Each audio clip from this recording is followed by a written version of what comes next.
This is Down by CHIMPAZILLA featuring EMUNATOR from OCREMIX.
That was Down by CHIMPAZILLA featuring EMUNATOR from OCREMIX. Oh boy. Alright, well, thankfully, like I said, we got disconnected early, so we'll just go over everything real quick. Stick only. What is a stick? Well, number one, a tree branch is definitely a stick. I've also decided that, you know, a wooden bow, well, that's just a stick that shoots sticks. I'm also going to try to keep myself as close to the spirit of the stick as possible. So instead of having using thrown items, I'm gonna, like with bombs, I'm going to try to only use those by attaching the bombs to sticks and then throwing the stick. We're gonna try and keep the spirit of the stick alive. We're also, like, I'm aware a steering stick is a stick, but I don't really know how to do a lot of the cool steering stick glitches, so we won't be doing any of that. Don't tell Sweeshi. But I will be using Hoverbike. I don't think I'm going to be doing too much else with Zonai devices, just probably Hoverbike and rockets on shields. I've just completely grandfathered in shields. We're not going to be using shield weapons on shields. Like, I'm not going to be using Zonai devices on the shields, except maybe as tools. Mostly, like, most of our combat, I'm going to try and keep to melee and keep to sticks, but I will use the bow when needed. Probably, no, attaching stuff to the arrows will probably be more convenient compared to attaching them to sticks. Like, bomb arrows are going to be better than bomb sticks. But we'll play around with all of it.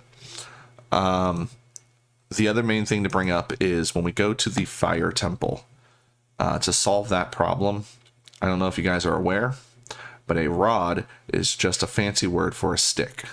So we will be fine in the fire temple. We just need to get the right stick for the right job. And with all that, let's just go ahead and get right back in. Okay, so the one plus is that we've skipped all of the intro, so we can start right here in the Room of Awakening. And as we said before, run over. Oh, good point. Rod. Your rod. So I'm allowing the rod, but I'm not going to just say, in general, metal stick. The sword is metal stick. No. Except right here, where we lose our challenge. This Decayed Master Sword, I mean, clearly it's not really much of a sword anymore. Let's just call it, it's a gammy stick. It's just happens, like, it's an honorary stick for that and that. All right, we're done. No more metal stick. Oh. Oof. What game are you playing? I mean, you talked about playing a bunch of different things.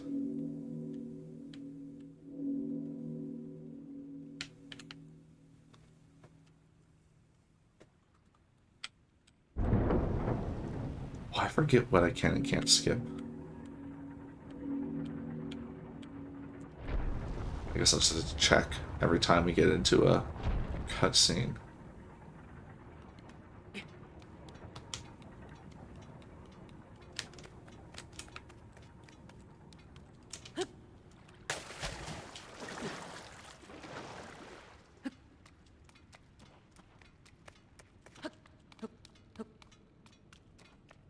Oh.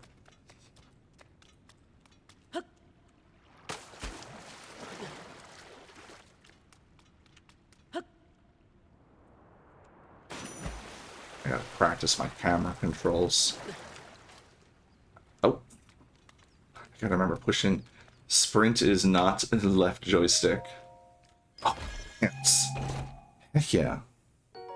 Broken Arrow, a new RTS game. Sounds fun. I do like real-time strategy games. Some of my favorites. First computer game I ever got into was StarCraft. No. Leave me alone. Windows wants to update on my laptop. Why would you do that? Can't you tell I'm doing stuff? Oh, I should have just blooped. Oh.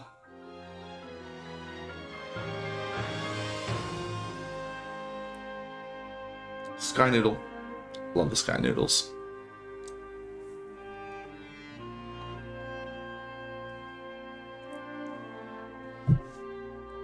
Ah.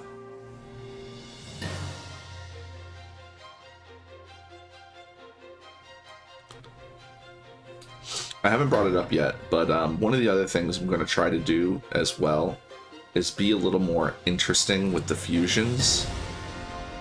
So like, we're not just gonna just like throw whatever on whatever. I'm gonna try and make gorgeous weapons and maintain as much of the stick as possible. Oh, oh! I thought I was gonna hit the platform. Will you? Whatever. You know what? Just get out of the water. Oh, there it is! There it is! Stick acquired. Yes, yes, yes. I know how to play a game. Ah, yes. We are now at full power. I keep pushing in the left stick to sprint. Another thing I need to do is I need to acquire as many random gubbins as possible, because I want to get into my outfit as fast as possible. Which means we're gonna need to do we're gonna need to fight a Gloom Hands really early.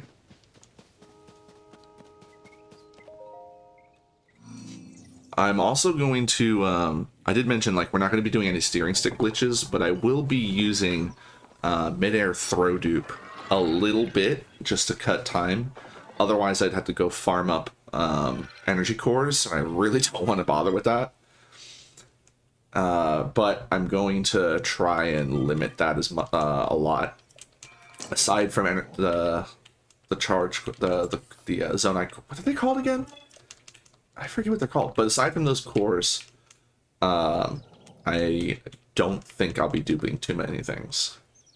That's just so that we don't have to run around and go fight like 40 flux constructs to get as many cores as I would need to move through the game as quick as possible.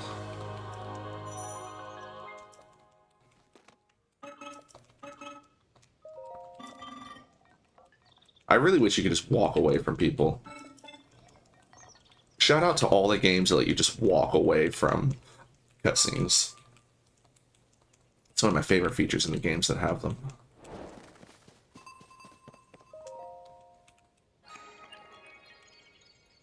I'm also really glad I decided to do this instead of continuing my no commentary play. I'm considering live streaming the no commentary play, but the gimmick there would be that I would have to turn off everything on the screen. Because those playthroughs, you know, are very much just like an immersive ASMR background thing. Oh, oh, oh. Big stick. Don't talk to me. Yeah.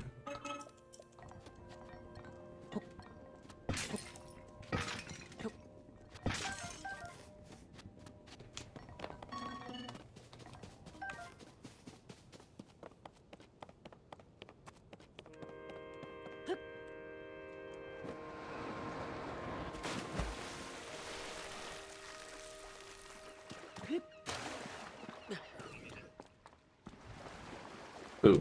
No, no, no, no, no, no, no, no, no, no, no, no, no, no, no, no, no, no, no.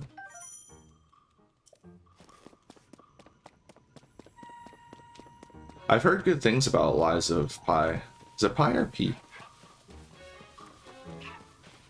It's Lies of P, right? Oh, that's a miss.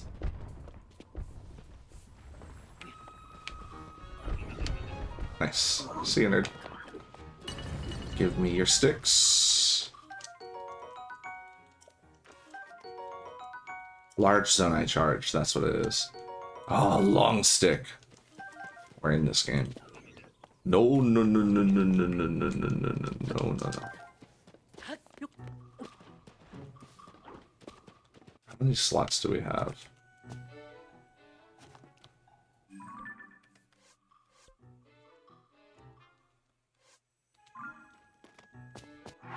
There we go. Are we full? Already? Oh, god damn it. Leave me alone.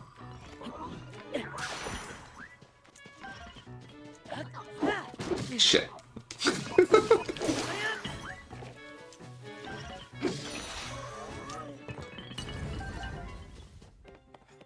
when an enemy starts swinging, they have essentially got super armor. You can't knock them out of their swing.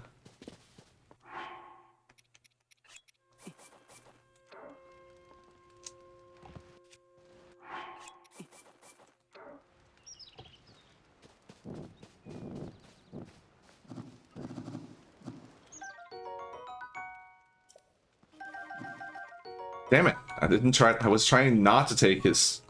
I was trying not to do a steal. Stop talking to me! My apples are burning. Oh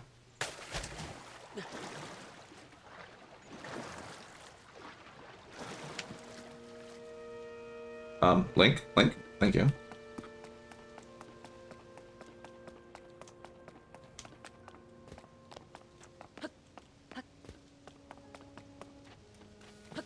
Oh, that was a bad move. I was just trying to run up the rail. Oh, over here.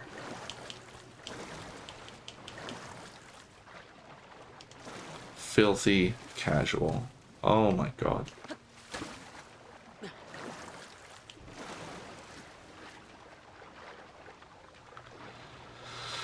Oh. Thankfully, sticks float.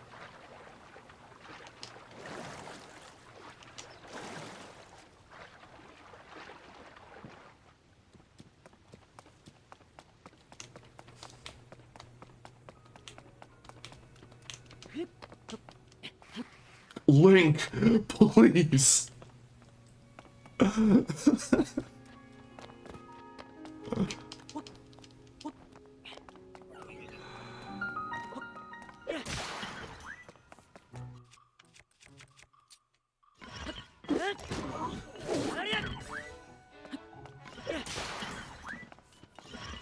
Get robbed. Oh, don't need you anymore. Oh, right, still alive.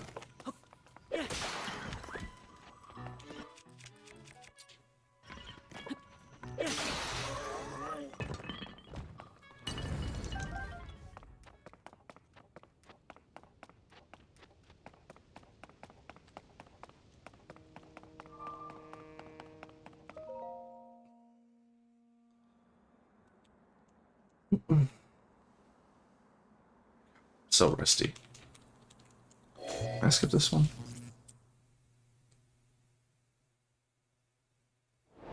Nice.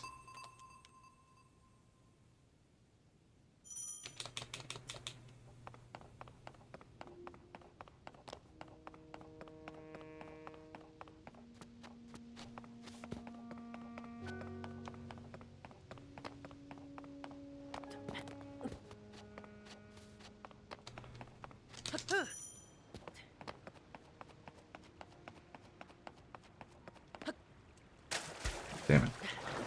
Just trying to do a flip into the water.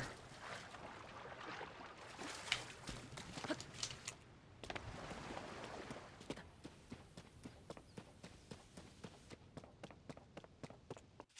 are we doing on sticks? Critically low on sticks.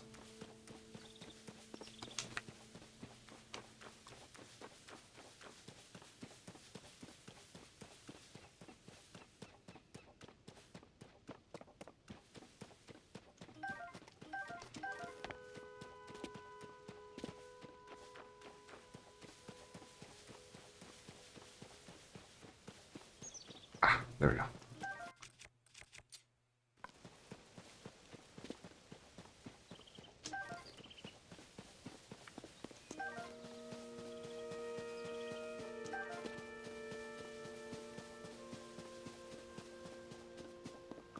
Want one of these frogs.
So nice of Nintendo, by the way, to put that there. Let's be honest. Miss.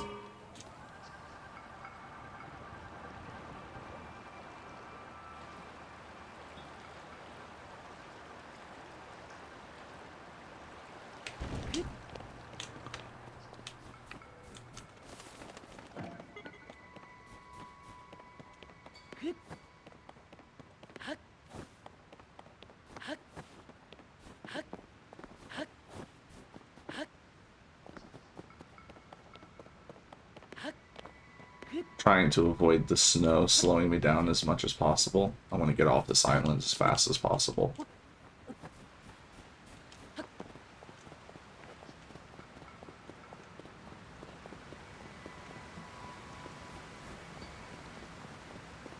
With a few detours.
Wait, I didn't think I had that.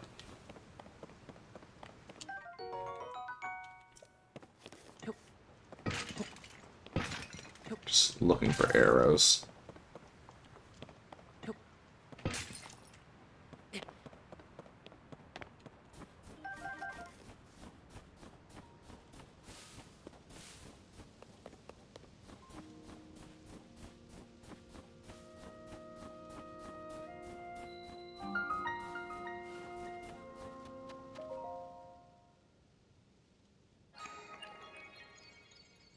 We may end up having to use our metal stick again. I think you can cut these with the arrows. I'm gonna try.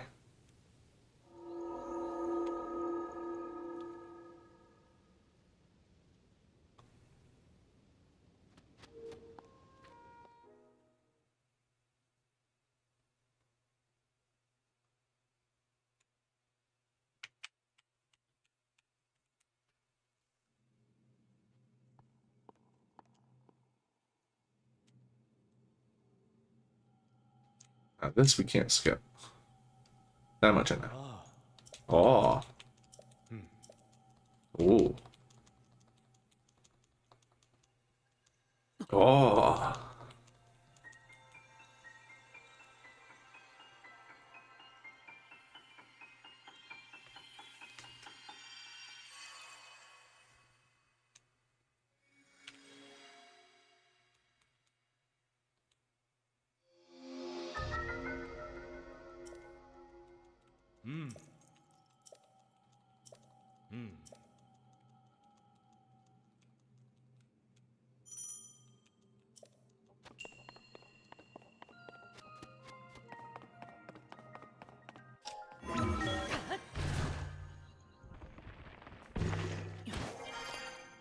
What was this? I always forget what this is. So none of the other one's a bow. What's this? Oh. Okay. That's a stick with a rock on it, right? Hey, nerd.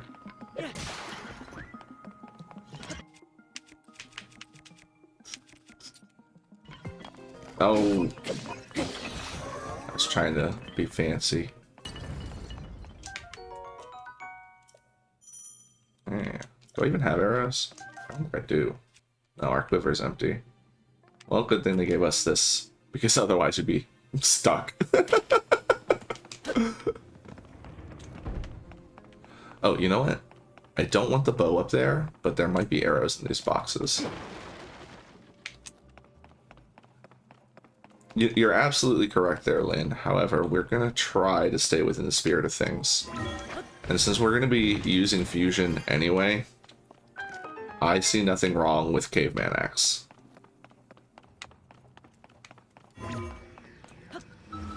Oh, come on! Oh.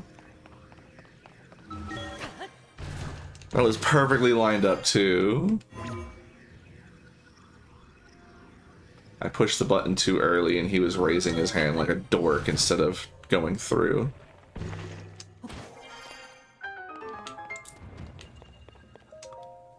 Horrible time loss. Reset.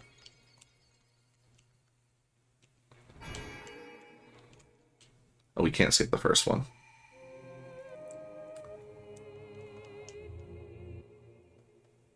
Oh, I'm out of coffee. No.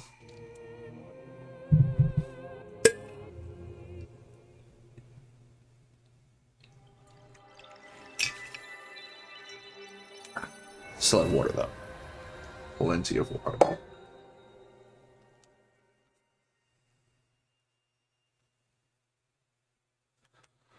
Oh.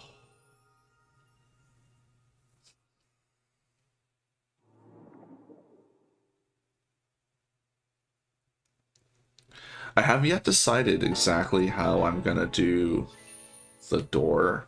I don't usually do shrines, but I really don't want to do the plateau quest, because if you don't know, you actually don't need to do any shrines to play the game normally. You get just enough heart containers doing the main quest. If you include doing the plateau and returning the eyeballs to the eyeball lad, he gives you a heart container. So that would be your 10th heart container after doing all 4 dungeons in Hyrule Castle, which will allow you to get into the door for the 5th stage. I will probably just skip all that, and we'll go through the floor. Do I still have resistance? Oh, I still have cold resistance. Nice.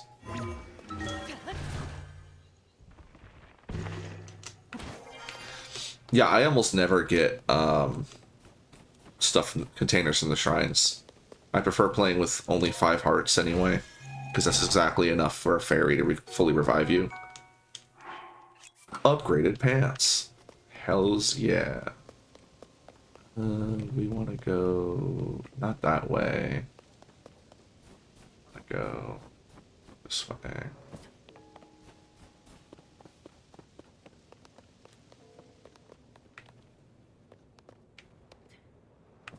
Perfect.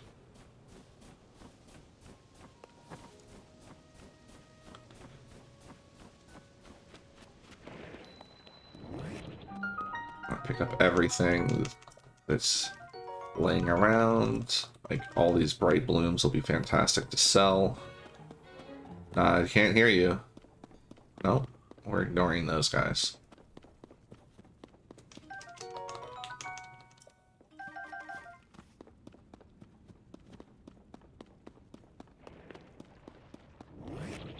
Nope, not interested.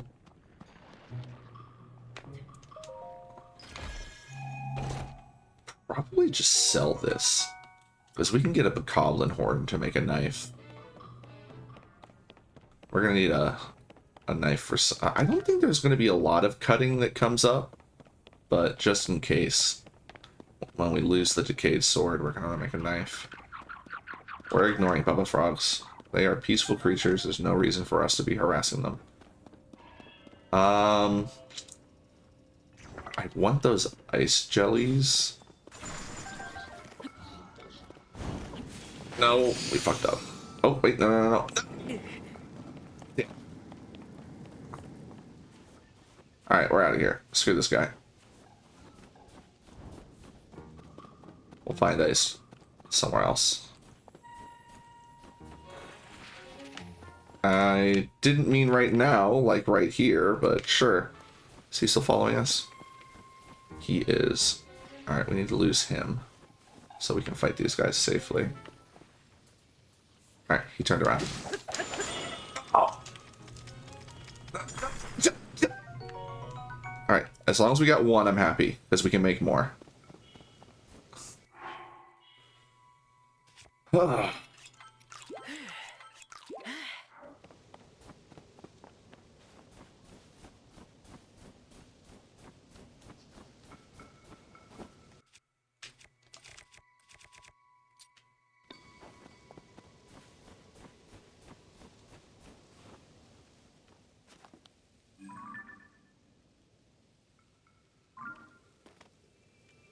I don't want their sticks, but I also don't really want to fight right now. You know what? We don't have any arrows. Still. We'll be fine.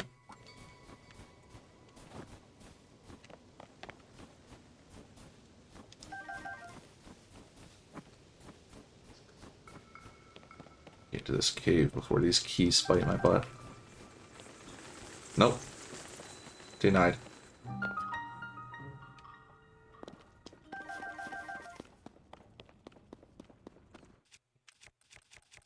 We don't have anything that can break, so here, we'll use this one. Break rocks, so I don't want to fall down to that hole down there. So I don't want to have to use a bomb. God damn it, TikTok, you're already being a piece of shit. Sorry. Oh, God damn it. Yeah. Hold on. Let me prove to TikTok I'm alive. There we go.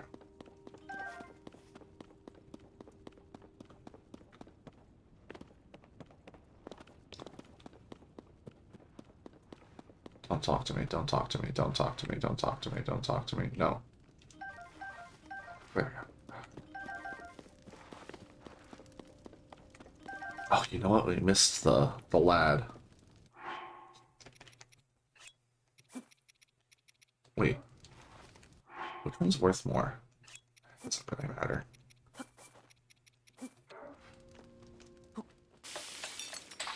Oh, I didn't get a cricket. Damn.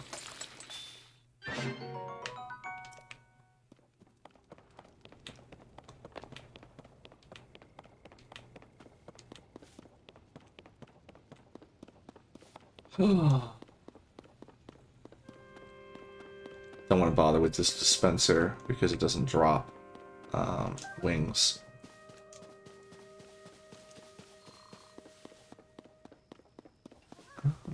We can't do this yet. I do want to pick up Korok seeds to unlock more inventory slots. Nice. Alright, it's a few arrows.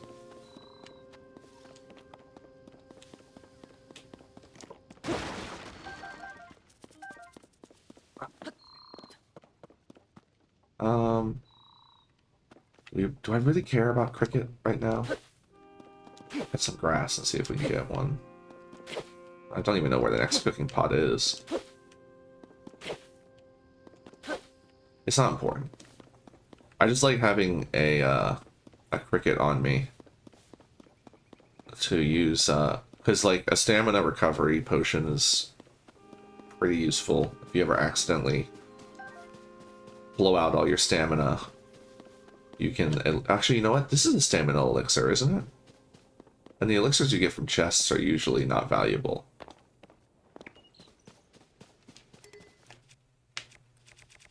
Can't throw that away yet. Alright.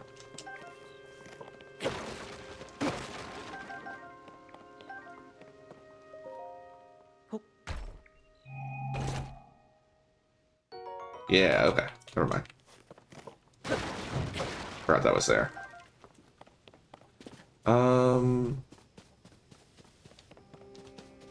I thought I saw one jumping over here.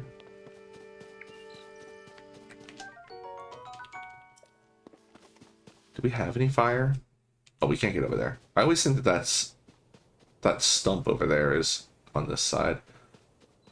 don't think I have any fire though. Just the bombs. I don't want to use a bombs to get a Korok right now. We don't have a lot of bombs.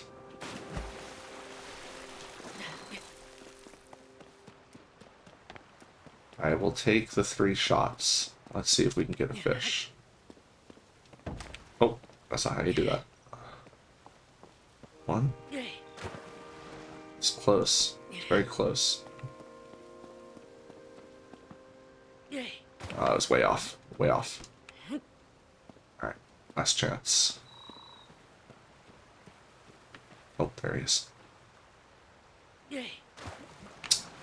Miss.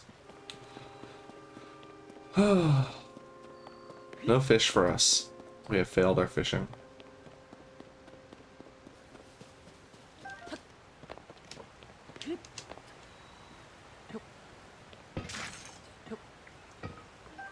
Damn it.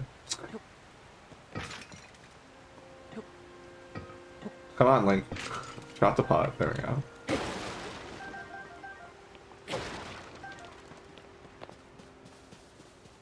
Don't need any more sticks right now.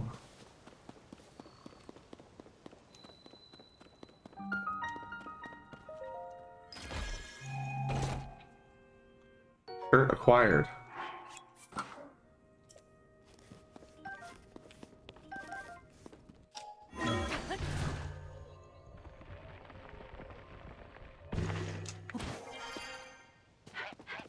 No, don't bother me.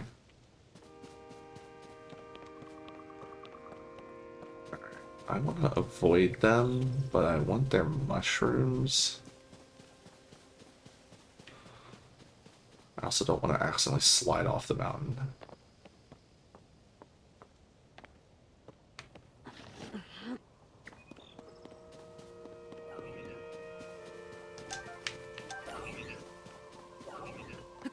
Nope, nope, nope, stop, stop, stop.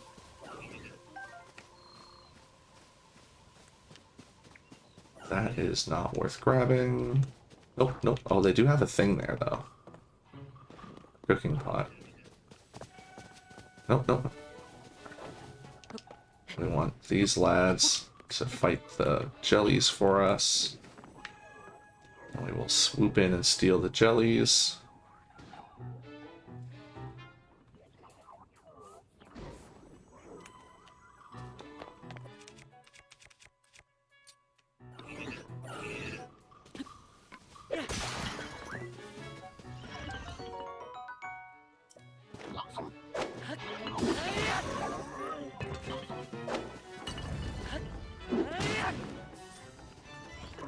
Oh, the other lad.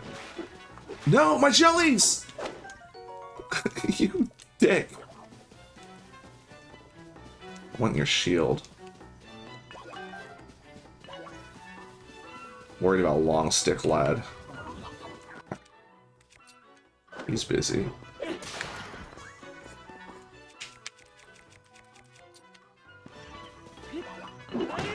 Damn it.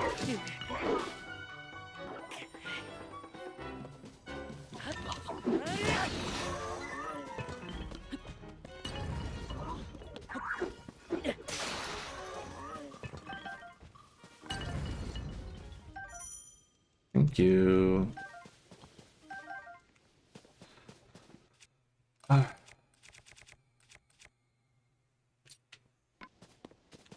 We're low on yeet sticks, but we have poke sticks. Poke sticks are pretty good.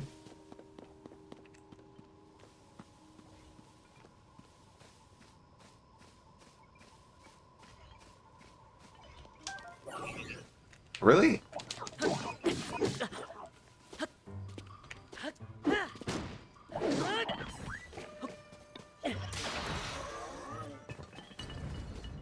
Don't really like the big sticks.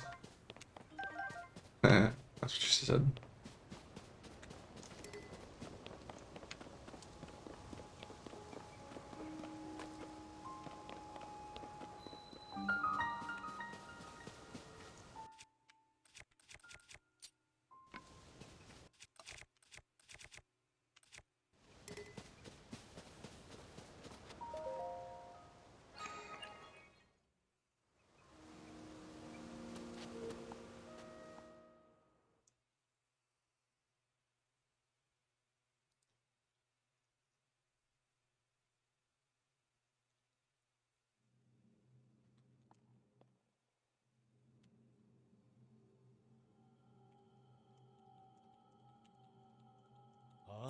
Ah.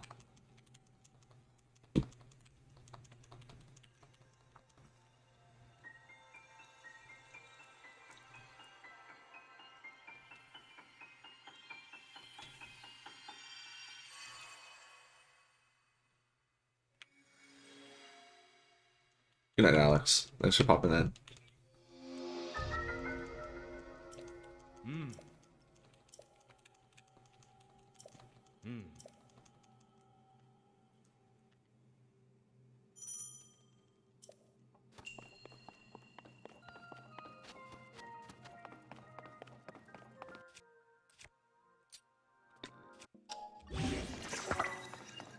Rock stick.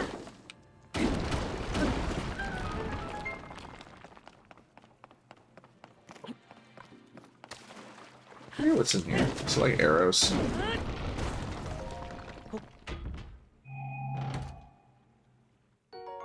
Yeah.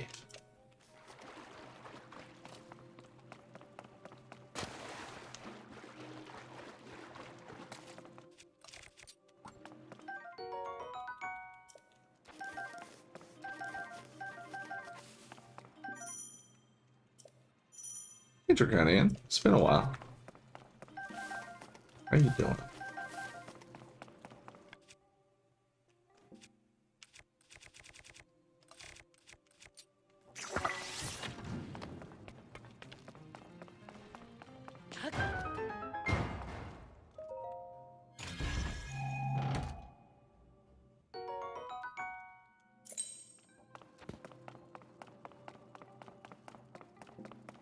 I remember when I opened that and I'm like, oh my lordy, keys are returning to the game, and this is like the only key we're gonna see the entire run.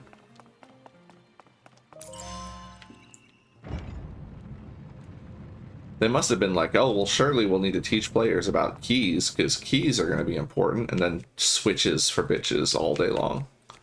Like, no more keys. Oh, we will need this shortly. I don't want to fight this guy. I really don't.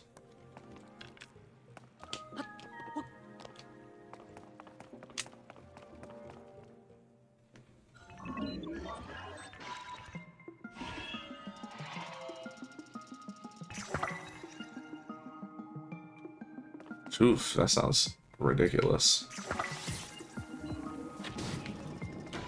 Enjoy.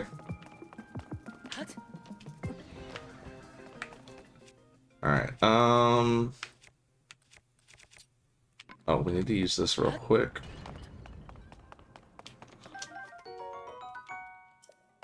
Let's get through here.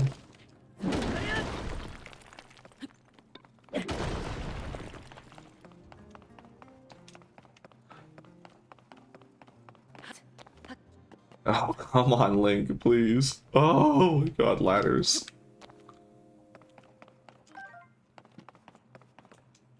Oh, now, okay. Thanks, Link. How do I... There we go. My fidget spinner. Get rid of the branch for now. So we're gonna need this in a second.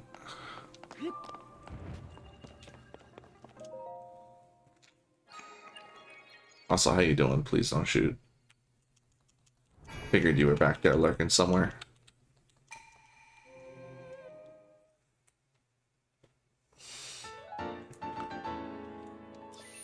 Thanks, Nightbot.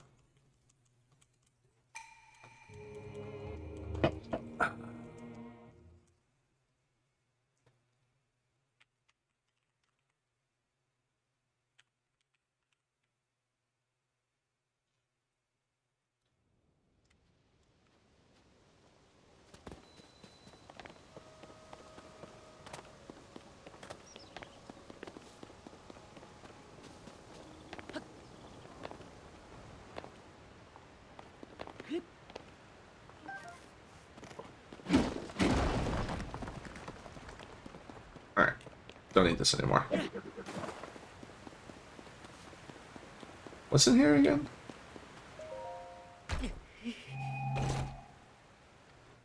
Oh, right. That'd be St. Amber. Probably gonna sell those.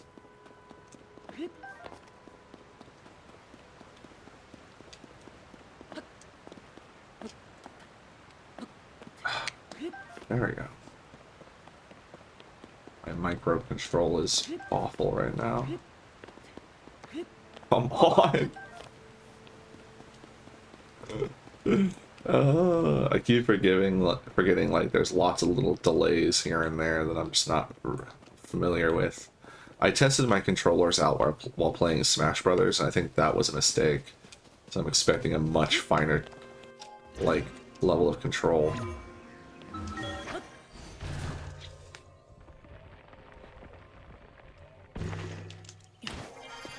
I don't think I ever hit that much overtime myself.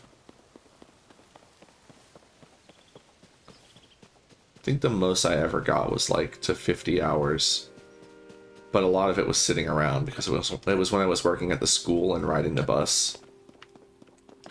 Although the big scam is I didn't get paid overtime, because if you're riding the bus, well, that's working for transportation. So you didn't get overtime. You just had 2 jobs. Doesn't matter that, you know, the same person paid me. You know, the government. There's a Korok. Yeah, he's right there. It's easy. I'm just swim across to him. And we'll pick up a fish.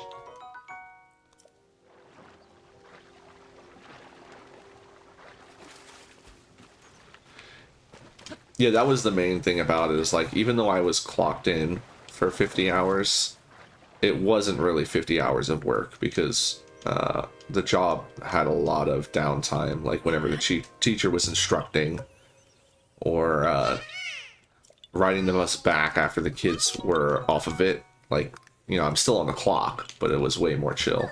There's a rock guy.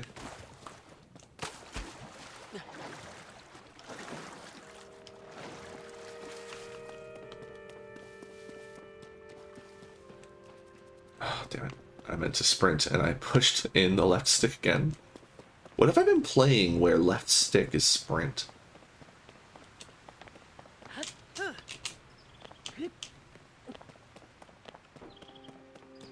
Oh, let's change out our axes. Get this wood.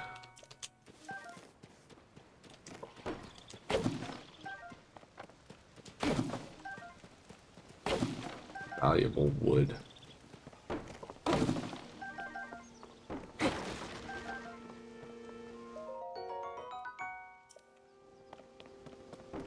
I break this? Yeah, more wood. Oh, apples. On and on. Delicious apples. And delicious wood. Alright, let's just get rid of this axe. Oh, there's 2 of them here. Oh, that's cool.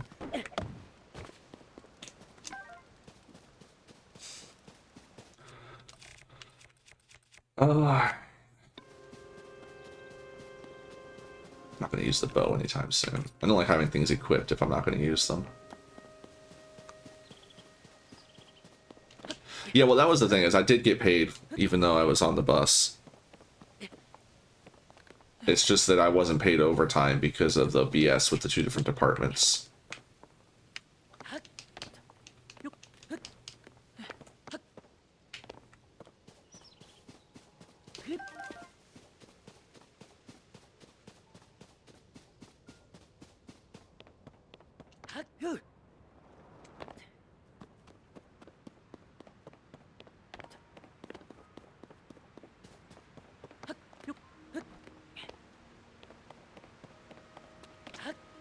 Oh yeah, that's always a ridiculous fight, trying to get properly paid for when, like, if you're told to go to a different location and they should be paying you for your travel time.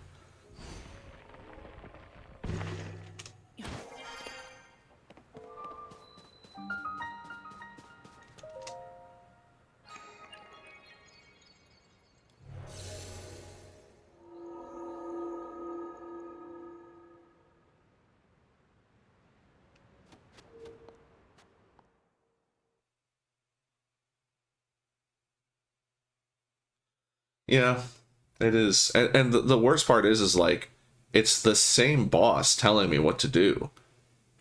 It's just that I'm filling a role for transportation. But the thing is that there aren't people who just ride the bus. The people who ride the bus are the same people who are in the classroom. So it's the same job. It's total BS that it's a different, that I'm working for a different department. Especially when it's like you technically can't refuse the bus assignment.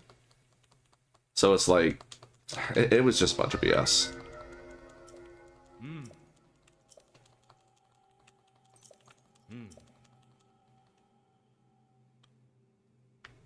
I don't know if it's the same way in other states, but that's how it'll be in Florida. Too flat. Too far. Oh my god. I used to be so quick at this.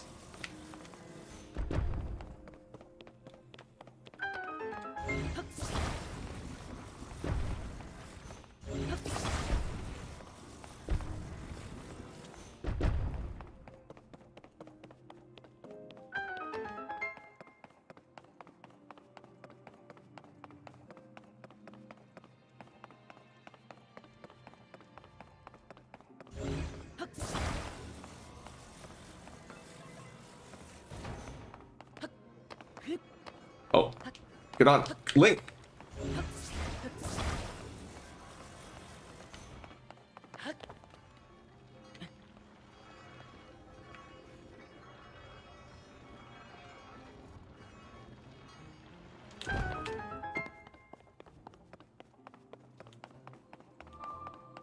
That is the quick and easy, sleazy way to do that. It's not the fastest way, but it requires the least steps.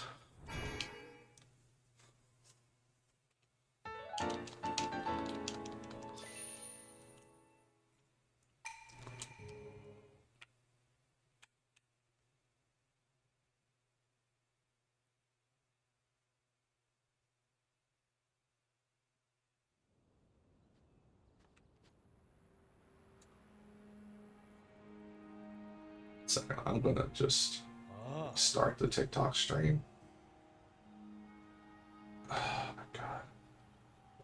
Give me a second. Because it like, whenever it does this idle BS, ending it and restarting it will just go away. We'll make it go away. Like, it drives me crazy. It thinks I'm idle because I'm not using my laptop. My laptop is rebroadcasting my Twitch, so it doesn't see any keystrokes or mouse movement or something. I don't even know.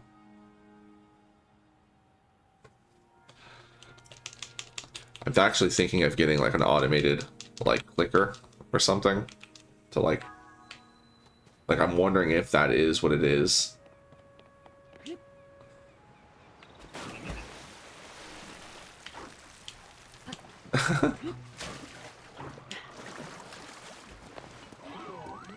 I don't know. Not interested. Not interested. Does this guy have a regular bow? I'm interested in that. He does. Alright. We'll use a big stick. Hi. Give me your bow.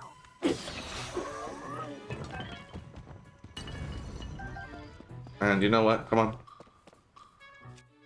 Damage my shield. Let's go. Ow. Come on, try again. I gotta get my practice in. Oh, am I pushing the right button? Yeah, okay. I'm just bad.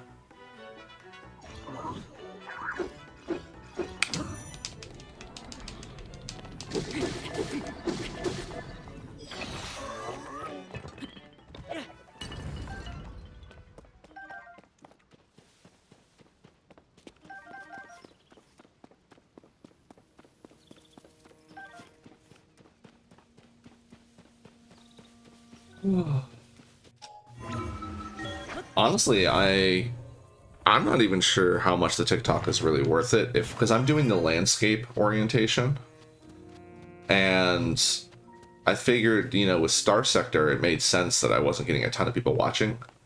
So I'm like, all right, well, let's try Zelda. I think just going live with landscape is just completely worthless on TikTok. I'm gonna have to figure out some kind of a vertical setup But I'm not doing that today. With Star Sector, it's like, how am I even going to have a vertical setup? Like the details of that game are the main thing. Like, I just can't imagine someone holding their phone and watching Star Sector. Can we skip this? I don't think we can, because we're getting a power, so we can't skip it.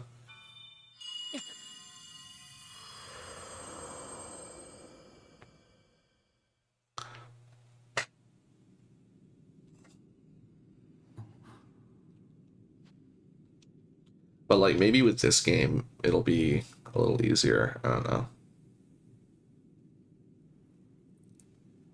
Yeah, that's the thing, is the Star Sector is such a gorgeous game. Not to mention there's just a lot of little things going on.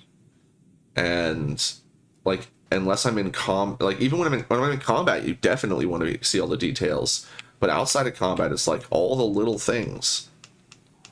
I tried to like do like a scrunched screen where it's like instead of being all the way wide, it's like cut down to like 2/3 with like margins on the bottom, so that it still fills more of the viewing space, but it's not like, it's sort of like an in-between landscape and widescreen. And it works for Zelda, and that's probably what I'll end up doing for this, but it does not work for Star Sector. I don't know about that.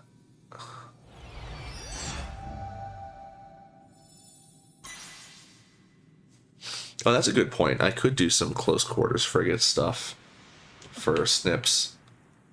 Yeah, and that is the thing in general too, is like if I do clips, I might be able to, because I've done some wizardry in DaVinci to get things into the vertical layout, and I mean like customizing my own menus and shit by just like snipping stuff and moving it around in DaVinci so that it's all on the screen.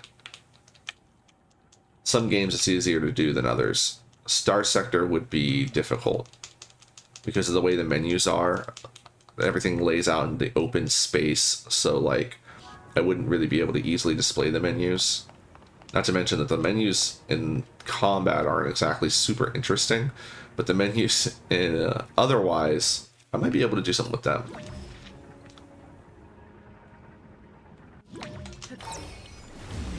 I had to remember how to jump, because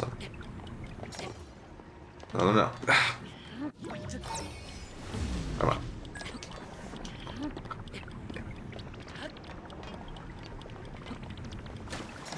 I'm wet.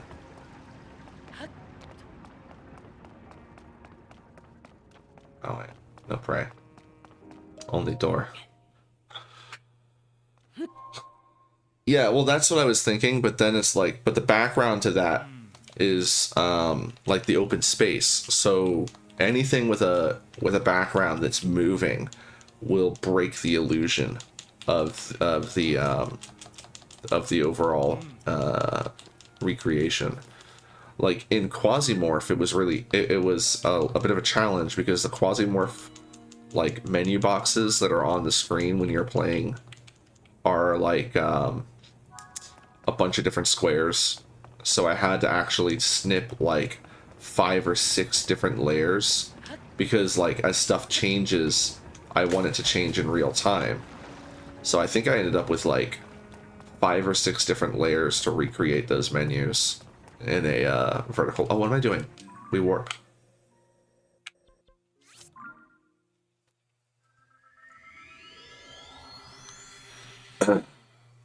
But with Star Sector, having the background behind those things makes it more awkward.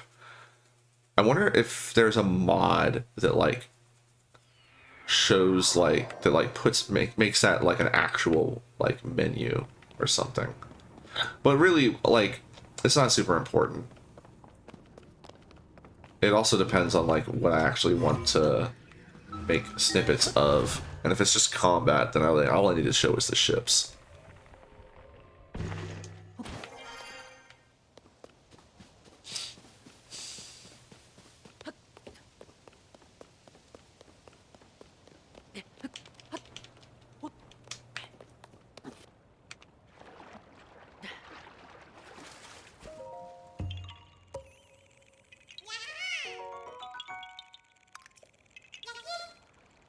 Well, I do have a booty for twerking, but I want to, you know, the game content.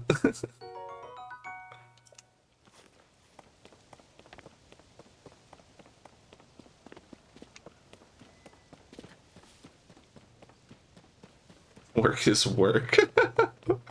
Work is work.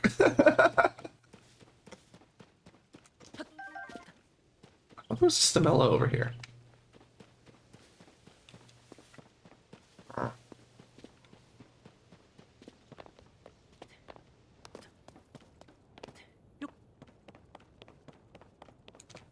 Damn it. Capture card's acting up.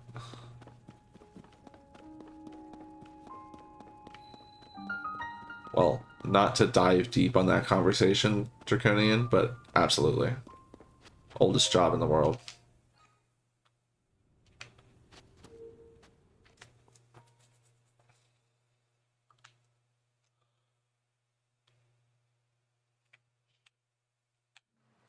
Dude, I would be surprised if I made 20 bucks twerking. Are you kidding me?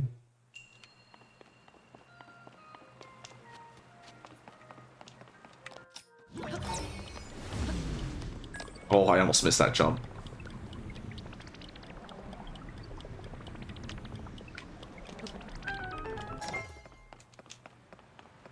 Well, it's not that I have any problem talking about sex work specifically. It's that it's really easy for chat to get out of hand. And things to, like, go into parallel conversations, and then suddenly we're talking about stuff that definitely shouldn't be brought up.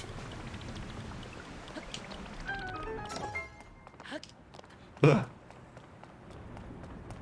I forget what's in there. Can't be bothered.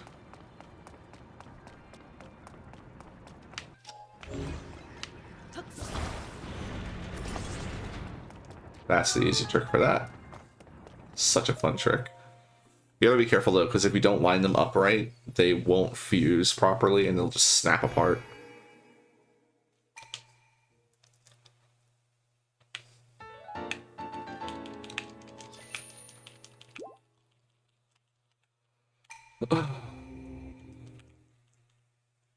Just want to get off this island already so I can take a pee break. I didn't want to stop until I was off the island, especially since it's like just an hour.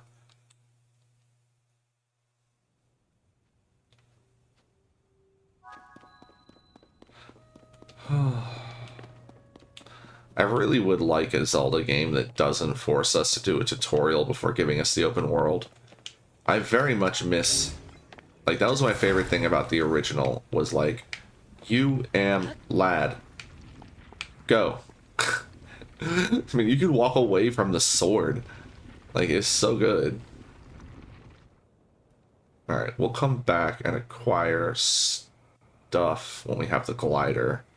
So we're just going straight to where we need to go.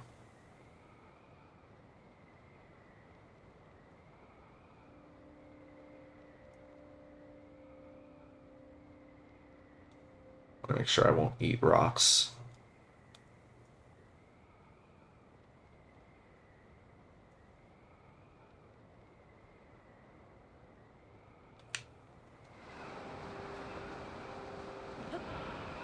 Nope.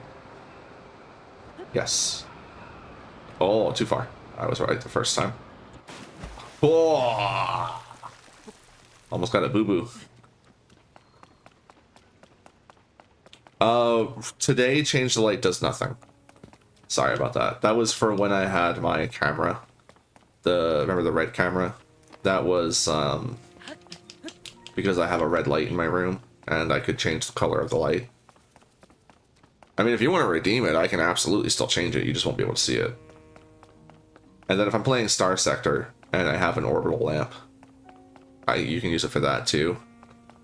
But right now, there's nothing that we can change. So, sadly, it's just there to not be redeemed. Yeah, most of my redeems are for Star Sector. I never got around to setting up... can we get up here? Oh, we almost fell. Never got around to setting up more diverse ones. Especially since, like, I really don't like my crappy camera. And I really just don't like, I don't like having an overlay and just having my face on the screen in a little post-it note. It's like, I don't like doing that either. At some point, I was going to look into setting up a green screen. My room would be alright for it. Like, my little corner where I record, I could have a green screen behind me. It wouldn't be too difficult to set up. But my camera is so shit that I don't think that would work out. Plus, I would need to get proper lighting instead of my red light.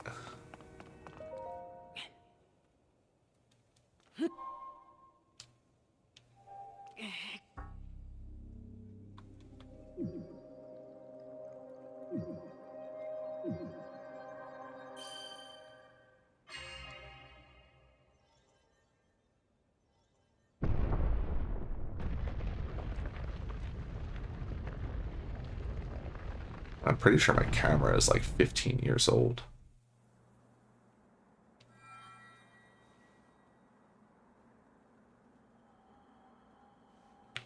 Oh, I could, but nobody wants a nice clean wall behind someone. No, they want to see their disgusting room or their collection of random crap. But I don't want to do any of that, because then it means I take up more of the screen. I would want to do the green screen so that I would take up as little of the screen as possible. What? See, this is exactly what I mean. Put you in timeout.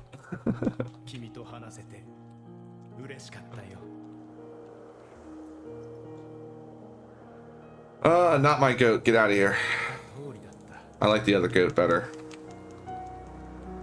Oh, I can skip this, can't I?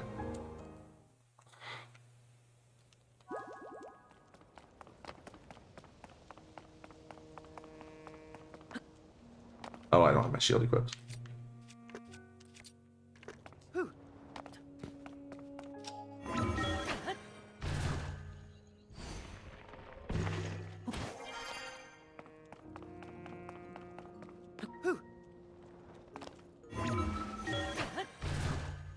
Except for that turnaround, that was almost great.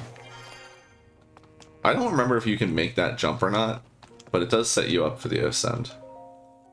Now the real question is, can I skip this cutscene? Yes! Oh, P-break incoming. Let's go, let's go, let's go, let's go. I don't know how to... Yeah. Stop it!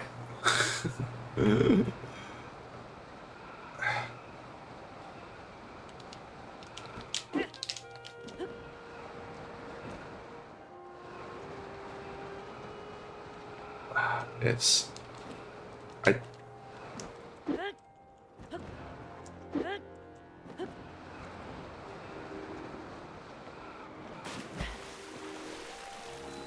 There we go.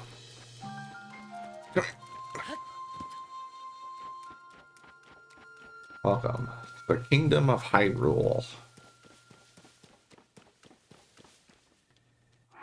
Alright, P-break. Is there anything nice I can set up? I guess I'd show off my inventory of sticks. Set up BRB. Boop. And I will be right back. Murder people in a battle royale. Which one? Of course, I'll be gone by the time you answer. Alright, I'm gonna be like... Maybe something I can put on. Like some music real quick. You know what? Let's do Zelda Overworld. Zelda Overworld. That's the original Zelda Over... No, why am I not on YouTube? So go to YouTube. Zelda Overworld. Yes. Not the 3-minute one. I need like a 20-minute one. No, I don't want to mix. 10 hours. Thank you, my lad. Alright, I will be back in like 5-10 minutes.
Oh. Refilled my coffee.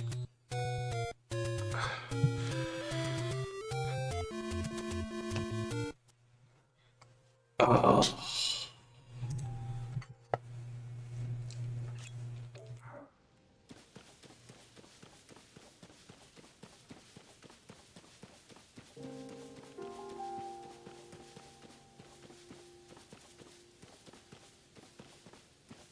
I don't need that many. Maybe we will need extra.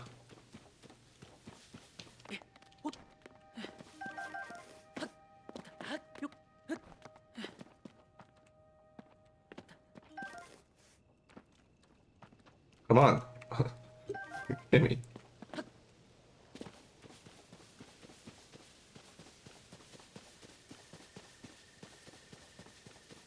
Oh, there it is.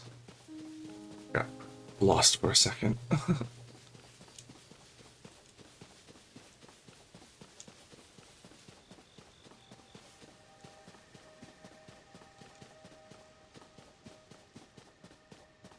are you holding?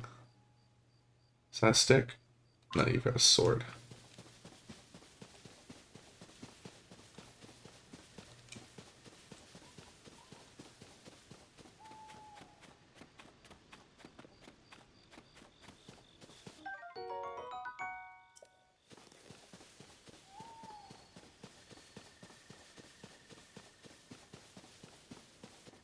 Oh, wellness check. I missed that. We have, I'm doing well. Got water, I've got my coffee, sitting down, relaxed. Doing pretty good. A little bit hungry. Should have eaten, but I usually don't eat until the evening.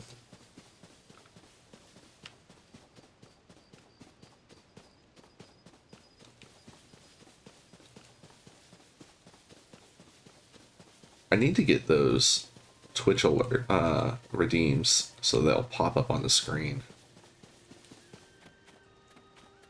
because I miss them so often.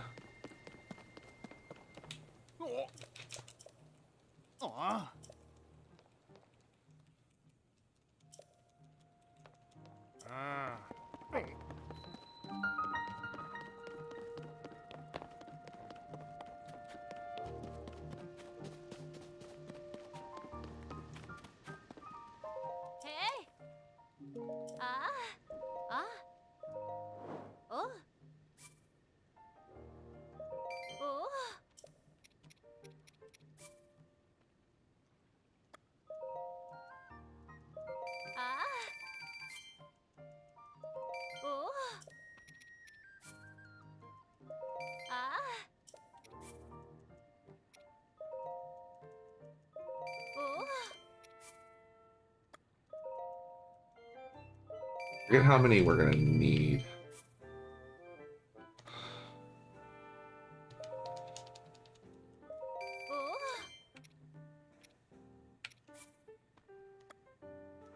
If we can cook it, we should cook it. Probably should have cooked those mushrooms. I don't want to spend too much time grinding up stuff, though. Oh, hold on. I already have 48 arrows, so I think I'm going to really need this many. No. So I'm not going to be using the bow as much. I might need to use the bow more in the boss fights. I'm not sure. I'm still trying to figure out exactly how I'm going to do a lot of damage to the bosses. Off.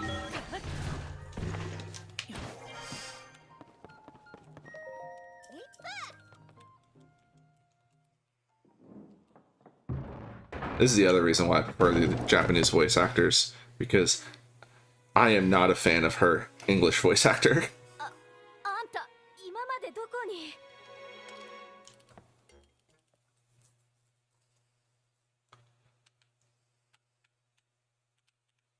Nothing, you know, against them. It's just not a big fan.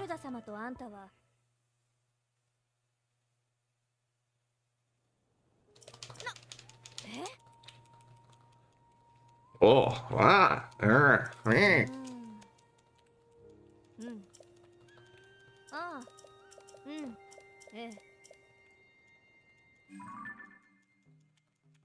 Don't open my menus. Ugh.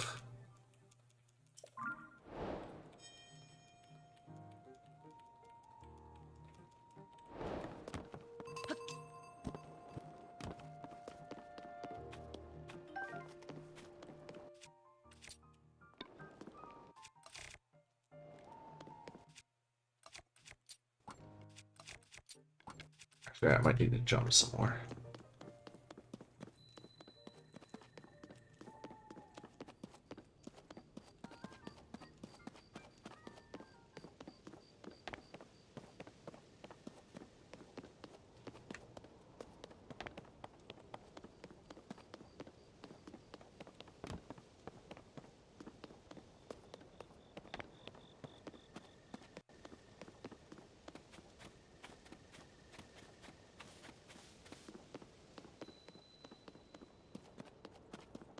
Pot lid around here somewhere. Oh, there it is. No, that's a pot lid. Oh, it is a pot lid. Fantastic.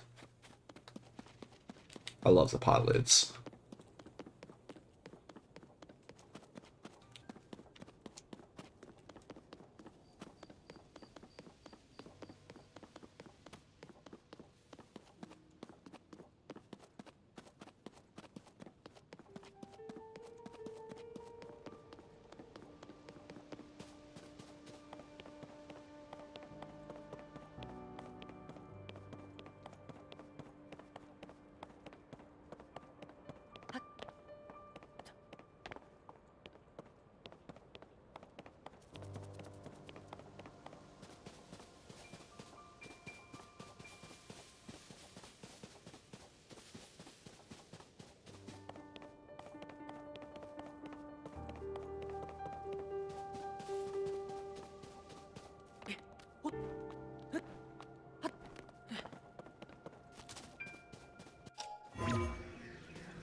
Get up here quickly. I think we have to climb here. Get onto ground. And then go up. No?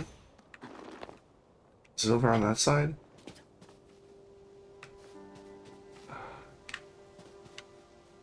Or is it over here?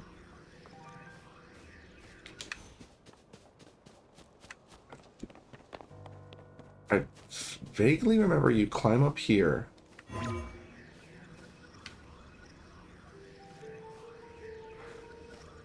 Ah, there it is.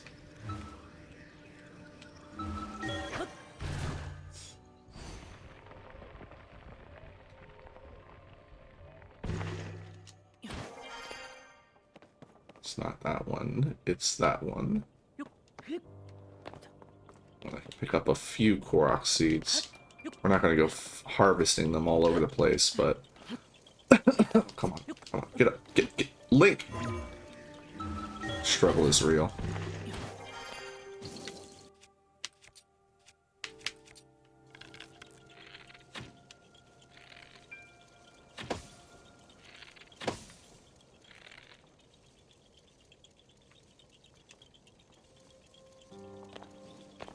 Ah, killing me.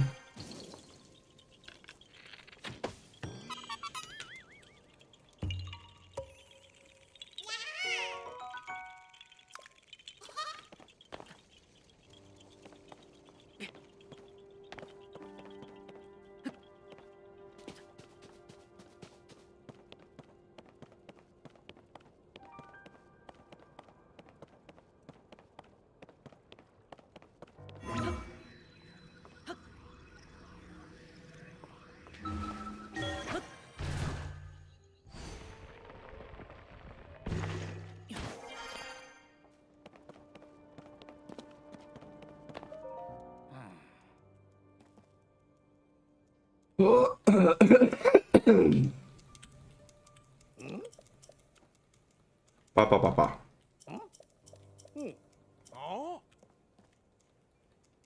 Oh, oh, oh.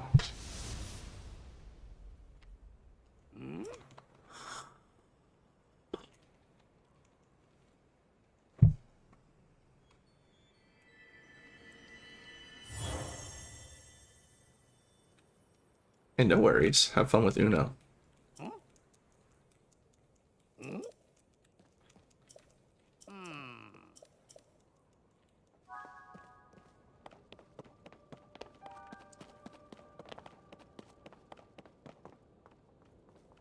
What the easy way to get down from here is. I think it's just taking... Well, I mean, the easy way is just going down the regular way. Which is what I'm probably going to do just to get out of here. As I do not remember the shortest way down. Without dying, that is.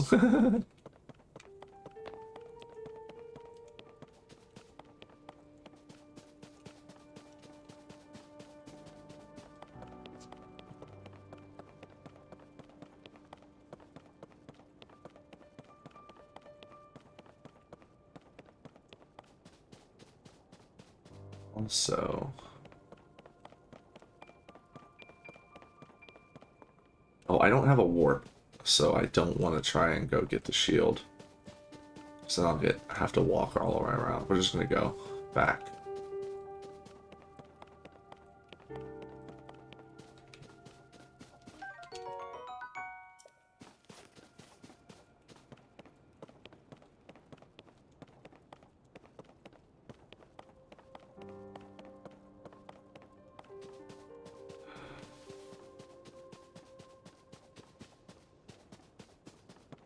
I'm trying to remember, how do you make porridge in this game? I think you need milk and rice, right?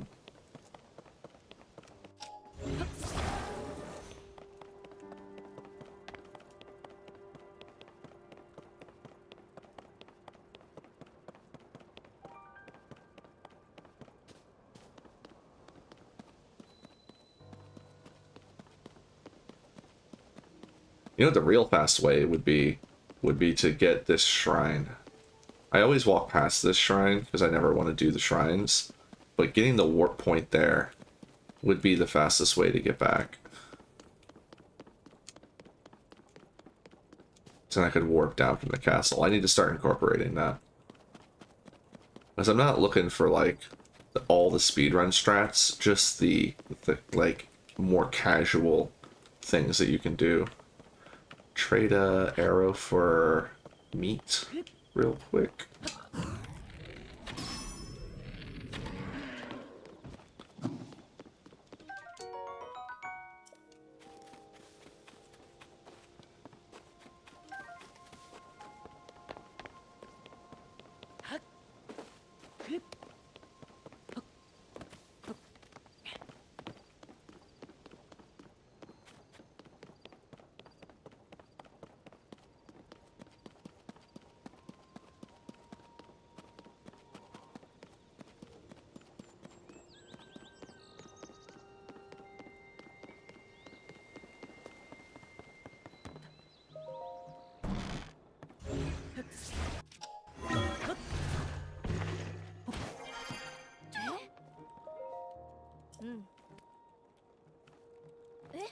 Ba, ba, ba, ba.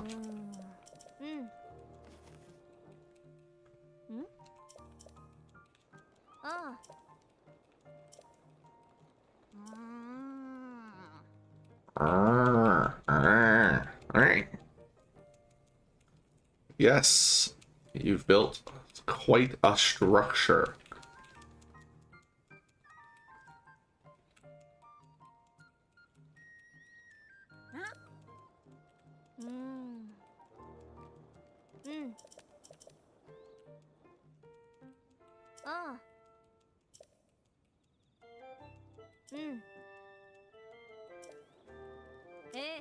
You know what? I might want to pick up... You know what? I am going to want to go to the castle. I was thinking of completely skipping the castle, but there's a few things that we will want to get. And we already have some wings on us, so instead of going... yeah, let's buy the hood.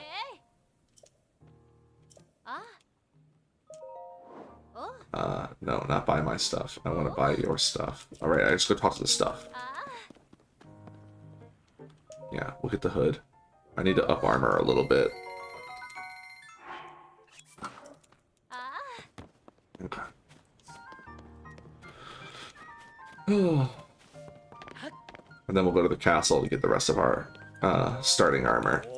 It won't be the outfit I stick with, but it'll at least be a little more durable for the Gloomhands fight.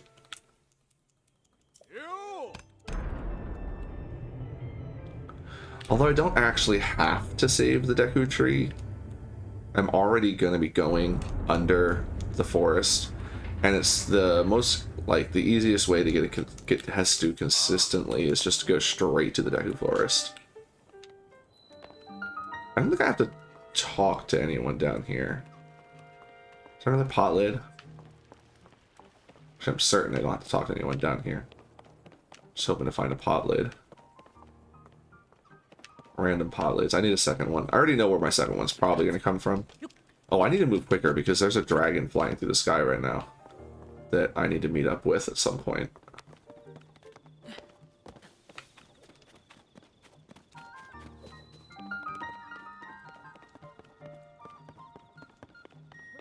Heyo.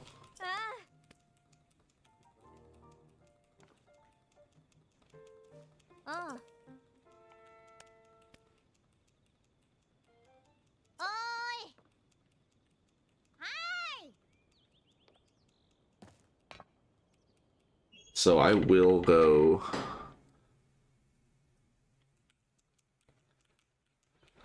trying to decide. You know, when we get up, we'll see if we can see her. And if she's somewhere where you can get to her easily, we'll just go straight there. Can I skip this? I can't skip this. Thank goodness.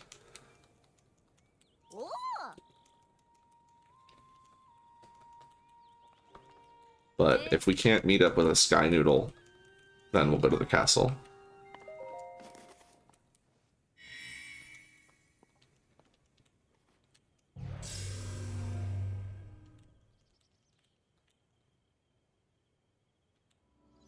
I love, by the way, for this game, they decided, oh, I know what we'll give Link. We'll give him a Hylian hood. That's a nice traveling outfit. Sounds great. You know what we're also going to do? Cover his back in random equipment so that the literally signature outfit clips like crazy with all of your equipment. It drives me, like, I know it's a minor detail, but it's one of those things that like I get specifically triggered by. I can't stand how, like, when stuff clips on a character model, especially when it's like you literally made this like the defining like outfit piece, the hood, and then cover his back in stuff. Like, come the hell on. Alright, let's just go. No, right, we can't skip the first one, right? No.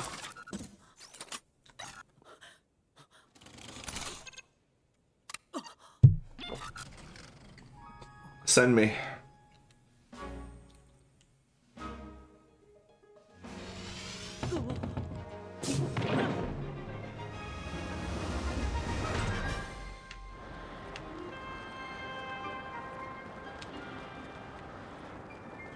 Don't see her.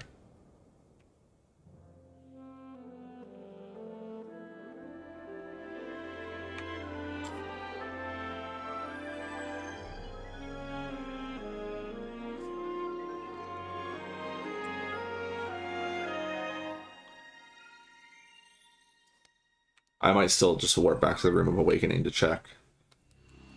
Because if I've done everything fast enough, he should be near the Great Sky Island.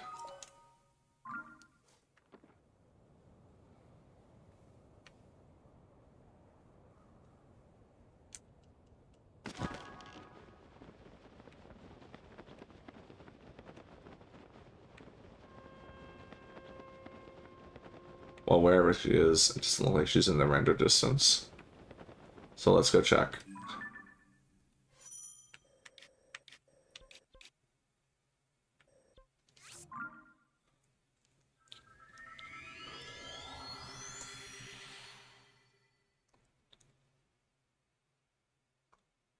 I think I was fast enough.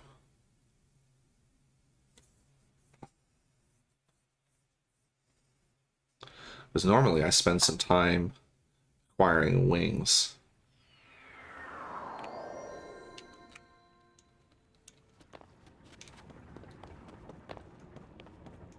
Oh, grab you.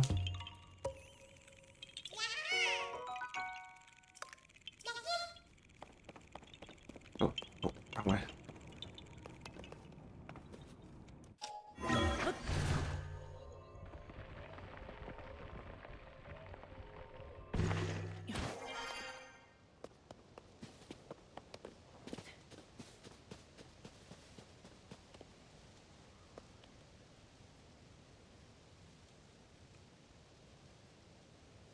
Don't see her.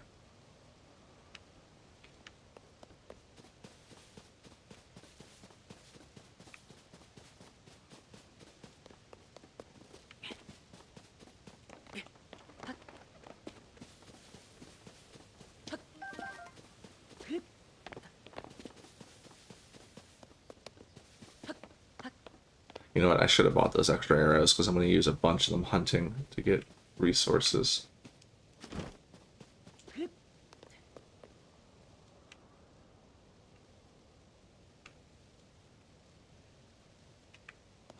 Alright, well. I don't see her now.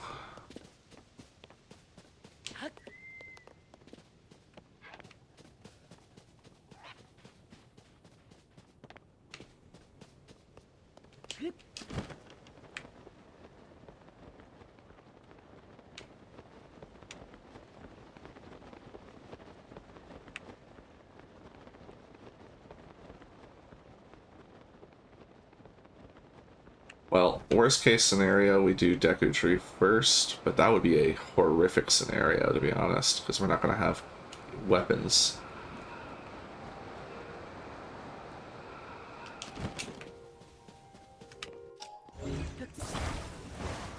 Alright.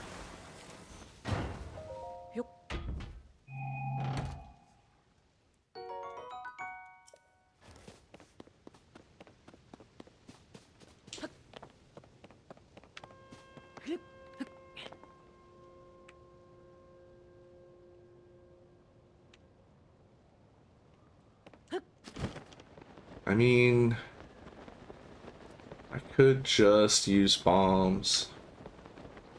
Well, we only have 5 right now.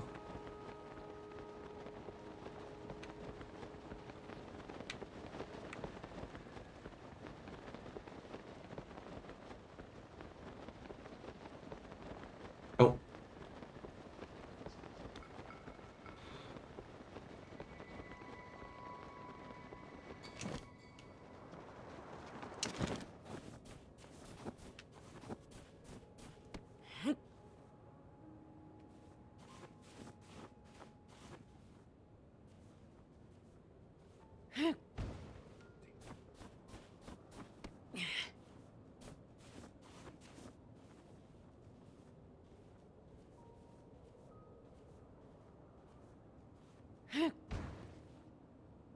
Oh, come on.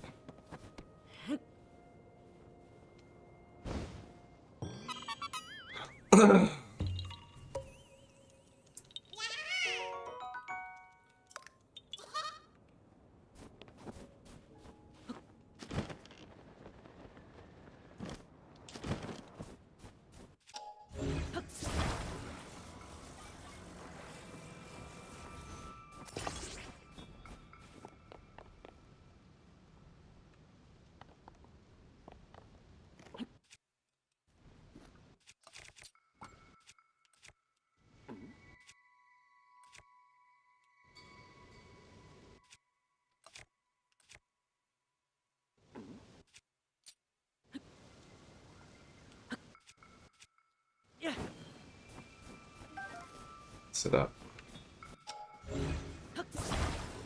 So, this is good. Do it like this.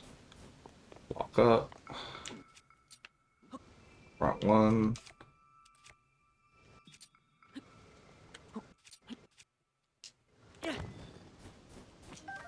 I wasn't going down. Need to make sure I'm traveling down. Also, I want to move this so that I'm not walking on Snow.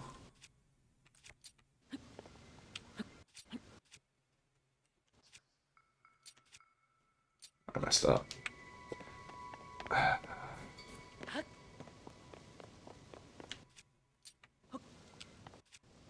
Wow. What even was that?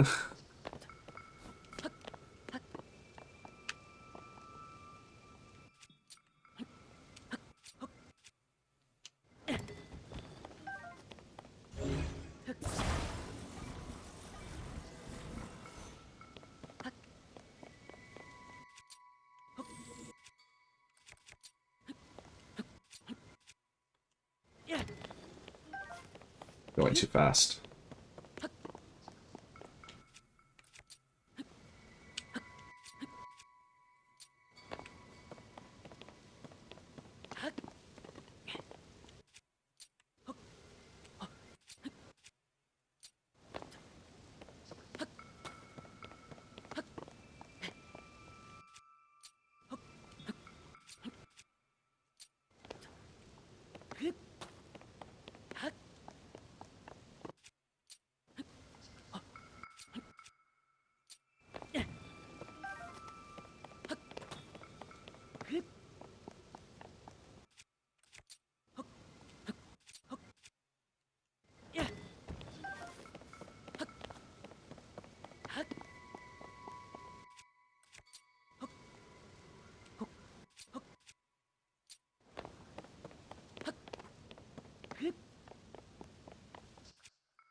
Now I'm messing up the timing with the second up press.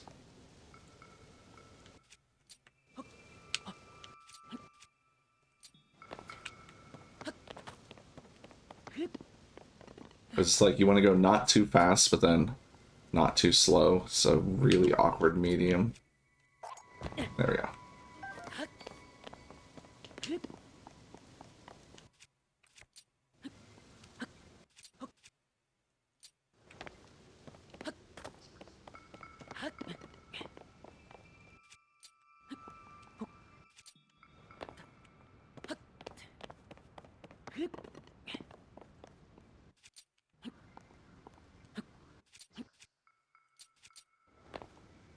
Just trying to save it. Sometimes you can incorporate... Ah! I hate doing this on wings. I prefer carts, but these wings are here.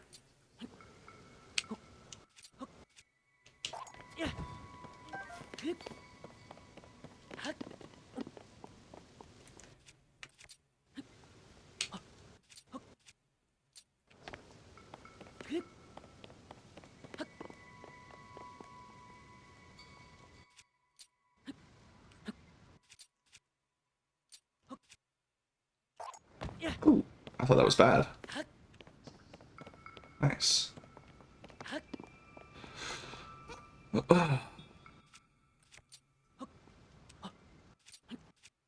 Nope.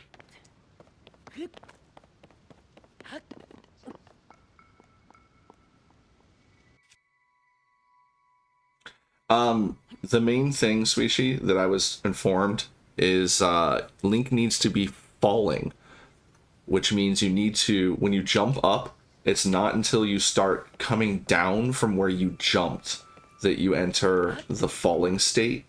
That's when you need to do it. And then the other half of the time that you mess it up is because Link's arm isn't in the right spot. So the first pump doesn't, I don't, like, when you do the first pump isn't as important, but the second pump, which you need to trigger in between, like when his arm is in between those two states, that needs to happen when you're below where you jumped from. So it's better to delay the first menu until you're already falling down. Like, that was a good one, but I missed the arm. Is it chest? Okay. Also, how you doing?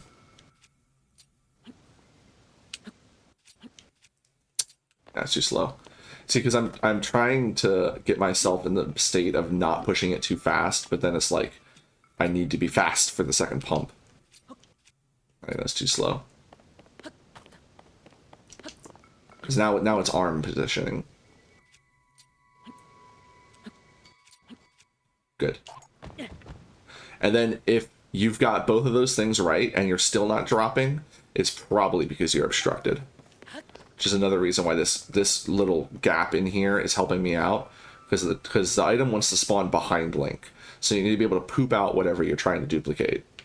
And some items are much more difficult than others. So you're going to play Starbound, you don't feel like it anymore. RIP. Well, I mean, you've been busy these past few days, you know, doing videos and stuff. Ah!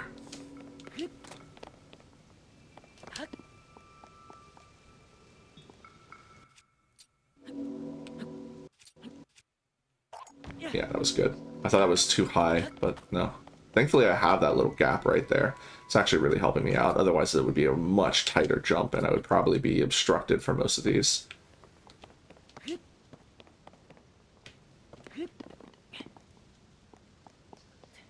Damn it.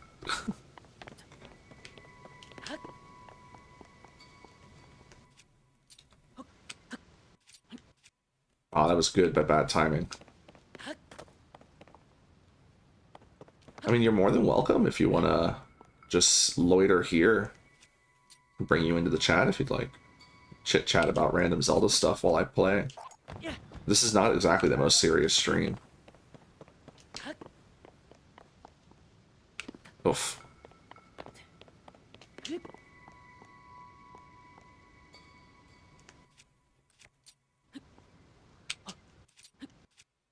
Good.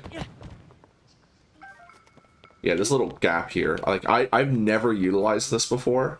I'm going to utilize this from now on because I'm definitely hitting it a lot easier because I have that extra clearance behind Link.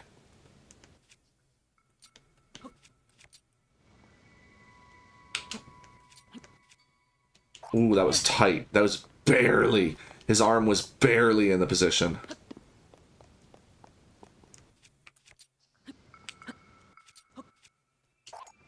And that felt like it was early, but still got it. This might actually be the most consistent setup I've found. Because doing it in the other, like without like an extra little bit of space to drop down into, makes it a lot harder. How many do we have?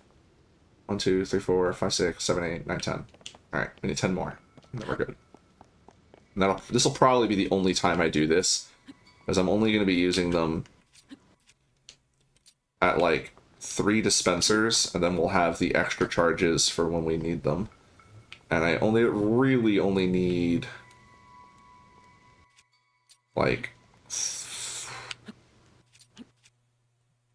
I think I know there's 3 that I use to make Gerudo Desert a lot easier.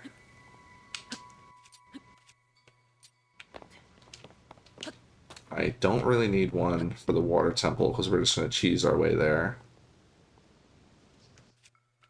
Oh, 1 second, guys. I'm going to bring in the Suishi for some chat.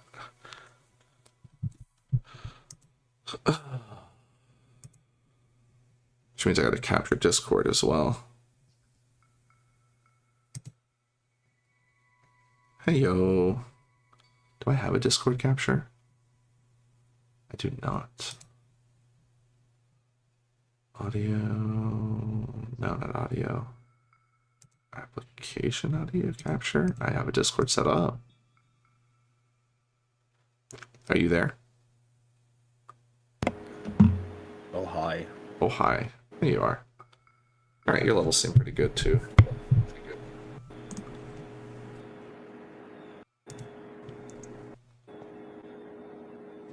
Hello.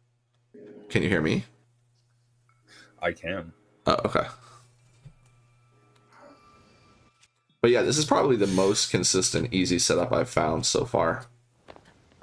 I've been holding myself back from saying at this point, I don't know why you don't just use the 3-pump method, considering it's so much more easily consistent. Because third pump is for bitches. Plus, you still have a lot of the same. You still have all the same problems. It's just because the Yeah, you just get an extra to tighten your timing.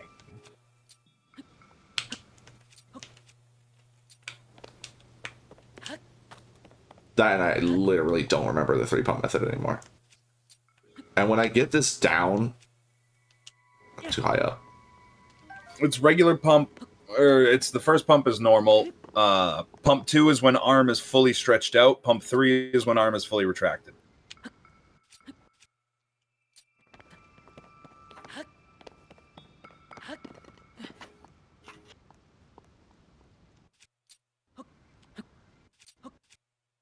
Oh, these little divots are great. They are. I used to use these for regular MTD. Oh, if only we could have it back. Like, I'm pretty sure these were one of the locations, if not the location I used in my video for original MTD. I never got to play with MTD. Like original MTD. Yeah, they can't take that out here, by the way. I am like 90% positive that's because you're hitting it while Link is too far off the ground. Oh, yeah, that's absolutely what it is. Your first pump is coming way too early. Yeah, because that's the way. Oh, damn it, TikTok. The what happens for me is I want to go fast, and then I start going slow, and then I start going fast, and then I start going slow, and then I get dialed in, and then something changes, and I get undialed in. Yeah, so you want to do that's too slow. Pump 1 after Link's chest has gone below the starting surface. Yeah, and that moment of hesitation gets me into like just flubbing in general because I'm like anticipating and like all high stress in the moment. Oh, that was awful. I didn't let go of R.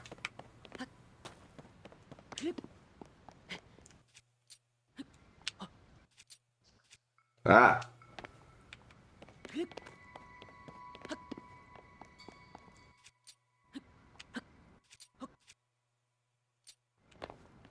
Now I've completely messed it up. See, every time I mess it up, like it can sometimes throw me off and completely reset me. Plus, I hate doing this off of wings. Damn it. I mean, you don't have to use the wings. They're the thing that's here. I don't have anything else. That wall to your left. Can I get... The thing with the wings is being able to run up them lets you reset faster. Oh, I forgot to let go of R in time. Plus, I don't think his arm is in the right spot anyway.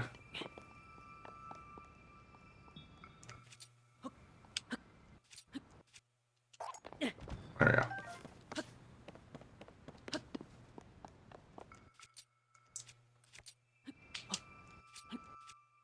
Didn't let go of R in time, and I think I messed up the arm as well. Ah! I got caught in the wing.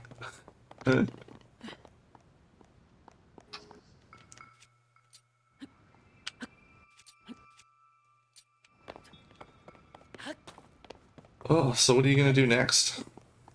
Any ideas? What do you mean? Videos. You want to talk videos? I don't have to. I have no idea. To be honest. Oh, I know what I should make. I don't want to make it. I know what I should make. What's that? The only problem is every single time I take one of the pieces from those videos and make it its own video, I am further invalidating the existence of those videos. Right. More so one than the other. And, like, that wouldn't be such a problem if I hadn't, like, if I didn't have so many places where I was hard baking in reference to those videos.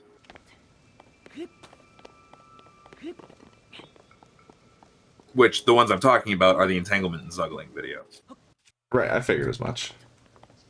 Either that or because what I should is I should make an updated standalone use storage type video. That's what I should do. I really don't want to, because the whole reason that I made Entanglement and Zuggling 101 in the first place was so that way I would never have to cover the entanglement process in another video.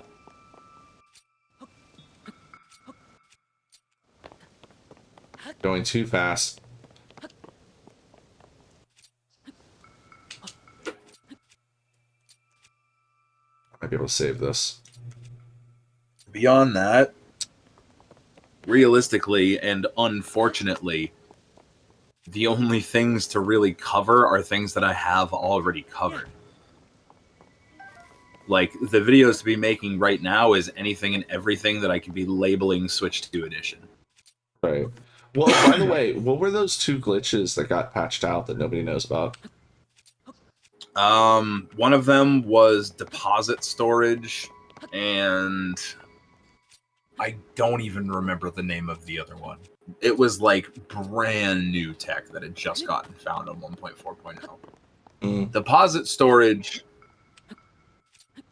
if I... Oh my god, was it deposit storage? One of them, I believe, was like a very convenient way to make like a corrupt save or something. I think. But I'm not entirely sure. If I'm not mistaken, it was a Switch 2 exclusive thing, because the deposit and the deposit storage, if I'm remembering correctly, was in terms of depositing an item to be transferred. Right. Because I guess that's all handled through like a key item. So I guess you like deposit something in and on one save and then load it on another. And then, though, no, I guess to be fair, the Zelda Notes features, that's not Switch 2 stuff, right? I have no idea. I don't know. I don't have my shit updated. I'm kind of surprised that they incorporated something like that. I mean, the blueprint transfer is cool, but like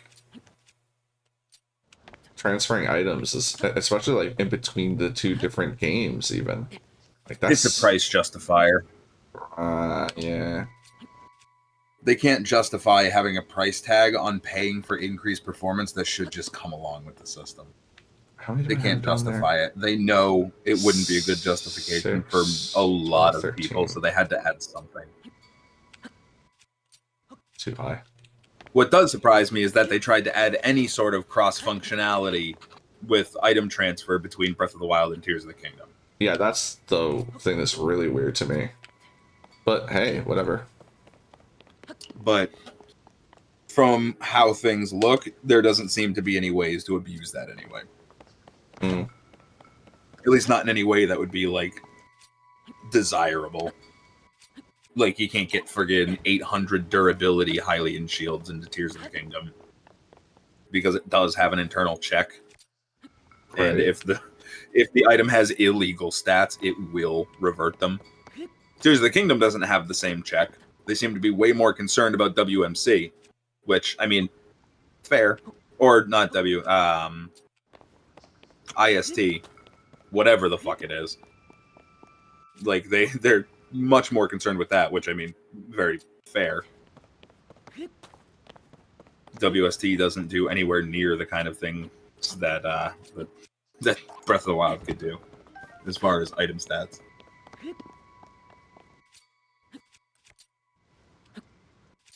As much as I would love to have an 800 durability Hylian shield instead of having to carry around fucking pockets full of them. Right. I'm kind of just disappointed in general that they did that, because now the Hylian feat, I mean, it's still durable, but it feels way less special. Yeah, you can only get so far by it technically being the strongest shield in the game. It's like, okay, but is it the strongest shield in the game because it's so much better, or is it the strongest shield in the game because everything is worse than it should be? Right. And the problem is that it's the latter. Because the durability of a Hylian shield is kind of embarrassing. I mean, it's disappointing that the entire Heroes, like, set is pretty much just lackluster. Especially with the kind of hoops that they make you go through to get replacements for the friggin' Hylian shield. Right. That's the other thing, too. It's like, some players might never find that. Yeah.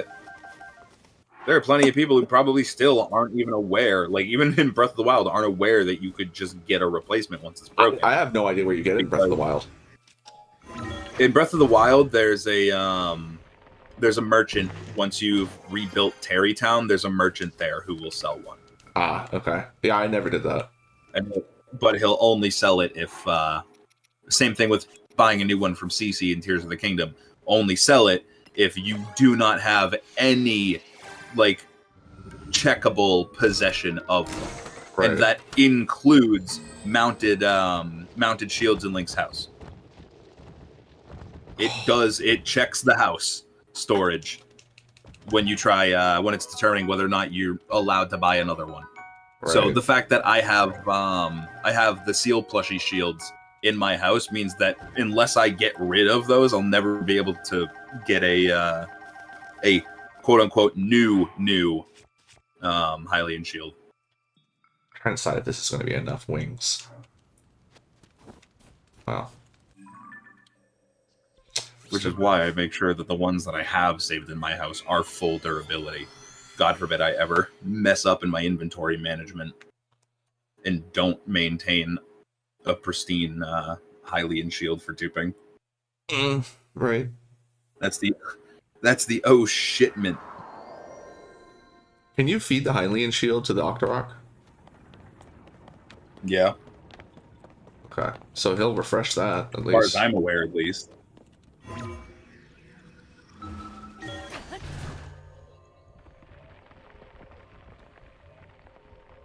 Though to be fair, I never really did a lot of playing around with Octoroks.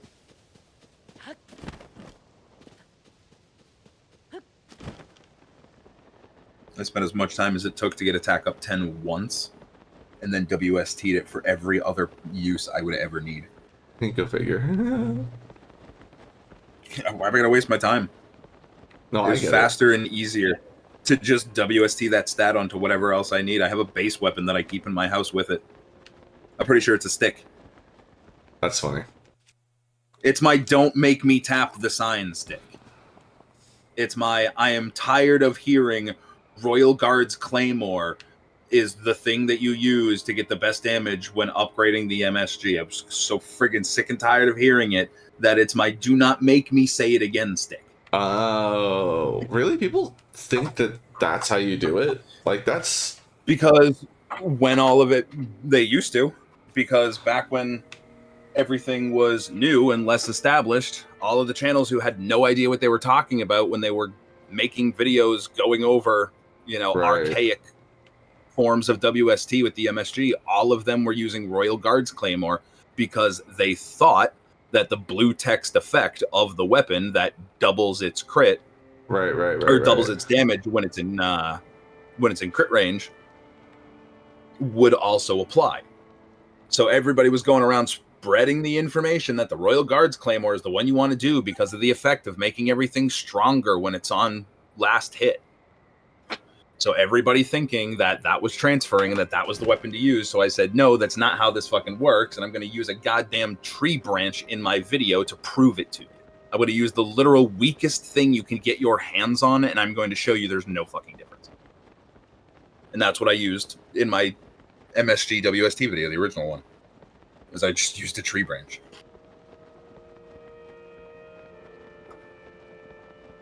It still sits mounted in my house to this day. That's cute. In case I ever need to break it back out on someone who doesn't understand. I'm so mad that I deleted my original file instead of just making another profile. I have no idea what was I was thinking.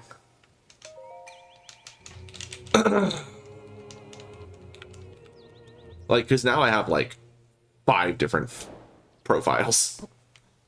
Oh, I'm maxed out. I've got all 8. Is 8 the max? Oh, that's disappointing. Yeah, it's embarrassing. I could understand maybe a maximum number of different Nintendo accounts connected to profiles, but if I want to have 50 offline profiles on my Switch, who are you to tell me no?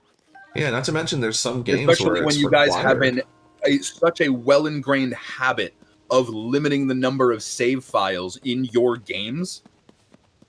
Why are you going to limit me to the number of profiles I can make? Well, not only that, it's just like I'm just thinking of all the games where this is going to be important. Like in Diablo, you have to make a profile to play the local co-op. So, like, if you have multiple friends that you're trying to play Diablo with, crap. I just realized what I did. I needed to have turned that so that I could recall it. I don't think I can reach over there.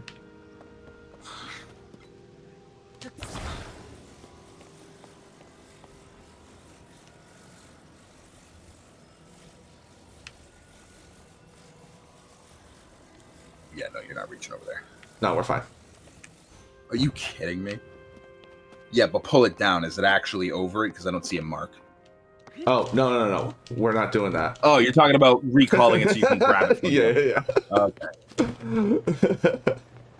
I don't know. The only thing going through my brain right now is pickup smuggle. It makes life easy. You know, if I was good at glitches... Pickup smuggle is the easiest goddamn thing in the world to do. You press A to pick up and minus to open the journal at the same time. You watch 2 memories, switch to your inventory, hold an item. When you unpause, you'll be holding your large item like it's like you're fucking cradling it like an apple. Yeah, but can I fly like that?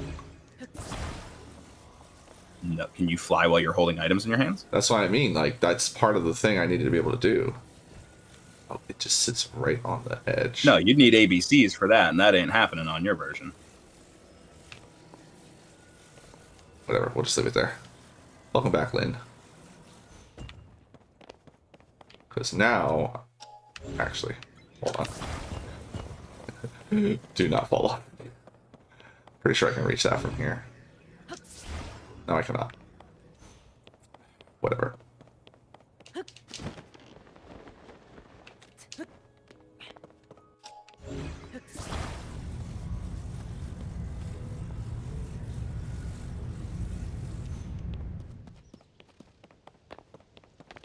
What? Oh, I missed the dragonfly because it was like flying through the floor.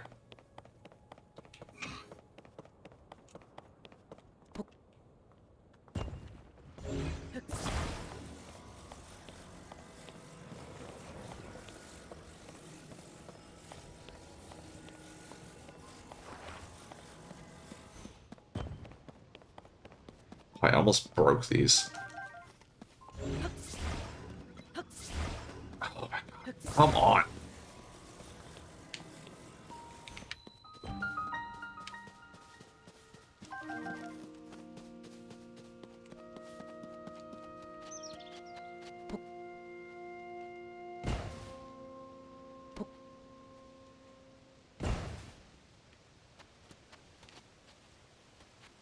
Oh, I gotta bring it to the front, don't I?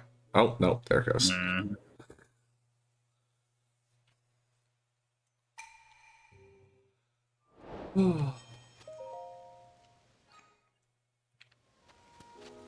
Although I surprisingly small point for that.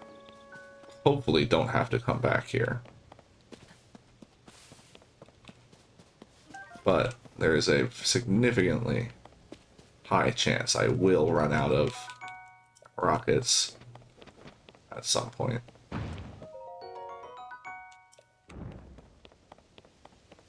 I'm gonna need extra sunnies. I don't know. Grab them anyway, they're valuable. I need to buy the Sheikah suit after all.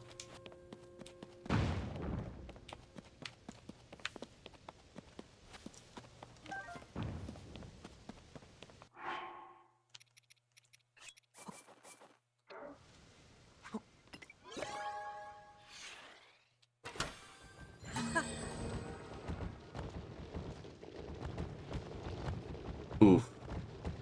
That's a lot of not rockets.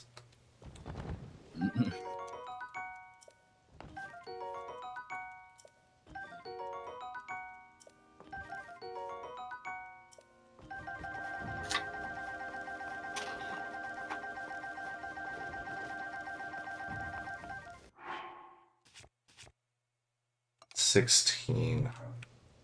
You know what? Just gonna go for extra.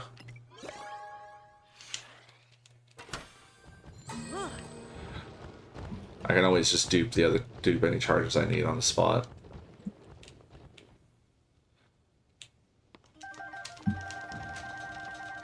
And who knows, by the time I get to the desert, which I'm probably going to do last anyway, I might have 3 extra charges just from finding them.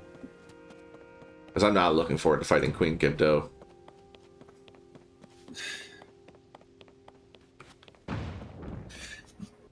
Yeah, I'm not a fan of her.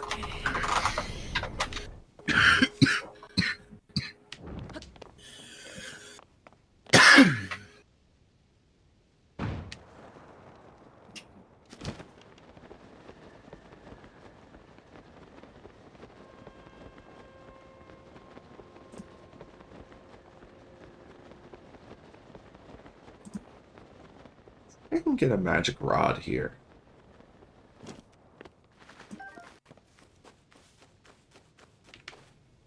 Magic rods are how I'm gonna do Fire Temple.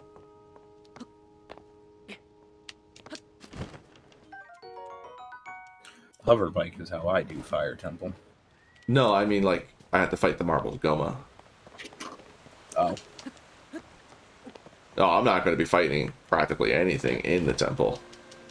Yeah, I like to block that fight out of my memory.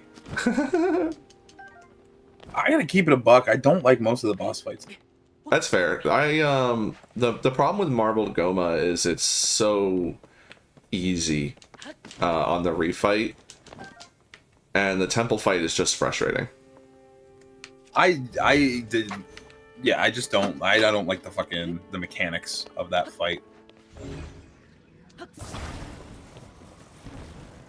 Muktarok is annoying. It literally is just chasing something down the whole time. Yo, I really while dislike fighting Muktarok. with slowed area. Queen Gibdo is just kind of annoying because it's kind of the same thing minus the slowed area, except half the fight. The first time you fight them, you're just on a slowed area to begin with everywhere. Just forgot But like I it's don't more actually just even need chasing to- down. Marble Goma is annoying because of its mechanic and the way that you're supposed to handle the fight. Like the only one that's actually really fun, in my opinion, or like a good boss fight, in my opinion, is Colgera. And even at that, like it is kind of simple. I know boss fights in Zelda games have never really been, a staple of it hasn't always, never really been its difficulty. Because, I think back to Wind Waker bosses, and it's like all of those are literally pushover. None of them are particularly difficult, but they're interesting mechanically.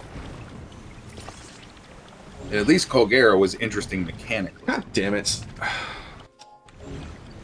You know what, whatever. I was trying to get these fish for money, but I cannot be arsed anymore.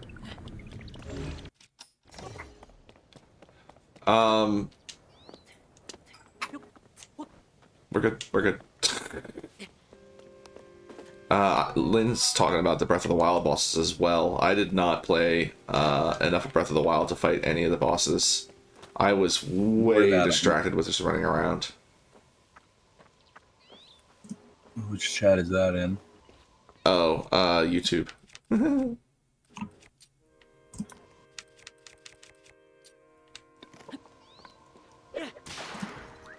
You didn't fall. I want you to go away.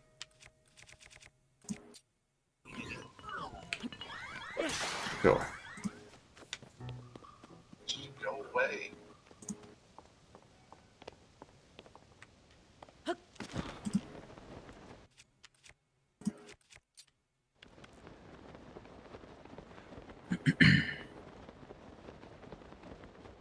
Yeah, I did not enjoy Breath of the Wild. Uh-huh.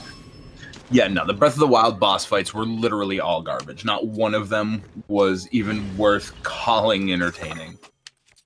It would be a lie. They were all garbage. I hated Breath of the Wild. The most credit I can ever give that game is there's 2 points of credit that I can ever give that game. They're the only 2 points of credit I can give that game.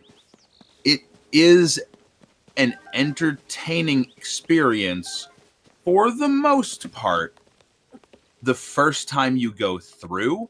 However, depending on how critical you are of things, the luster of that enjoyment will more than likely fade before you've passed the halfway point of the game. But Well, I mean, that's at literally least to what some happened. degree, that first playthrough, the first playthrough is still a fairly good experience. At least a good chunk of the first playthrough. After that, complete ass. The other thing I'll give them credit for is the world design. Are you kidding me? Those were all Because dead on target. God damn it. I can't remember who specifically it was or where he said it. But the intention behind the map design of Hyrule from Breath of the Wild was... I've talked about it a few times. Oh, I just meant... The main intention behind the design was to promote a feeling of wanting to explore. Their whole ideal when making that map was that they wanted to be able to just drop somebody in literally any single place on this map, and if they looked around in a circle, they would almost assuredly see something off in the distance that made them wonder what's over there and want to go explore. And they did that very, very well. I give them a lot of credit for that, because with those intentions in mind, they designed exactly that. Because I spent a lot of the time, most of the enjoyable experience of my first playthrough was just kind of looking around over the fucking hills and shit and seeing something like, oh, that looks like that dips down more than an average valley. Something's over there, and I want to find out what they're hiding from me.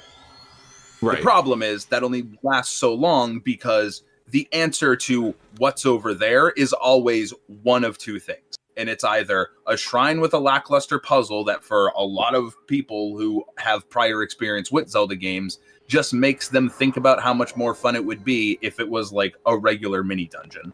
Right. Or some brain-dead Korok puzzle.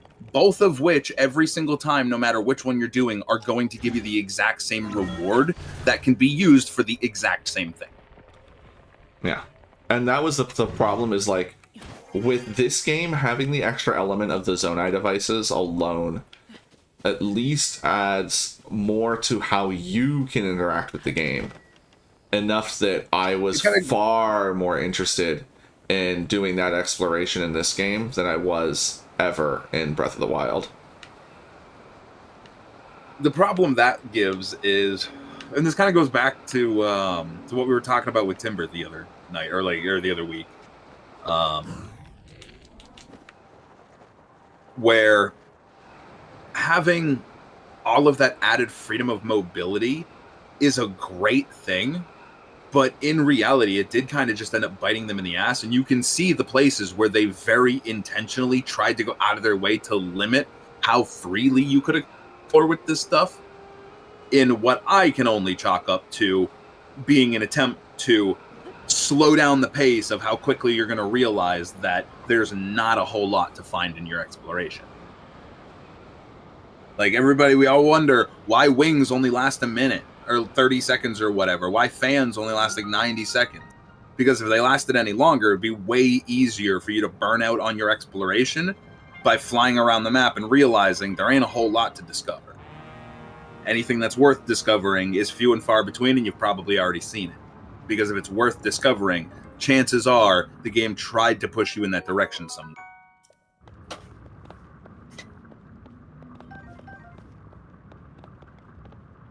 Although this map is at least a little more decorated as well. Like, this is the thing, is like, if we're just comparing the two, the only reason to play Breath of the Wild is for the glitches. I'd say the unique mechanics are the literal only reason to go and play Breath of the Wild. I don't even like the powers. I think it's just, like, the powers in that game are, like, Cryosis is so boring. No, I'm not talking just, like, intended mechanics. I'm talking, like, overall, the difference in what a player can do between the different games is the only reason to go back to Breath of the Wild.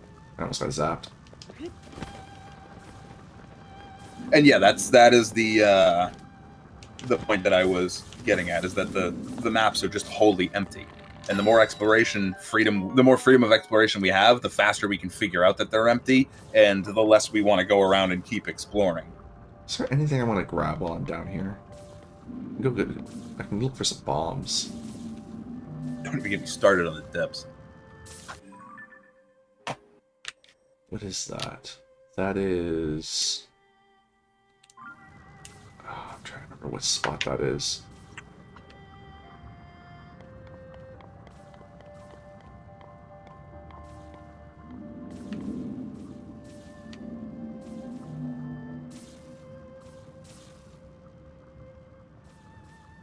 Taking every ounce of willpower I have to not turn this into a let's complain about Tears of the Kingdom You're session. fine. So Every ounce of willpower in my body. the one of the things though, speaking of the depths, let's not go into that too deeply, but one of the things I've realized is it actually kind of matches Zelda 1 again. And what I mean by that is the last dungeon in Zelda 1 is literally a third entire map. Well, technically a fourth entire map. So, like, the way the map works in Zelda 1 is you have the overworld map, and then you have 2 sets of dungeon maps for most of the dungeons. Which are like interlocked together. So like if you can walk through walls, you can end up in like multiple dungeons because they're all on the same tile, like on the same map. They're all exist in the same map. They're just isolated. And then so that's 3 maps, and then the 4th map is the last dungeon is literally as big as all the other maps. Like it's just another huge giant map. So when I think of the depths, I wish more people would realize that thematically, Nintendo didn't come up with any original ideas for Breath of the Wild or this game. They are literally just reusing all of their original ideas in a new package. Like thematically, I wish more people would realize that these games are literally Zelda 1 and 2, and a little bit of A Link Between Worlds sprinkled here and there. Well, I mean, that's I've never really liked that comparison myself. Also why I say Zelda 2 is a better fucking game than these. It's part of it. You know what? I'm actually really disappointed that they've yet to return to Zelda, anything from Zelda 2. Like, that's a liquid fire take that I need to be careful spewing. People get very, very mad when they hear the words Zelda 2 is better than Tears of the Kingdom. Well, that's because people still do not appreciate Zelda 2 for what it is, which is very disappointing. That's because 99.9% of people who talk shit about Zelda 2 have literally never played Zelda 2. They haven't played a second level. They've certainly not played it all the way through. Yeah, these are people who've never loaded the game up. These are just people who are parroting every opinion that they've heard from other people. I was hoping to find some bombs easily. Man, I know that's not your fault, but like, it makes me so sad when I hear people say that. What? I do genuinely feel bad for people whose first Zelda experience were one of these last 2 games. Like, even for the people who are like, I love these games, they're fantastic, it's my favorite game of all time, you know, insert one of the last 2, my favorite game of all time. I still feel bad that this is people's introduction to Zelda. So here's the thing about that, though. I completely disagree with that, because I think the best way to enjoy these 2 games is to have never played Zelda before. Because if you've played Zelda before, then all of a sudden that's the best way to enjoy these issues. 2 games, but if the best way to enjoy the 2 weakest entries in a franchise is to have never played the better entries in a franchise, it's an argument that shoots itself. I don't think I'm going to find easy bumps around here. I'm just sort of meandering. To be fair, I would also say this about like for a complete swap in genre, but still staying in the same playground. I feel bad for people whose first, like, I feel bad for Animal Crossing fans whose first Animal Crossing experience was New Horizons. Like, I feel bad when the most current version, like the most current iteration of a franchise, Core is and another good specifically example when of that most current iteration changes a lot of core things, being players' introduction to the franchise. I'm kind of sad because that it's like Pirates of Rubicon is a lot of people's first Armored Core. It's like, guys, like it's that is so another much perfect better. example. This is a lot of people's first introduction to the concept of FromSoft having any other game franchise other than Souls games.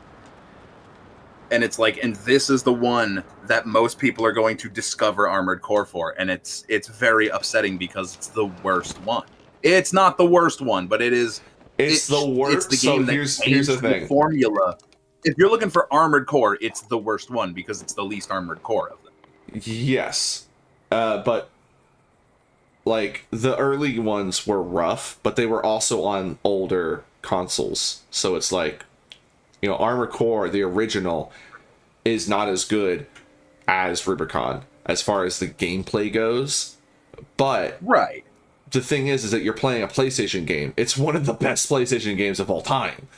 It's such a good game. It's like in the same way that, like, you know, if Zelda 1 was your first Zelda experience, it's like, yeah, technically speaking, you are playing, you know, it is comparatively going to be a lesser experience than if it was somewhere more in the middle, but it's like at the time what game. Was out on the platform, this was the top of the pole. Oh yeah, there's a reason why that game often shows up as the best Nintendo game, like NES game, because it's just it's the first open world game.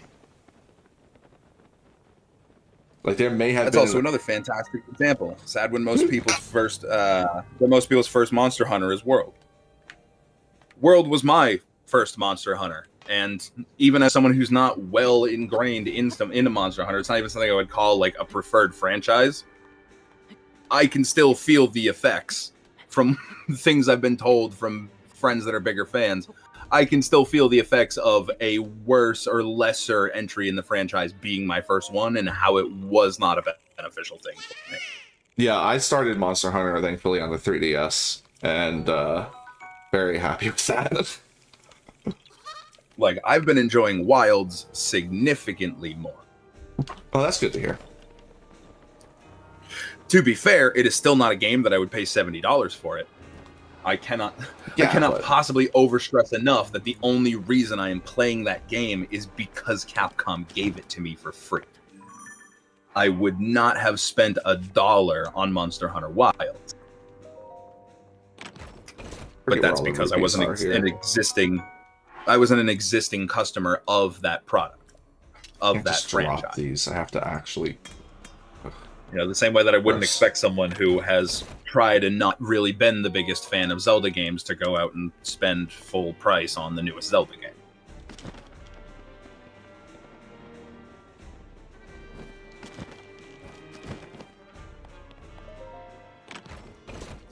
Not necessarily a Capcom partner. It's more so I was just kind of able to get my hands on a key from Capcom Europe.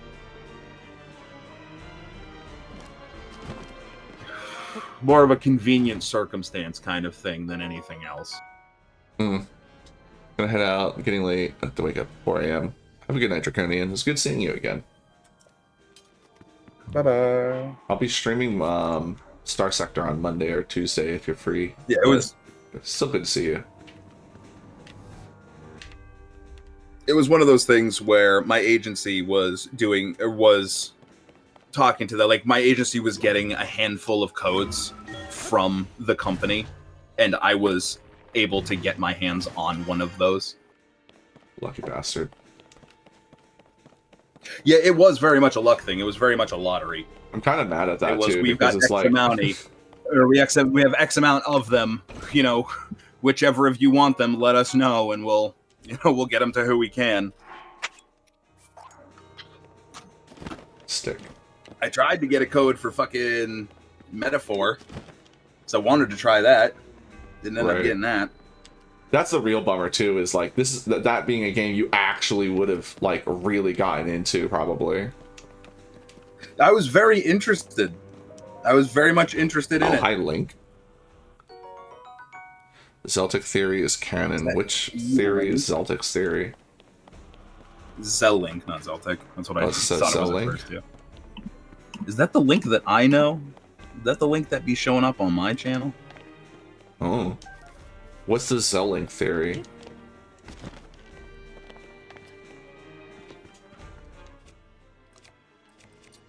Oh, no. We don't throw.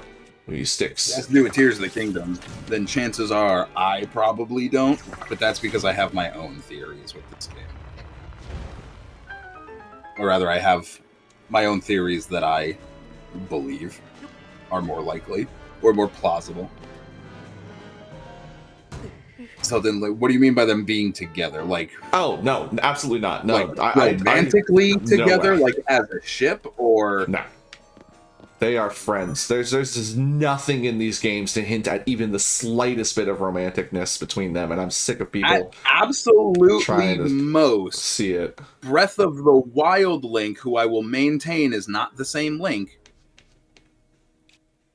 It is and it isn't. Our Link is Link from Breath of the Wild, but it's not Link from the Breath of the Wild we think. Different timeline. But Link in Breath of the Wild, there's a slight argument there that Zelda wants him, but Link has just got work and money on mine. He ain't got no time for bitches. Dude, he literally got engaged to a fish. Exactly.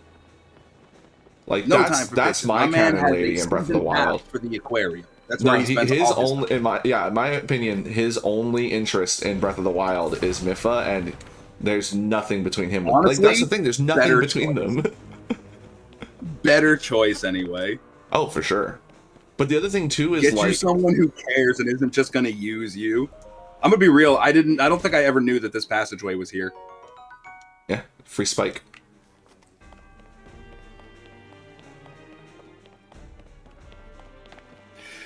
Like, that's the thing. In very, very few Zelda games is there anything that could even remotely be seen as a hint toward any sort of romantic feelings between either of them. The closest you Toward get the- is that she steals your house. The closest you get is fucking Zelda 2, and it's like, womp womp, that's her sister, bro. A lot of people don't realize that. Zelda and Zelda 2 is not the same Zelda. It's Zelda the second, it's her sister. Well, not the second, but it's like literally her fucking sister or her fucking daughter or something. I don't remember. But it's not the same one. It's Zelda and Zelda 2 have such a And weird. like, I only say that because in Zelda stories. 2, it does the whole wake the princess with a kiss bullshit, doesn't it? Or is it wake her with the Triforce? Okay, so here's the other thing too. Zelda 2, all right, it's not I see what you're talking about. It's not her sister, it's her ancestor. The sleeping princess in Zelda 2 has been there the entire time. Oh, that's what it was. Yeah, I knew it was some yeah. funky shit where it wasn't the same That's where one. that's where they started getting into like unreasonably complicated nonsense. Now, I will say, wobbly, timey, wimey shit. there are some Links and Zeldas that I think it would be cute for them to get together, just be happily ever after. But in most of the time, no. I need to figure out how I'm going to fight this Goomba up here because I cannot think of a single Zelda game where anything where there is actually anything that can be looked at as like inference toward romantic feelings between the two of them. It's just almost never there. And by almost, I mean you'd have to read real deep into some shit to find something. We're just gonna have to use our horn. Like, off the top of my mind, aside from Breath of the Wild and Tears of the Kingdom, where there ain't nothing going on there, nobody can convince me there's nothing going on there. Like I said, the closest you get is that she steals your house. Between their relationship would be in Wind Waker, and it's like at that point, A, we're literally talking about kids. And Right. B, that is so much more clearly through the lens of friends. Right, yeah, that too. That's the other thing too. A lot of times, you gotta remember, Nintendo is making these games for kids, children. So a lot of times when people see romantic stuff, it's often people, what do you call it? That thing where you put the thing on other people. Projecting, yes. It's often people projecting their own wants of either actual relations with the characters or just wanting that Man, I want romanticness in the game. Smash, so he must too. Well, yeah, exactly. Oh shit, I threw Now it. that being Oh, well. said, would I be incredibly pleased if it was canonical for Twilight Princess, Link, and Zelda to be a thing? Oh, Yes, you know I what's would. funny is I think that's the game that has the least. Because like, No, that like, game she's- absolutely does have the least, but that game has the baddest Zelda, so it gets a theoretical pass in my brain for if one would, that one should.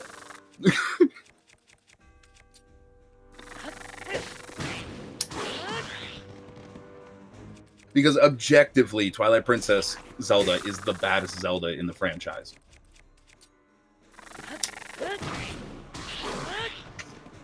It is not even close.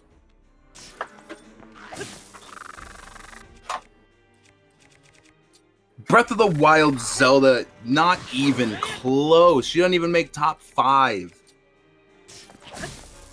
The one thing I like doesn't about Breath of the even Wild go Zelda is that game is Get that absolutely bargain about her. bin discount trash out of here. The one thing I will say about Breath of the Wild Zelda is it's the first time Zelda actually gets to be a character. Yeah, too bad her whole character is fucking crying. I'm sorry. We're finally giving the female character, the female main fucking character, some actual character, and it just boils down to being a whining little girl. Like, come on, Nintendo. Like, at least in Tears of the Kingdom, she kind of maybe had a little more agency, but like, I will also even at say, that, come on. not to like, oh, we got the sneak attack on him. That's funny. Like, The thing with like saying Breath of the Wild Zelda is like one of the best Zeldas is like there's way better. Like, I'm sorry, I they're don't so want much better. I don't want to, like, you know, Abyss, I'm not trying to like shit on your opinion. I'm just saying, like, play some of the other Zeldas. Like, there's so And many. this is the problem. Anytime a question like this comes up, I am obligated to ask, have you played older Zelda games? Because like some of them like have actually done stuff as opposed to now in fairness, let's let's also point this out though. Most of them are less interesting than Ocarina of Time Chic. So that was actually one of the ones I was going to say was like Ocarina of Time. Sheik is actually trying to do stuff and help you. But with Breath of the Wild Zelda, again, this is the one time where Zelda actually gets to be somewhat of a fleshed out character. And what I mean by that is like her story of literally being expected to save the world and all that pressure. Like, I feel like that's much more relatable to a lot of people than any of the other Zeldas in period. Like, that's something that people can immerse themselves in far more. So I can understand liking that Zelda the most over a lot of other choices just because of that. I still don't agree, but I can understand it. I can see it with my binoculars. I don't think it's right, but I can see what you're talking about. Well, that's the other thing too, is like, if you're saying that it's your favorite, then there's no argument. Yeah, no. Damn it, I was hoping to not have to get discovered by him. Yeah, that's one of those things that I have realized. The further and further time goes along, the more and more necessary it is to say in stuff like this that no one's trying to argue with you what your favorite can be. There's no, like, whatever your favorite is, it's your favorite. It's like, it's the same thing, like, it's the same reason that I have my whole fucking preamble anytime I get ready to start talking shit about a game. I always say it with, let me preface everything I'm about to say with, I am not disparaging you for liking what I am about to shit on. If this game is your favorite game of all time, nothing brings you more joy than sitting down and having a good session with this game, I am over the moon happy for you. I wish that could be me with this game, but as you'll find out, it very definitely isn't. I'm not trying to take away your enjoyment. I am just loudly expressing my opinion on the product from the top of my soapbox. Right. And plus, I always the have other to thing clarify too that to because acknowledge. people will, and I mean, reasonably so, people will get upset when you start talking shit about Oh, for one sure. of their favorite things. Absolutely. So I like to remind people, I am not talking shit about you liking it. I am talking shit about the product as far as my opinions on it go. And the other thing to people, I think, really need to understand that isn't immediately apparent. You're a picky bitch. Like, your taste in games are very, very particular in a way. And, like, this is a game that I still love because I can get lost in just running around doing nonsense. But that's not always the kind of things that you do for playing games. There's some games where you do that. But in general, you're like, oh, hey, Glitch. You're, like, trying to... Like, I'm usually objective focused when it comes to playing a game. If I'm going to play a game, whether it's a serious objective, whether it's a built-in objective, whether it's something that I've come up with to do on my own, I need to have some focus or direction to drive my reason for playing the game. I have very few games where I can just sit down to play the game for the sake of just playing the game full stop. Like, I have to have something to do in that game that I think is going to be fun or enjoyable to do. Otherwise, I'll never start it up. But it's like, it also kind of goes, this all kind of goes hand in hand with the other thing that I always like to point out, and it's that most criticism, all real criticism comes from a place of caring. It is impossible to genuinely criticize something that you don't care about. So the reasons I am always so critical about these last two games, more often Tears of the Kingdom, just because of the scope of what I do, is because I care so very much about this franchise, about these games. They've been a major part of my life for as long as gaming has been a part of my life. Ocarina of Time was tied with Mischief Makers, because I got them at the same time, as the first console game I ever owned. I had a Game Boy and Pokemon before that, but back in fucking 2003, a console was a huge fucking difference to a Game Boy, especially when you're playing on Game Boy Color. So like Ocarina of Time was pretty much my first experience, my first exposure to console games. So like that, I feel like that alone says a lot for like my fucking love for this franchise. I do have a YouTube. I can't imagine Sideways will get mad at me for posting the link. Self-promotion? Self-promotion in my stream? You banned. Honestly, I was trying to decide if I should tag you in the title or not. This part of me's like, I don't want to bother. A big part of me. But another part of me is like, but the algorithm. That's alright, I'm not that worth it. Come back to me, club. Please come back. I don't know if that actually back. works as a link. I don't think it's coming back. It's not coming back, it's gone forever. Oof. Oh well. I was hoping to get some big sticks. Dude, is this so different from how I usually explore this section? Because normally I come up here to get... For me, my favorite game is the best game I've ever played. So that is another thing, is... and this is another one that I do talk about pretty frequently. I need to... Hold on, before we get into this, because that is a good point. But there was something else I wanted to mention too, since not everyone here knows you, is... One of the, I think, big things that causes you to have such a tense relationship with this game is the fact that it's your work. It's the fact that you got pigeonholed into this. Could be said that I do this job I do this game for a living. Yeah, and that I think is a big source of a lot of your frustration. Why have I not just popped out, chat? I'm being dumb about this. Don't want to fight. I'm trying to see both of them at the same time. Pop out, goddammit. All right, we have Be free from your clutches.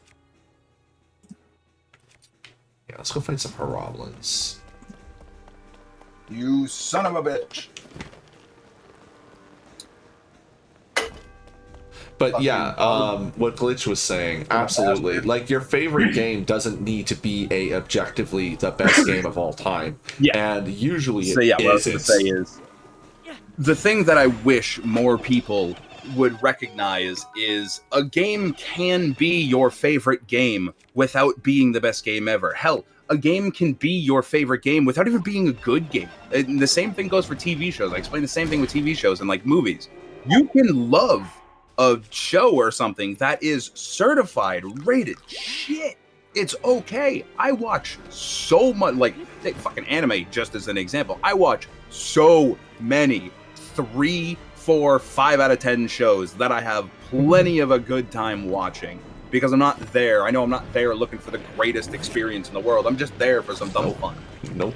Like, you can enjoy things. Like, keep using anime for an example. I'm not going to name any specific things because that's going to get me down into an entire different mental rabbit hole that I'm not ready to sort out yet. But, like, I think I could safely say that, like, whatever I would label my 5 favorite anime of all time, I probably not one of them I would say is even within consideration of being considered one of the greatest anime of all time. Same thing with games. Like, there are some games that I fucking, like, this is where it gets a little more complicated because I do like a lot more gourmet as far as favorite games go. Like, Halo 3 is an outlier in this because it's like, once upon a time, Halo 3 was the biggest thing on planet fucking Earth. Halo 3 was the greatest fucking game of all time once upon a time, and if you ask me, it still is one of the greatest fucking games of all time. Well, I still love Doom. Original Doom. Right. Because personally, I think Wind Waker original is Doom... one of my favorite games of all time. I don't think it's one of the best games of all time. I do think it is one of, if not the best Zelda game of all time. But, like, it could be my favorite Zelda. It could be one of my favorite games. It doesn't have to be the greatest game of all time.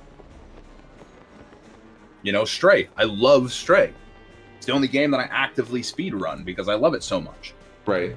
I don't think that's the greatest game of all time. I think it is a fucking fantastic game. I don't think it's the greatest game of all time. I think it's a long shot from being that. Sticks over here. More people need to understand that you can love something. Something can be your favorite of that thing. And that doesn't mean that it has to objectively be good. Sonic 06 is a great example of this. I love that game. I love Sonic 06. I have always sang the praises of Sonic 06 when nobody would. Do I recognize objectively that that is not the best game ever? Yeah. But that doesn't mean that I can't have plenty of fun with it. There's sticks.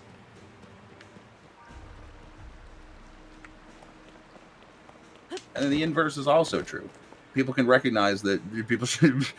I wish more people could recognize that just because it is your favorite game of all time doesn't mean that everybody's going to feel the same way. Those are all... Are those regular sticks? I think those are just regular sticks. I wish people would stop telling me if you don't like the game so much, you don't have to keep making videos on it. That's the funniest take to me. It's like, no, you don't understand. Literally do. I hate hearing that one. I hear that one so fucking often. Every single time I complain about it. If you don't like the game, you don't have to force yourself to keep making videos on it and to keep playing it. You know, we get it. And it's like, bro, you don't get it. Plus, that's honestly, like, here's the other thing that bothers me about that, too, is, like, what are so, like, it's such a weird, this is part of that, like, parasocial relationship. The content creator must feel the same way about the thing as me, or I'm not happy. Right. Why? Why? Don't you just want the content? I would love... Because somehow knowing that I don't actually like Tears of the Kingdom as a game, it's like somehow that takes away from, like, the authenticity or the quality of my videos, or, like, the purpose of my videos. Where is Whether this? or not I like the game means nothing. I'm here to teach you how to do a thing. I'm here to teach you how to expand your enjoyment of the game. I'm lost. Who the fuck cares if I like it? Oh. I really couldn't tolerate booting this fucking game up and making a video on it. Believe you me, I wouldn't. I mean, like, The that's money the I other thing make too, nice, is but I like, can tell you right now, I don't make enough money to keep me tied to something that I absolutely despise doing. and the glitches are the one thing you do enjoy about the game. They're the one aspect of the game that I like. Because it's literally like playing in a sandbox with all of the tools you could possibly want. I can very confidently say that I have never seen a game like Tears of the Kingdom as far as freedom of glitches goes. I have never seen a game that is just that approachable for glitches. They're like a fucking hidden feature. They're like hidden tech that you can do. Whereas, you know, a more direct comparison point is in most games, glitches are very circumstantial. They can be done at a specific time in a specific place with a specific thing. Whereas in this game, it's like, all right, well, I want to do this. I could just go, I have the stuff that I would need to do this. I could just go and do this. And it's like, even at that, it doesn't, like, that doesn't even apply to open world games as a whole in general, too. So, like, it's very, very unique in the way that glitches work and can be approached in the game. Can you get back And up here? that aspect of it is what keeps me doing my job. First of all, I didn't know you can't drown these guys. What? The whiz ropes. I threw him into the water, but he didn't drown. It's because he's not in the water. Exactly. Oh, he can't. I was gonna say, okay. I'm surprised if they even can go underwater. He's trying. He's trying. I believe in you, my lad. You can get up here. Come on. There you go. Now get away from the water so we don't do that again, please. He doesn't see me.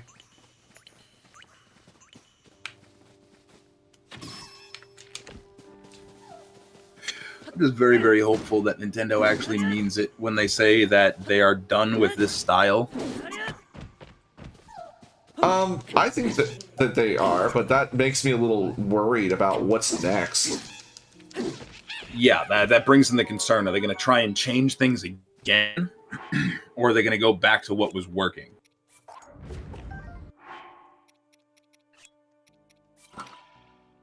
God, it fucking pisses me off so much that Breath of the Wild blew up as much as it did. I have never wished more in my life that a game did not perform well. Because that's the whole reason that we're in this fucking situation. It's the whole reason we have Tears of the Kingdom. It's the whole reason that this whole format wasn't just a one and done. Is because for some reason everybody latched on to Breath of the Wild with their blinders on. It's over here. And started fucking ignorantly touting it as the greatest game ever made. The greatest Zelda game ever made. I've never played any. No, but this is the greatest one ever made. I can just tell. I didn't get the... And it's like, and then every fucking hack journalist, fucking game journalist website that just loves parroting what they see on Twitter starts calling it the greatest fucking Zelda game ever made because everybody knows that game journalists are not gamers. So you got a bunch of people whose only Zelda game they've ever played was Breath of the Wild talking about how it's the greatest game ever made and it's the best Zelda game by far. And its fucking numbers go flying through the roof undeservedly as far as I'm concerned. And now we get stuck with it for another 6 years, 12 years, who knows how long.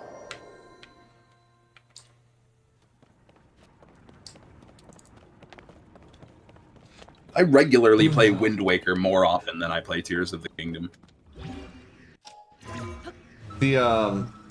That's something I will say too, is like Nintendo's new habit of starving certain I mean just in general, like if you like Mario games, like at least there's more Mario games, but it's like if you only like 2D or 3D Mario, starved.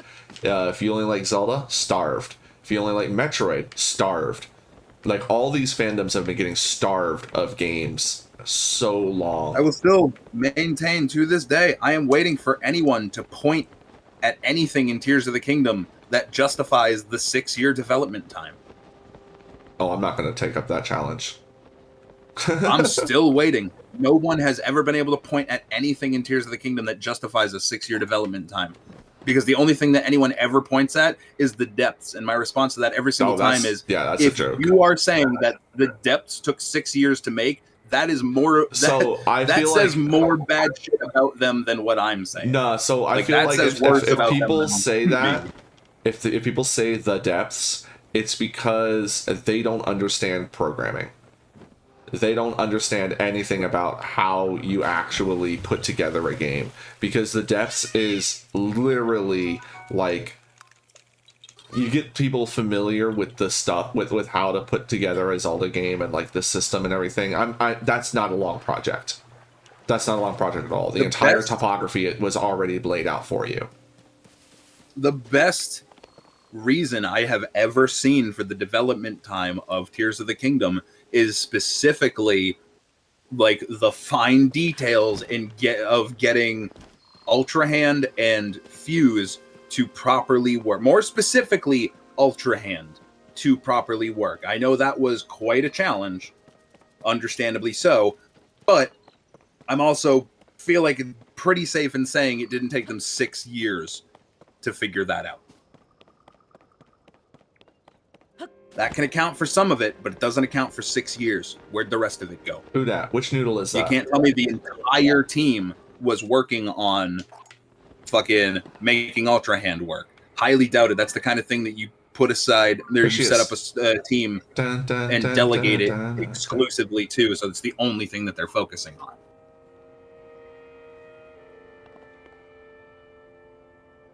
So, like, even that, not a full answer. Oh, that almost hit her in the face. That would have been hilarious. Because I cannot see a single thing in this game that justifies the same. The reason 6 for anybody listening who doesn't understand why I'm hammering in on the 6-year development time is because that was the start to finish development time of Breath of the Wild from scratch.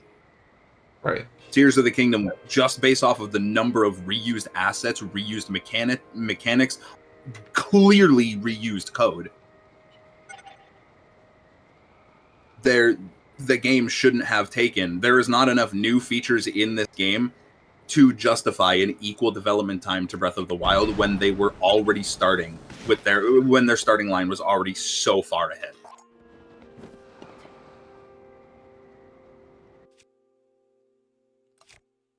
I'll never be convinced that this game needed to take that long.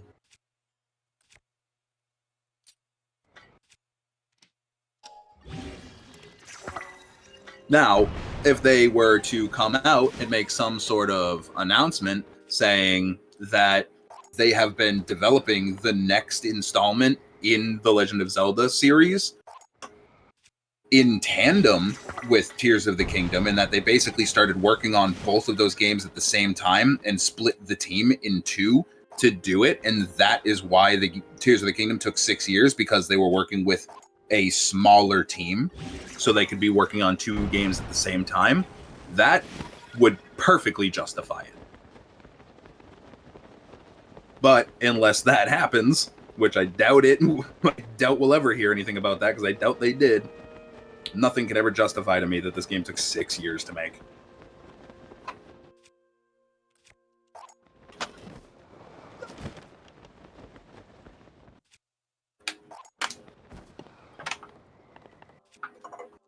That's my big thing, is we got this, and now how long are we going to have to wait for the next Zelda game? You know, I'd like to play this game before, you know, I would like this to come out before I'm in my 40s.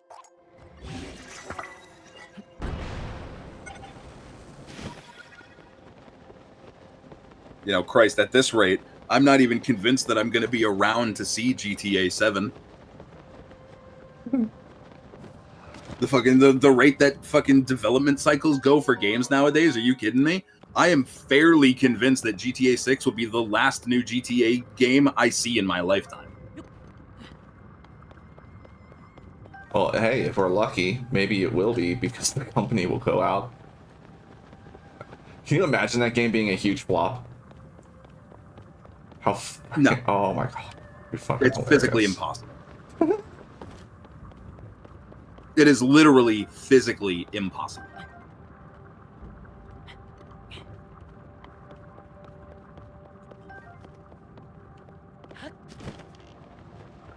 Kind of goes back to what I was saying, something I was saying last night. Different context, same argument.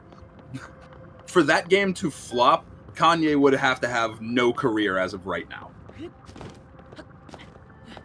True. There are some things that are just too big to fail. Rockstar and the GTA brand is too big to fail. If that game is even remotely close to a margin of the player's expectations, it is impossible. Like, they would have to release countable polygons. Like, they could literally release the game looking like GTA 5 and it would still be the best-selling game of all time. There's too much brand loyalty there. It cannot happen.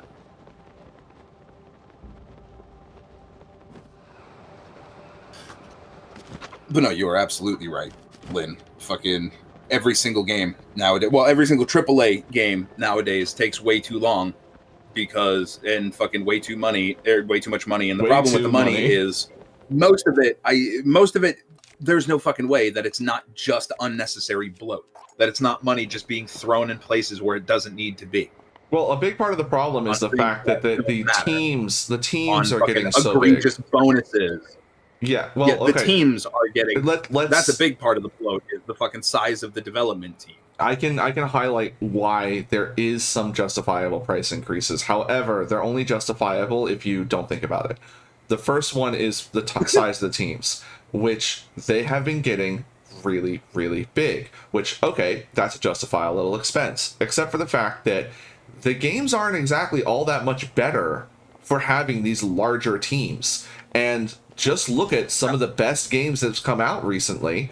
Like, one of the best games of all time, Minecraft, one guy. One of the most recent amazing games. The opposite. The bigger the team, the more likely you are to run into to end up with a fucking mess. That's what I'm getting at. It's too much to coordinate. Yeah. Exactly that. Well, not only that, but also, like, how good exactly are these people that you're paying so much money for? Because all these games have been much money for them. That's the other thing too, is they're not actually paying them what they're worth. They tend the like true the reason combo why you see of any game development company CEO is talk about the cost of employees like you're paying them ridiculous amounts of money, like they should be making for the amount of money they're bringing in, when in reality it's just to cover up that all of the executives are getting the massive bonuses from the success of the product, and they're getting ready to lay off 40% of the fucking team. There's more to this as well, though, because the reason why you see a lot of these companies shedding talent is because, again, they're firing the people they actually have to pay a decent wage in order to pay other people less. So they're losing experience because they want to save. Where the fuck did this go? Because they want to save. I'm not going to make that. Because they want to save money, but at the same time, it's like, this is why so many of these games have been coming out and been trash. Like fucking, I think literally earlier today, I read an article about Kojima. Yeah. Making the comment that the size of the development team for Clair Obscur 33 being at just like a fucking handful of people, like maybe a couple dozen people, was his literal ideal team size. Yeah, and the thing that drives me crazy too is, like, there's enough companies. People should be wondering, I wonder why. This guy makes really good games, and he is saying that smaller team, better game. The other thing too, at some point, people gotta wonder why. What was I gonna say? Like, if you really need to, the exact same month. Yeah, Blizzard's done the same thing. Literally every big player in the industry has done the exact same thing. Everyone's been laying people off. Had recorded record profits off the back of a massive successful game, laid off almost, if not more than half of the development that actually made it, and then within the same month, if not within the next 3 months, write themselves a massive fucking check to pat themselves on the back for all the shit that they didn't do. That is, it's the industry true combo. I love it. It's a true combo because every single act just naturally combos into the other. Successful game combos into record profits, directly combos into lay off a majority of the development team, directly combos into large personal. The main one for me is Hi-Fi Rush and that studio. Like, you literally had one of the best games of the year. And one of the best games of the year. Yeah, we're dissolving the studio. Like, that one was just... Because we all fucking love... That was Microsoft, right? I believe so, yeah. I mean, at this point, fucking insert name here. They're all synonymous. They all do the same thing. They're all hyper trash, yeah. The best thing that any consumer can ever do when it comes to the game, navigating the game industry, is to keep in mind that every single AAA developer and publisher is EA with a different name. Basically, yeah. If you consider every single person who is trying to sell you a gaming product to be EA under a different name, then you'll find yourself getting less surprised, blindsided by bullshit a lot less frequently. Yeah. Oh, yeah. EA is responsible for killing off a lot of things. Oh, geez, Command and Conquer. Oh, like, I actually want to explore. Like, I want to play Command and Conquer 3, but it's literally unplayable. Like, your units don't even know how to. Into games where no one plays it. So, like, your units can't actually figure out how to pathfind in Command and Conquer 3. And on top of that, like, I mean, that's the big one. But, like, the game is just so poorly optimized. And, like, that game came out, got DLC, and was still left in that state when they walked away from it. Like, their units literally can't figure out how to get from point A to point B. Stuff like this that makes me very glad that pretty much all... Or that my interest in RTS basically started and stopped with Supreme Commander. Right. Supreme Commander's such a good game.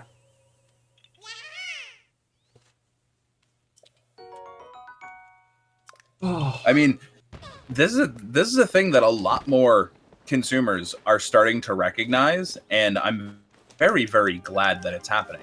The fact that, or I shouldn't say recognize, but like, I really, really love the fact that more single dev project games are turning out as good as they are. Yeah, Balatro made me so happy. Was Balatro single dev? Yeah. Fuck, what's his name? I want to say Inscription was also one guy. Did I get the... I didn't get the shrine. Shit, but I'm I not just jumped off this thing and didn't get the shrine. Well, like, in the last... I mean, it all started with Stardew Valley. That's Local like the Thunk. fucking... That's the real cornerstone of... No. You know... Minecraft. That was the game that opened Notch. up a lot of people's eyes to be like, I can make a game on my own, and it can be successful. Stardew is one of the recent ones, but Notch made Minecraft by himself. Well, yeah, Notch but made most Minecraft by people know himself. Minecraft from Microsoft, is the problem. But that's the thing. Stardew Valley, to this day, what, 12 years later, the game came out in, what, 2014, if I'm not mistaken? 12 years later, it is still... Well, it's not just him anymore. I guess this... I was going to say, I'm pretty sure it's not just him anymore. But he has, like, less than 10 people. What am I doing? I'm never coming back here. I'm playing this like it's going to be like a established file. It's like it started solo dev and it stayed indie dev.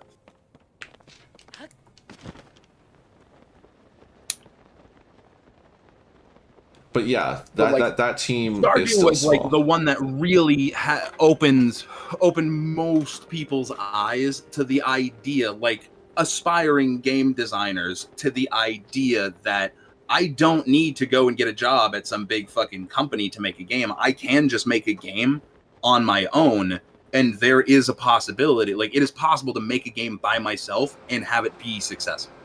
It doesn't need to be attached to some fucking I don't need to be working for some big AAA developer. I don't need to get it, have my game attached to some publisher. I can just make a game by myself in my room, self-publish it on Steam, and I can be successful. It's possible. Like, Stardew was to the solo dev industry spicy. What spicy. Opposite spicy. What like early YouTubers were to the idea of monetized content creation.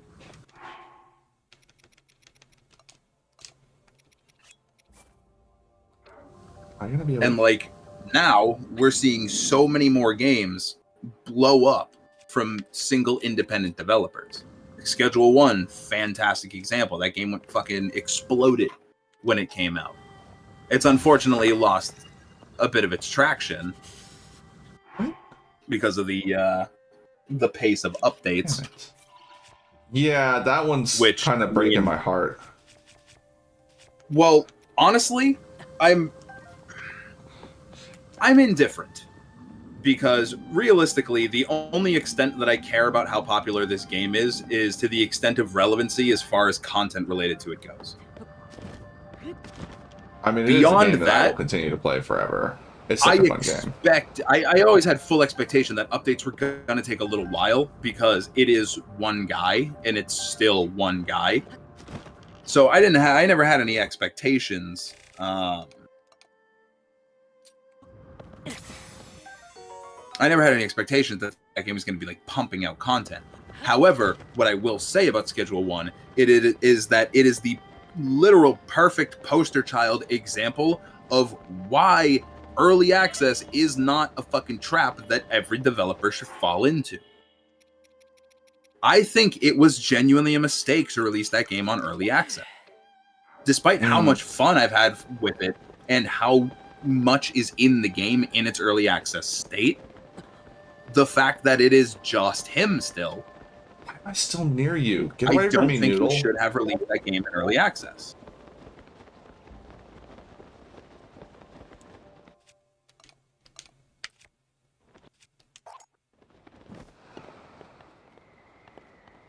I mean, Schedule 1 is a fun game. It's not like it's not the kind of game where I can see myself. Well, hold on. Are we talking about Schedule 1? It's like it looks. Yeah, that I don't get. I think people are just Roblox is the new Minecraft when it comes to making fun of graphics. Like there's honestly not too many games out there right now as just casually fun as that game. That game is so much beyond fun. Like not even to go to that, but like to an even like more boiled down degree. As far as early access games go, not even ones that are just available, games that have come out early access over the last even, let's say, 5 years, this is at like very, very high up on the list for the quantity of features available on initial access. Oh yeah, for sure. Because when that game launched early access, there was a lot more in that game working, ready to be used than almost any early access game you see. Because early access is always just a game boiled down to the most fundamental mechanics to progress the gameplay loop. Like, you can say that it is technically a playable game, but that's the state of most early access games, the overwhelming majority of them. There's usually no additional anything. There's no expanded features, or very, very few, where Schedule 1 dropped with quite a bit of available content off the rip. It's the issue with its sustained popularity is unfortunately the slow speed of new content being added to the game, which is why I say I don't think he should have released an early access. I think he should have worked on things that I think he should have waited to release that game until he put in all of the things that he wanted to put in. Yeah, I mean, it definitely would have helped with the keeping the game popular, because right now it's like no one's going back for like, what are you going to tell people was the latest update? It's like, oh, the okay, no, I can kind of see what you're saying now. Not that it looks like Roblox, but like it feels like the kind of game that you could very much see somebody making in Roblox. I can kind of see that. I can see where you're coming from with that. To be fair, though, I think that does kind of speak more to like the actual infrastructure quality of that game, as much of a meme as it is. Like, if that game wasn't so horrendously predatory at like the executive level, like fucking taking advantage of children, fucking child labor, fucking horribly predatory microtransaction systems. You know, if this game wasn't one of the most morally unacceptable practices happening right now in the industry, like, that game would be and could be incredibly revolutionary. Just as far as like the concept of game genres and game capabilities go.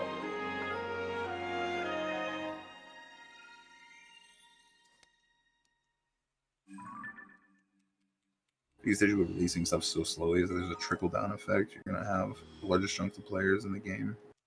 This release, then it's slowly going to die. An update comes out. Yeah, that's the problem. That's pretty much like, I more or less refer to that as the early access cycle. Because that's what early access is. It always runs into that cycle. Is, you know, you have people hooked for as long as they possibly can with the minimal amount of content, and then it's problem was drip feeding things in there, like drip feeding things over time, and people just coming back to see what it is, and then disappearing, coming back, disappearing, and it's like, there's so many reasons not to release a game in early access. I hate the concept of releasing games in early access. I don't even know who fucking started that, but I would like to kick them in the penis and balls. It was Minecraft. Now, so Steam was the ones that really made it a thing, but Minecraft came out in a browser. And they were selling it before it was done. Man, fucking Notch. I know, right? The Notch give it, the Notch Swede, take it. Fucking Swedes, man. But yeah, when Minecraft first came out, it was in beta still, but that was... To be fair, though, I give him credit because if I'm remembering the history of that game, he only did that because of the overwhelming fucking, like, screams from everybody that was following the development of the game, like, begging him to release an early model so that way they could play it. Oh, for sure. Like I don't think... When I bought that game, like... Did he even sell it initially? No, it was originally in a browser. It was originally in a browser, and all you could do was place blocks. Like, none of the crafting was even in the game yet. But it was like... I mean, like, even then, it's like, there was nothing like that. The idea was there. Like, this is the thing, is when that came out, we were just hitting PS2 and 360. So it's like... Or not PS2, PS3 and 360. PS3. Yeah. Okay. And no, it wasn't just hitting it. It was like 2 years into that generation. And if you look at those consoles... When did Minecraft come out? I'm trying to remember, like... Again, it depends on what you consider Minecraft. Because the full version of the game didn't come out until, like, what was it, like 2011? Minecraft Alpha. Like... But Alpha is the one you want. Like, when was the browser version available? Because that, like... And when you go back to, like, those older generations of consoles, there's nothing like Minecraft. No, First of all, say release, I mean, no, I don't want fucking Gamepedia. Fuck you, Google. First of all, with 2009. When I say release, I mean like when it was officially put on a market for a price. 2009. So it was 2 years into that generation. Yeah, that sounds right. And because I remember when I bought it, it was... Actually, it was only like a year and a half. It was because it was May. When I bought it, it was... I had to pay for it in euros. and everyone was excited for the Nether update. And by that, I mean the update that added the Nether to the game. Oh, are you kidding me, dude? I remember when we got beds. That's cute. I remember when we could finally sleep. I remember when the grass was blue. I don't remember Bluegrass. Because I had the game I remember before Bluegrass. I think I had the game before the Nether update. Or it may have been literally right when I started that's when that came out. Yeah, I had the game well before the Nether update.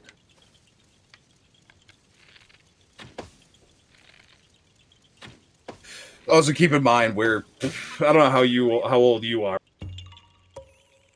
I mean, you do, but you forgot. No, not you. I was talking Oh. to chat.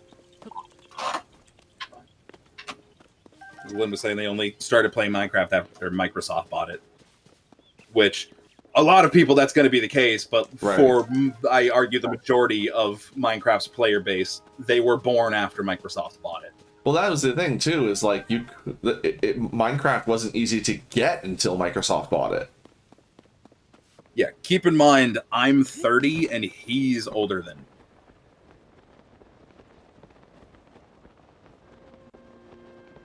I don't remember exact number.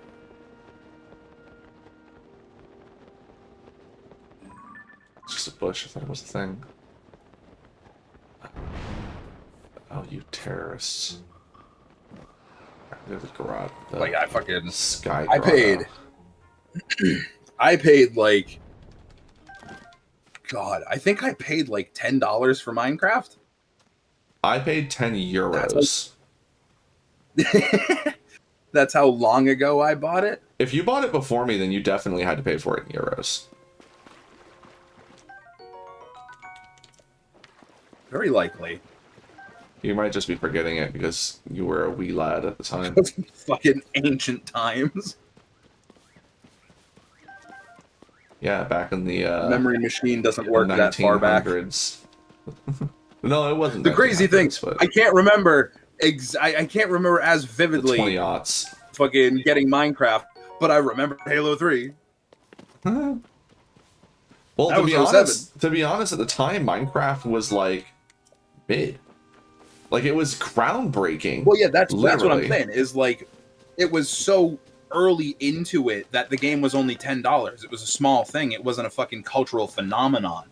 Oh, but one thing I wanted to bring up when it came to like the time it came out was one of the things that I often bring up for context is the fact that you couldn't, like, here's an entire map, go break stuff. That was the most revolutionary concept ever. Because it was fucking wild. I literally remember watching footage of people playing Minecraft before I had it because this was back then. I needed to get the money from my mom. I was in fucking school. I was a kid.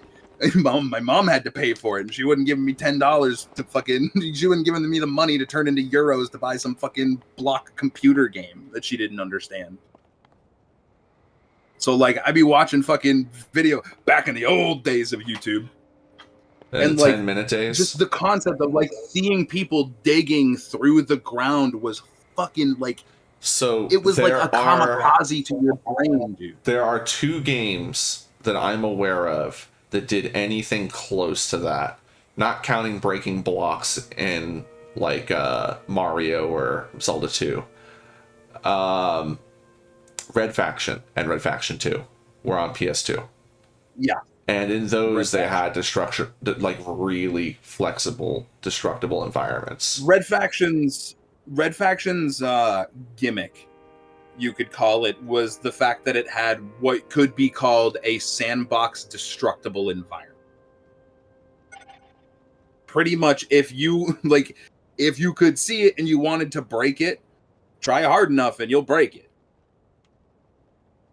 Like, you could rip down entire fucking buildings with NPCs that you need to knock to for your mission. I want to say You could drive Terraria came a out truck like through the wall.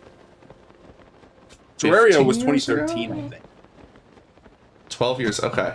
But I remember when Terraria came out, that one has its own special place because... No, Terraria was 2011. Okay, that sounds better. Yeah, I was going to say that sounds better. I was pretty sure it was sooner than that, or later than that. When the thing is that Terraria now doesn't look special, mostly because everyone knows what Minecraft is now, and there's a lot of games like Terraria now. But when Terraria came out, it was the first one. It was The problem with Terraria as it compares to Minecraft is it is possible to do Terraria better or different enough than Terraria to make something that is heavily similar but marketably different enough to be successful. Like look at Starbound is a perfect example of this. Right. Whereas look at any Minecraft clone, you just brought it up. you can't name. No one can name a Minecraft clone because you can't really do Minecraft better than Minecraft's doing. Let's qualify that as successful. You could improve Minecraft on clone. it, but mods generally take care of that. Damn it! I wish I had known it was going to be Blood Moon. I would have done some cooking. Because anytime, you go ask 1,000 people if they can name a Minecraft imitation game, and 1,000 of them will say Terraria or no, I can't. Some of them might say Starbound, but they might not even think of Starbound. Is the thing because Starbound is because Terraria's market phrase is 2D Minecraft. Yeah, and boy was I happy about that. Ask 1,000 people who have played Terraria to that describe Terraria to someone who's never heard of it. 1,000 people will say it's 2D Minecraft. And it's so beautiful. Now, with Starbound, since you brought it up, the funny thing about Starbound is after Terraria came out, everyone started trying to make a 2D Minecraft. Exactly. And Because specifically, Terraria left a bunch room of for sci-fi improvement. ones came out as well. And the only one that lasted was Starbound. It's the only one that I But the fact believe that is still... any lasted is the point. Because Terraria left more space for an imitation to improve or change the formula enough to be independently successful. Right. Minecraft didn't do that. Right. Minecraft, at most, made some less than stellar choices that can be fixed with a modder, of which there are plenty.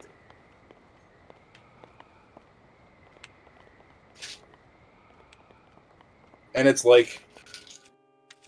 to speak to that, I enjoy Starbound far more than I enjoy Terraria.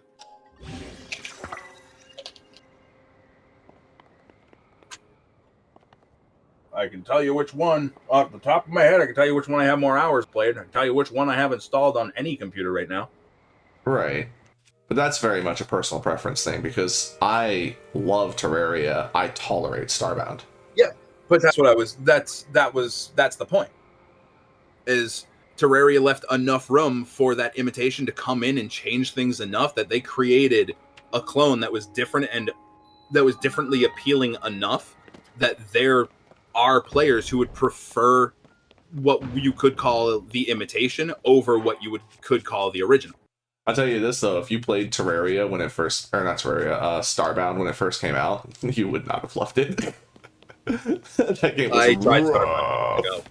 Say what? Yeah, I know. I tried Starbound years ago, vanilla. Oh, it was so rough. It was not possible to get into. It's what I like to call a wiki game. I The game where there's only two ways to play it. By constantly alt-tabbing to the wiki, Shit. or by having two monitors so you can permanently have it up on the other screen. I swore this dispenser had steering sticks. Well, my thing with Starbound is the reason why I prefer that game so much over Terraria is because, A, I know Terraria's whole thing with, the ridiculous bosses. Not my thing. If I wanted to play a bullet hell, I'd go play Right. Toho. It's one of my famous Yeah, fucking and lines. that's a very, very fair critique. The bosses and the shift into hard mode is like, I can tell you, the most fun I ever had playing Terraria was with a mod where I could turn on invincibility. I keep forgetting I can activate these when the thing's out there. The main gimmick of Starbound is the thing that makes me like it more, and it's the space travel. Because... yeah, that is fun. For some unfortunate reasons, not due to the quality of the game, but due to the lack of options in the specific field, No Man's Sky is my favorite space game on the market. And that's because it's the only space game that lets me, in a first-person, self-controlled manner, navigate between celestial bodies that I can go in and out of orbit on, land on the surface, and just freely traverse a fucking star system. Which is so much fun. That is an aspect that I value more than anything in a space game. The ability to first-hand navigate between planets. If I have to travel... so if the majority of my travel is done through a menu and a loading screen, you have turned me off of your space game. I'm looking at you, Starfield. I'll tell you what, though, if you could get into 2D, the Star Sector is so good for that. Because, like, flying through hyperspace, then flying through a system, it's just so nice. That being said, Starbound's travel is all done through menus. But I also don't have the expectation from that game to let me freely traverse. The fact of having the incredibly expanded world map scope of multiple star systems intrigues me so much more. Because one of my favorite things to do in No Man's Sky was just stockpile a bunch of fuel and just go be a space vagrant. Just go explore the galaxy. Just go hop around ridiculous random fucking star systems looking for neat planets. That's what I spend most of my time doing in that game. And Starbound lets me do that. It lets me go around and explore random star systems, go land on random planets, and look around for ones that I like. So it kind of scratches a bit of that specific itch, where Terraria just doesn't have that feature because you're just grounded.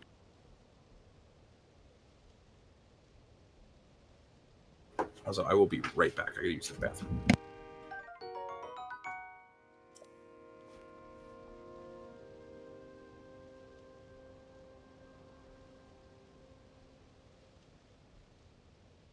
Waiting for the noodle to straighten out so that we can land on her.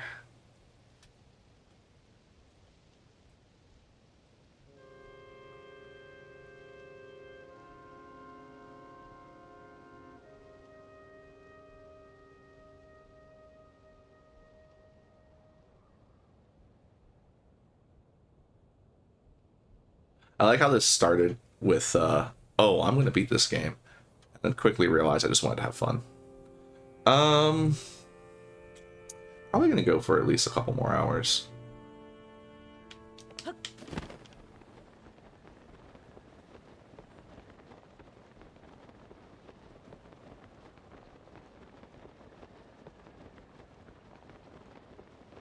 Not really a plan today.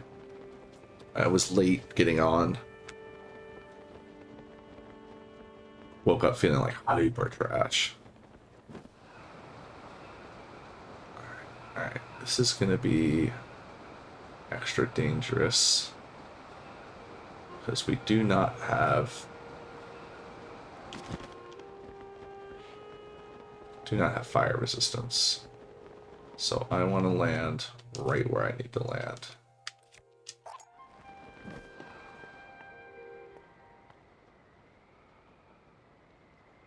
Oh yeah, I would love to see a proper flight sim like that, like Ace Combat. We don't have anything like that right now, and it's so depressing. Alright, I need to remember this is going to trigger the... Got it? Alright. Quick. Gotta go quick. Oh, shit. Gotta go quick. Gotta go quick.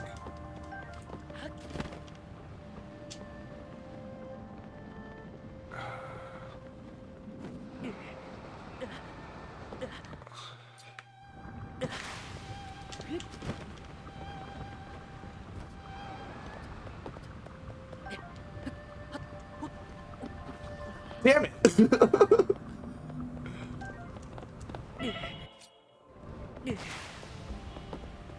It's the last one. Crap.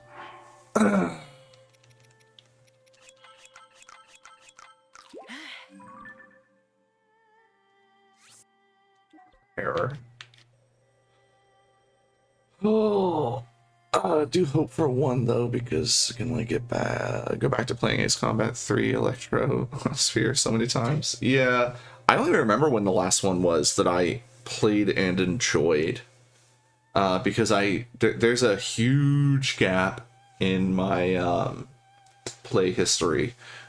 Like I did not do a lot of stuff on the PS3. But that's probably the last console that I had the most like playtime on. Where do we need to go next? Oh, I need to make more charges. What was the other one? So I had a PS3, but I did not have an original Xbox.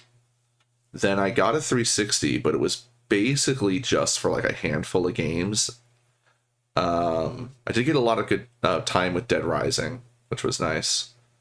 But then PS4, any of the Xboxes after 360, PS5, like I don't own those consoles, never have, never will. I shouldn't say never will, but like, no. So there's a lot of different game series that I dropped out of. Ace Combat, I think I played like the first one or two, and I don't remember at all which ones.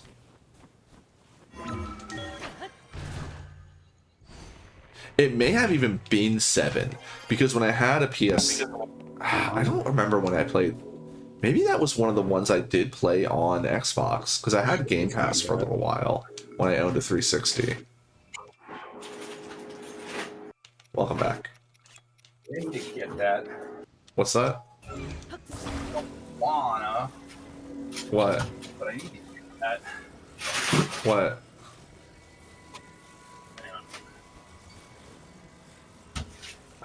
Fucking game. Oh, Game Pass. I mean, what's funny is I said Game Pass and I didn't even think about it. I'm talking about Blockbuster. Oh, yeah, right. Well, no, because I want to stream Claire Obscure, and it's on Game Pass. Oh, you want to stream it, but you don't want to pay for it? I'm gonna I could beat that game. I guarantee I could finish that game in a month, and it would be cheaper to spend the $15 or whatever the fuck it's going to cost than buying the whole game.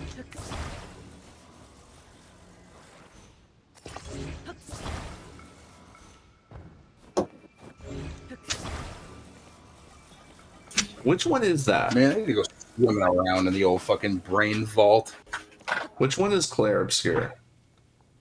Is that the one? It's the turn-based, but definitely not turn-based. Yeah, that is the one I'm thinking of. I've heard pretty good things about that. I've heard nothing but good things about it. I blame Kaide for my initial disinterested in the game, because he described it to me as a turn-based game. Oh, It right, really right. is not. I mean, it's turn-based in that there's menus and you take turns, but even then, it's like, if I remember correctly, the turn-based is like an initiative system. So it's like you can interact with people and mess up their timing on like when they do stuff or something like that. A basic example is when you're getting attacked, you can parry it. Oh, I didn't just mean that. I meant like the initiative on who goes when. I mean, I don't know a whole lot about it. I just know that it's like it is a more real-time engaging turn-based system.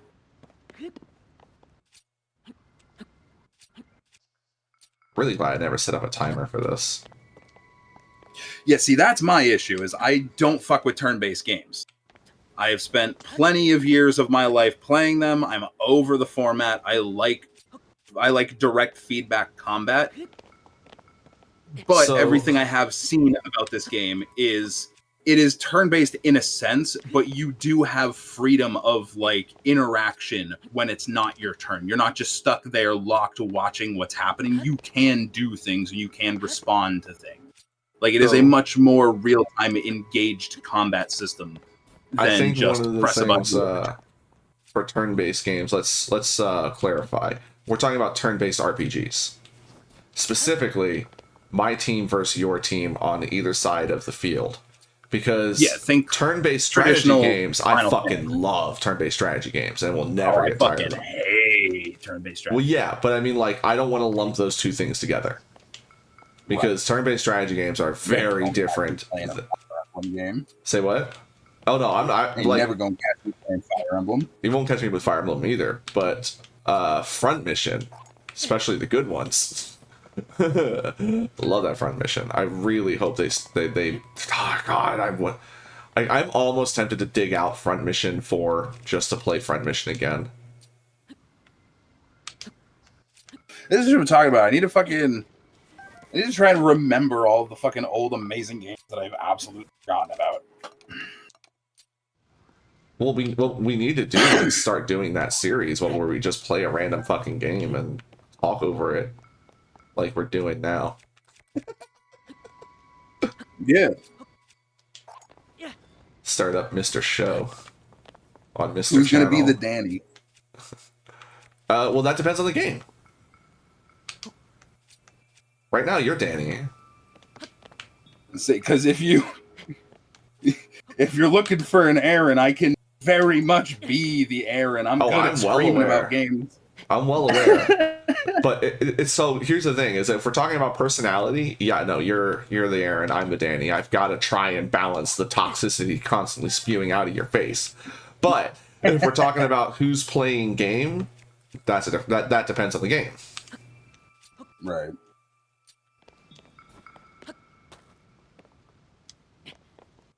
For those that don't know, we are absolutely talking about Game Grumps. Because us being the filthy casuals we are, it's like we speak in reference to other channels.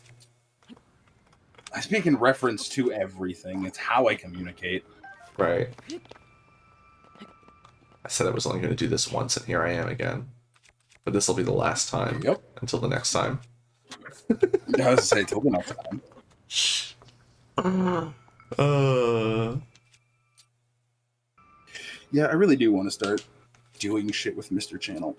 Yeah, I mean, that is a way we can start it, is just by doing, like, live streaming playthroughs and then chopping them down into, like, segments. Or while we're live, it would be the way to do it, is, like, literally cut the stream and start the stream back up, spam streams. So that we, or just, or actually do intros and outros in between, like, breaks. So that God, I will still never understand why Twitch took away the ability to cut off a fucking stream and just save the VOD from everything before now. I don't know why in general live stream is so shit. But that's have you heard about the changes that Twitch is making? Oh, no, I tend not to pay attention. So they're changing the affiliate requirements. Oh, yay. I don't even remember what the fuck they were before. It was something like you had to stream like 7 or 12 consecutive days or something like that. You needed to, like, over a month or something, you needed to stream X amount of hours, like 15 hours or something, or it might have been 12 hours. Affiliate's the low rank one, right? And then, so 50 followers. No, it was 100 followers. Or at least when I did it. They may have changed it between when I did it and now. But it was 100. It was 50 when I did it. It was 100. It may have been 50. Yeah, you know what? I think it was 50 because I think it was. okay. But it was it wasn't just so many days in a month. They didn't have to be consecutive, but it was in 1 month. That was weird. Didn't that just... I could have Oh sworn yeah, I it saw might not that have been pop out. consecutive. It may have just been stream, So many days in a month, and then it was you had to have and then so many hours. so many hours like streamed it as well in the month, something like that. The 50 followers though was the main thing that was The main hurdle, yeah, because I don't think there was any viewership required. there wasn't, because I had people watching me, but it wasn't like so many views or so much watch time or anything like that. That's why when I switched over to Because YouTube, it was so that weird was to me. always delegated to partner with average of 75 viewers across however many streams in a month. 9, 10, 11, 12. Yeah, now they've changed it to 25 followers. Oh my god, hang on, I have to look it up.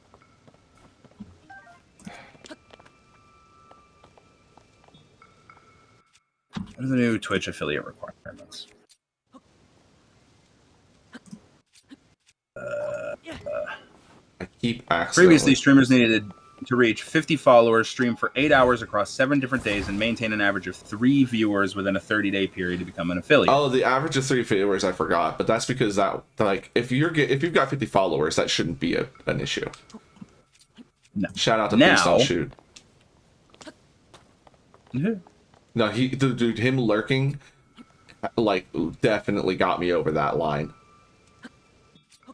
Like, he's my OG lurker. There's a reason he's at VIP forever. It is reach 25 followers, stream for 4 hours, stream on 4 different days, and reach an average of 3 viewers on 4 different days. Okay.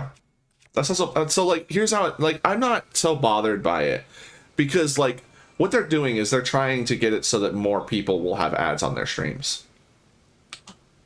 But the thing with me is, like, they've also just made the platform worse in so many different ways that, like, to me, like, I like streaming to Twitch because Twitch has a different and unique audience, but it has, and a better, let's be honest, a better, chat interface. But Got a better infrastructure, period. that I don't agree with. Because getting discovery on infrastructure for sure. Okay, yes. Well, like, as far as the live stream is concerned, yes. But as far There's as no like, streaming discovery on YouTube. Well, there's barely any on Twitch as well.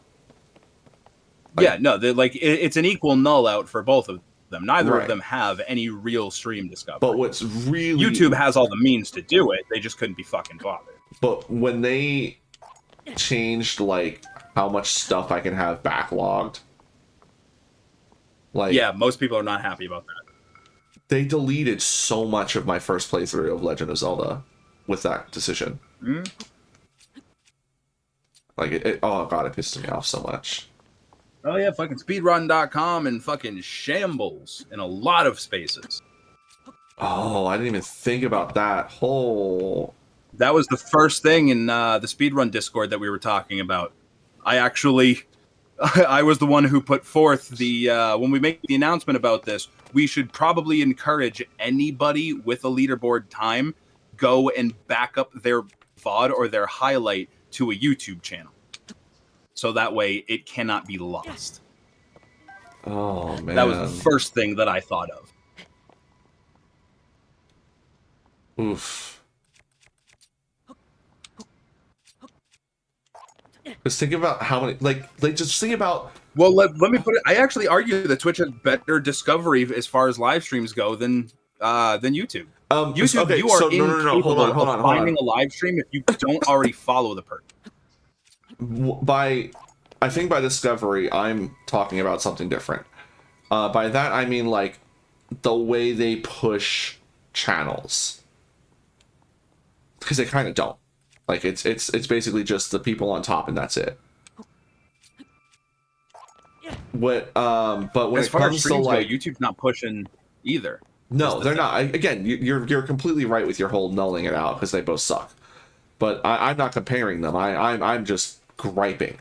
But my issue. So, but like when it comes to like browsing through live streams, oh yeah, like it's night and fucking day. You can actually, first of all, there's categories that are easy to find and actually look through. And if you do a search, shit comes up. Like, oh my god, searching YouTube is fucking atrocious. I very much argue that Twitch has better live stream discovery or discoverability than YouTube does, because I can search by a game, I can search by a specific fucking category if it's not a game. I can, like, the sheer fact that it'll just put a list in front of me of everyone who's streaming this.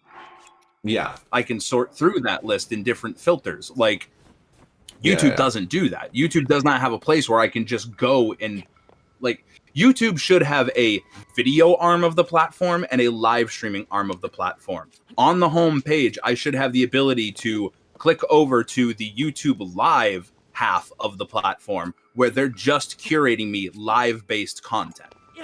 But that's not what they do. They try and sift it in to their video, to the way that they do videos, and it is almost there are only two ways for your stream to be found on YouTube.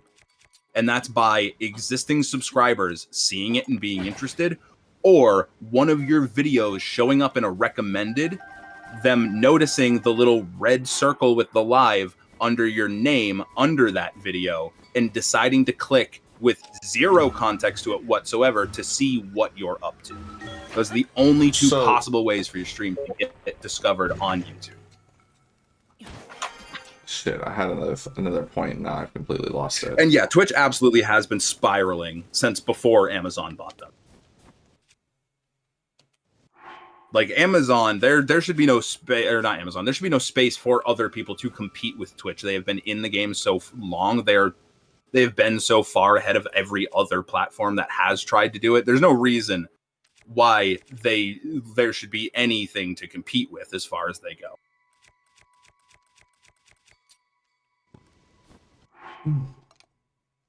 Yeah, that's the problem that I'm making, is that YouTube wants to be a platform for live streaming, but they don't want to put any of the work or infrastructure into creating a space that is made for curating live content. And doing more. They want to have it, they want people to stream on it, but they don't want to put any of the work, any of the resources, the effort into actually making it a platform that can work for live streaming content. No, what they literally want, all they did YouTube could, and there's no reason why they shouldn't currently, and without any chance of competition, be the front runners in live streaming. They should be eclipsing Twitch right now. There should be no reason anyone should want to stream anywhere but YouTube, unless you're doing something that YouTube doesn't want you doing, like most of the people in fucking Kick. Yeah. So, like, the only reason that's not the case is because they just refuse to put any resources into it.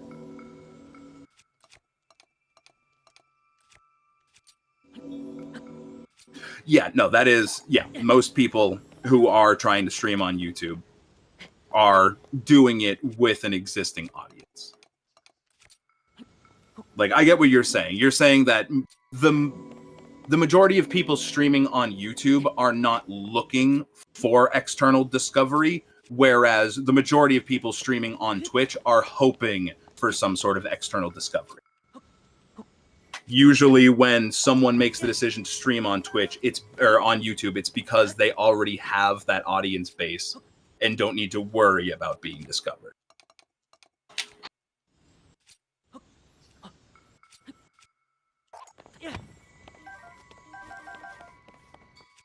Yeah, no, I'm good at that.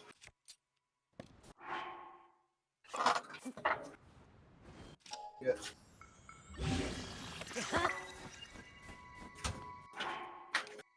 You know, my stick only run has turned into not being able to see shit on these sticks. I need to go make a magic hammer. YouTube channel on Twitch, there's no secondary way of exposure. exposure. It's just your streams weren't on the front page. If people aren't being referred to, you aren't going to grow. To even add to that, Twitch has been doing some real shitty business lately that's been pissing me off, where they have been trying to literally siphon viewers out of streams and send them to other streams. Like when I'm streaming on Twitch, very regularly I have viewers that get a pop-up on screen recommending them to go watch somebody else. Right? Which is fucking asinine. Yeah. Like, I was so fucking beside myself. I had to pat myself on the fucking head for comfort the first time I heard this from my chat. Like, I was so fucking beside myself. I could count the wrinkles on my forehead while I was processing the information. Like, I was fucking livid when I found out that they were doing that. Also, something that you might be interested to know, I got a pre-roll ad when I came into your stream.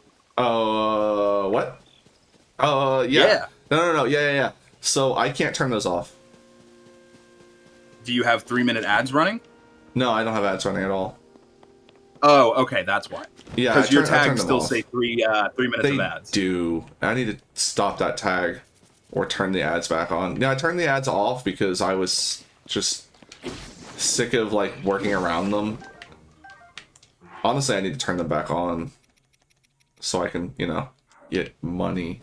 But the thing is like I'm still trying to get a freaking regular audience. Right. Honestly, I would turn ads back on. Yeah.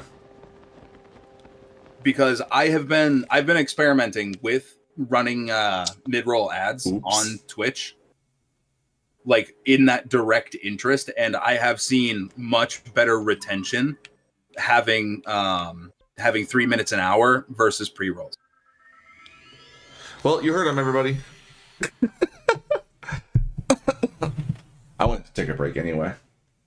I need to go. Because it's like the 3 minutes of ads does suck, but like there's nothing worse. See, the thing is, there is nothing less encouraging towards sticking around for a stream than clicking in and immediately having an ad. Yeah, the immediate ads are definitely quite frustrating. The other thing though, like, and it's one thing that I always remind my Twitch chat, and I will remind your Twitch chat. By the way, this is all the time. They are not aware that the only possible way to disable pre-roll ads, which for those who don't know, is the ad that plays as soon as you click on stream before you even get to see what's going on. The only possible way to disable that is to run at least 3 minutes of ads per hour on your stream. If you don't do that, they force it to turn on. Yep. And you can't disable it. As soon as you hit affiliate, you are forced to pick what type of ads you want to run. There is no 0 ads option, which I really don't like. That's one thing I'll give YouTube credit for.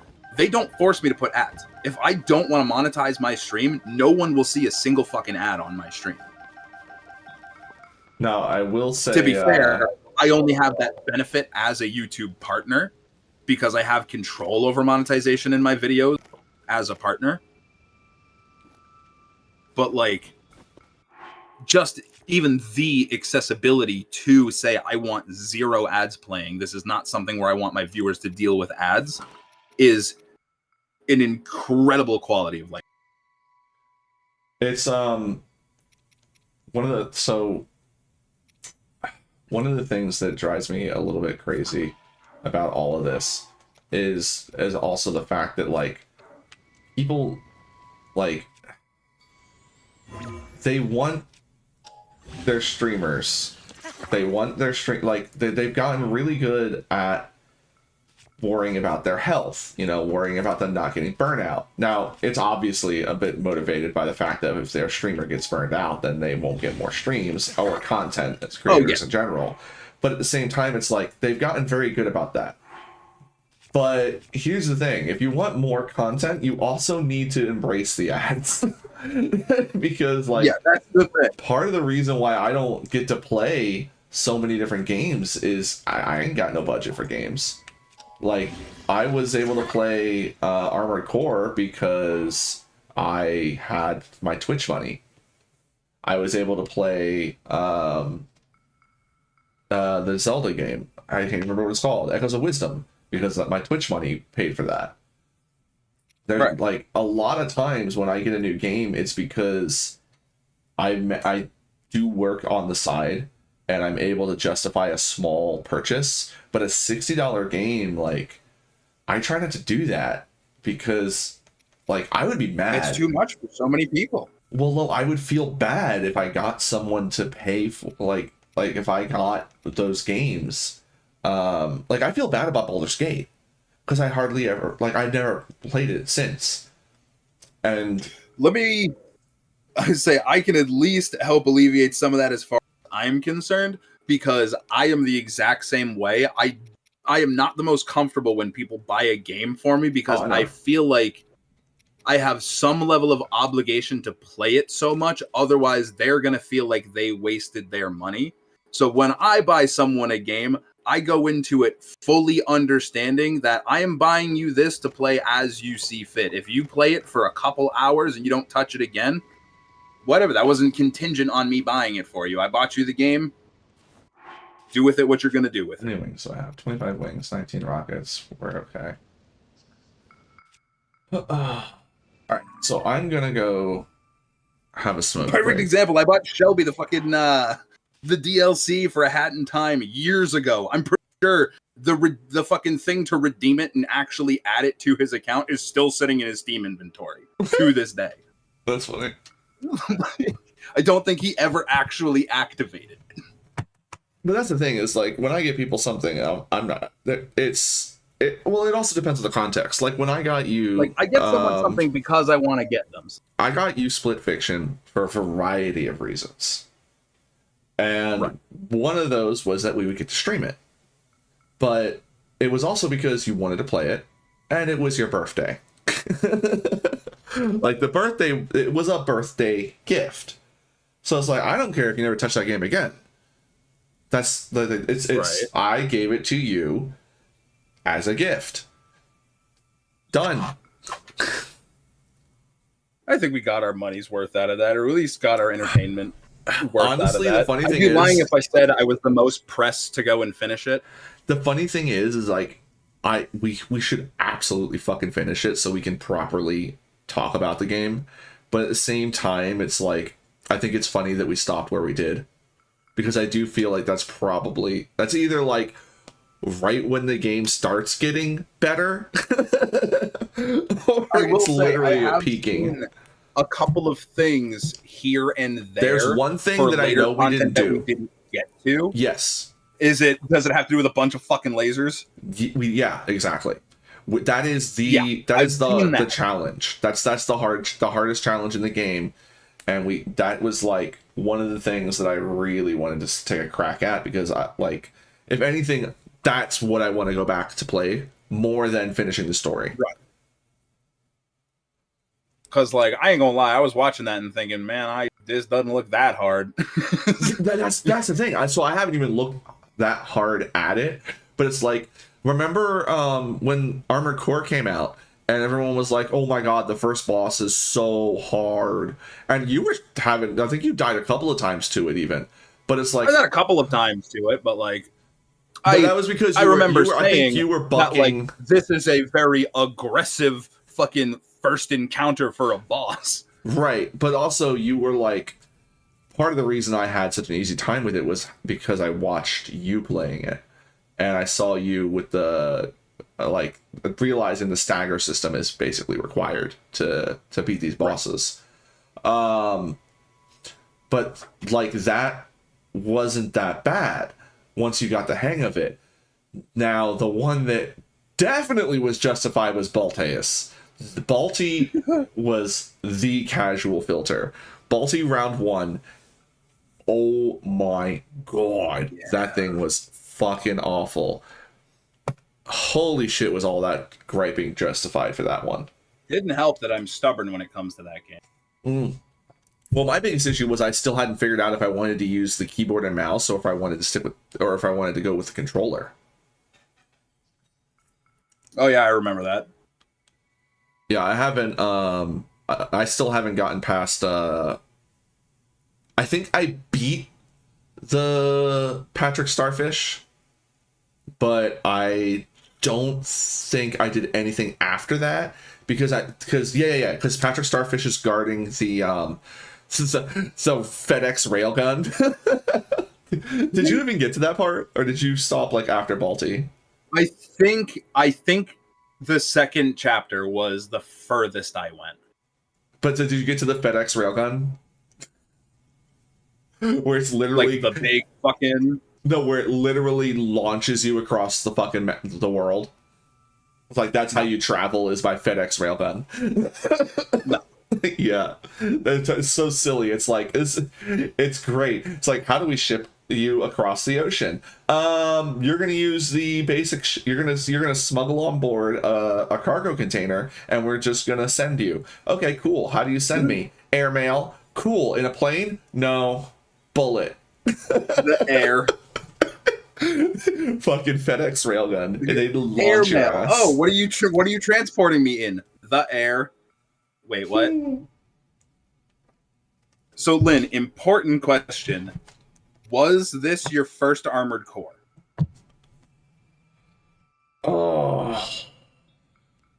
I don't remember the spider boss, so I'm going to say no. So Patrick Starfish is the spider boss. Because it runs around on all four legs. It runs around on its legs, and then, but it like jumps into the air and spins around in the air, and that's why I call it Patrick Starfish. Did you try and play? That's the next important question, because anytime I get to talking about Armored Core 6, yeah, the old I ones. need to, or talking about it with someone around, I need to know if they are familiar with the series prior to this. Yeah, so here's the thing, Lynn. You've actually come to the right place, because Suishi is very familiar with the newer ones, and I'm very familiar with the older ones. I wouldn't call them the newer ones. Okay. To me, just they're 3 newer. Or... Because wasn't 3 like 4 where there was 2 of them? Kinda. So Armored Core 2, there were 2 of them. Armored Core 3, I think there were 3 of them. And Armored Core 1, there were 3 of them. I would recommend giving Armored Core 3 another shot, personally, because Armored Core 3 and then Silent Line were really, really fun. But that said, they're a lot slower than the newer games, because the newer games really picked up the movement a lot more. With 3, it's a lot clunkier, and even then though, like, I'm gonna take a wild stab in the dark here. Did you try those on PlayStation, like on PS5? Oh, they.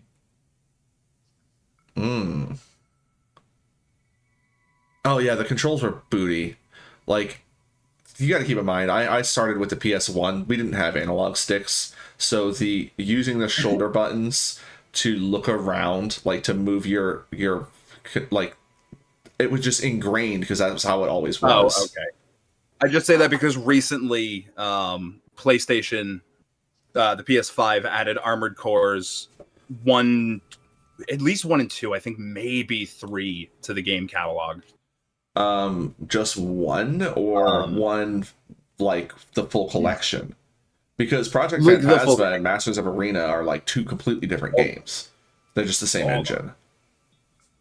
It is Armored Core, Master of Arena, and Project Armored Phantasma. Core, Project Phantasma. So those are the first 3 games. Oh, it was just those 3. Okay, because those are technically the first 3 games. But the way that FromSoft did it was like, it was the same engine. So it's Armored Core Project Phantasma was the sequel to Armored Core. All of your stuff transferred over, but it was all new missions, a whole, like, the arena first showed up there, and it was a whole new story mode, and with new guns added on. And then when the same thing happened with Masters of Arena, all your stuff could transfer over, or you could just start up fresh, and new missions, much more of an arena focus. And the funny thing is, though, is they basically told the same story, I think, all 3 times. But that's kind of been Armored Core the whole time, is they just basically keep telling the same story all 3 times. So Then I'll with- tell you right now, Lynn, going in reverse order, starting with 6 is probably the best way to turn you off of the prior games, because you are going to run from the most modern different of them, because like I have some opinions on Armored Core 6, which I will talk about in a minute. But Armored Core 6, they changed things. Yeah, they changed a lot. You go from that, where it's a very different experience, and you're going to go right backwards into 2 of what are probably considered the worst Armored Core games ever made, I need to take a being break, guys. AC5 and Verdict Day. These games were not well received. They took everything that everyone loved about the Armored Core franchise and kind of 5 was so like, so the funny thing is 5 like was I think just a terrible attempt at changing things. Verdict Day, if I'm not mistaken, was more of the same because it was also AC5. 5, I wanted, like, the sad thing is like, didn't 5 have the tuning, the parts? Because I didn't play enough of it. I think 5 was where, because you couldn't do that in 4, right? You couldn't tune your parts. I don't remember. Like, I would think they would remember if you could literally upgrade what your individual parts do. You have to keep in mind how long. All right, it's yeah, been since sure, I've played okay, it. fine. I think that was 5 though, because I think what happened is I skipped 4 and tried to get into 5, and my problem with 5 was as soon as there was a lot that I didn't like right off the bat. The But one of problem the is you things, skipped arguably the best installment. no, I'm in well the aware. franchise. We've talked about this before. But what I thought was really, really cool about it was being able to tune your parts. You could throw more money into a part and customize its various stats to a degree. And I can't believe they didn't bring that back for 6. So like, there's I'm that. willing to say there may have been tuning in 4. I just can't remember. But no, Lynn, my recommendation for the Armored Core to go play, if you want probably the most genuine Armored Core experience, is to go play 4 Answer for the GameCube. Not the GameCube, Jesus. Armored Core 4 Answer for the 360. Yeah, I might need to go hunt that one down Because myself. that was all of the best of Armored Core, and then just so much better. All right, I need Like to that- take a break. Sweeshi, you're just gonna sit here and do your thing, I guess, because I don't know, unless you want to wander off as well. But I need a BRB for like 5-10 minutes. You want to do the Sweeshi show, or do you want me to mute you? No, you can leave me on. Okay, guys, the madness of Sweeshi. 360. It was probably on PS3. Like you can probably play it for on our PCS3. I would think it would be, but I don't remember. Armored Core 4 Answer, RPCS3. Okay. All right, you guys have fun. I'll be right back.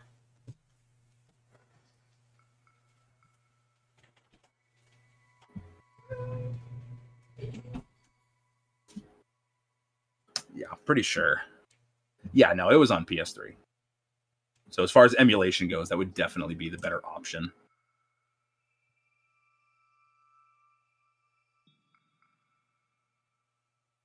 That game is incredible. That's one that I need to go back and.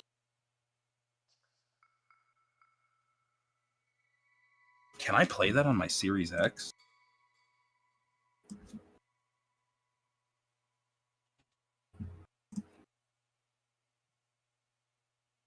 None of the Armored Core games are backwards compatible. Son of a bitch. Why?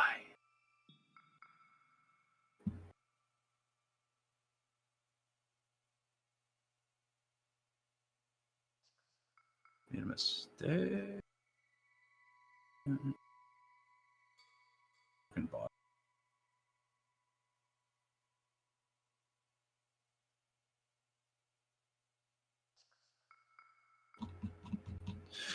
Man, that's disappointing.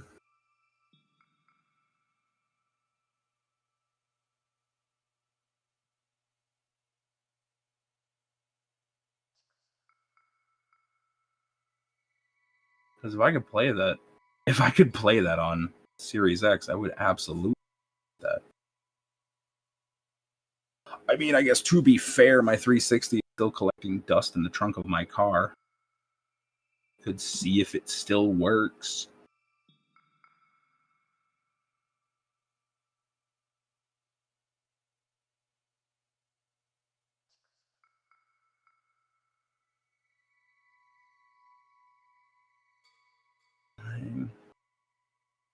Softlock 5 times. Gonna lose my mind.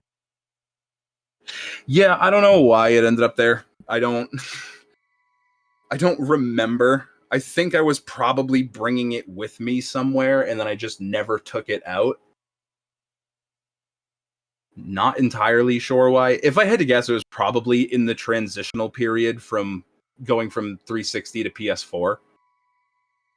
Because I got one of those. I got one of those before basically any of my friends did. So for the sake of playing my own games, which at the time was pretty much just Battlefield 4, I was using that. But as far as like playing games with friends, I was still using my Xbox as well. So I probably took it with me when I was going to visit, and then just in the time while it wasn't in my house, enough of my friends probably got PlayStations to where I just never took it back in.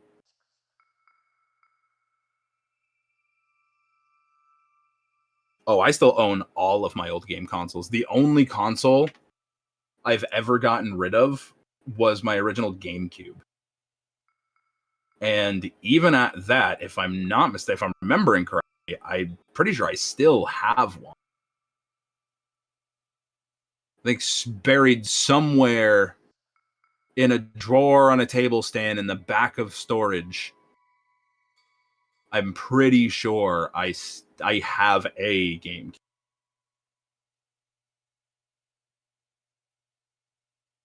Because like I one of the things that my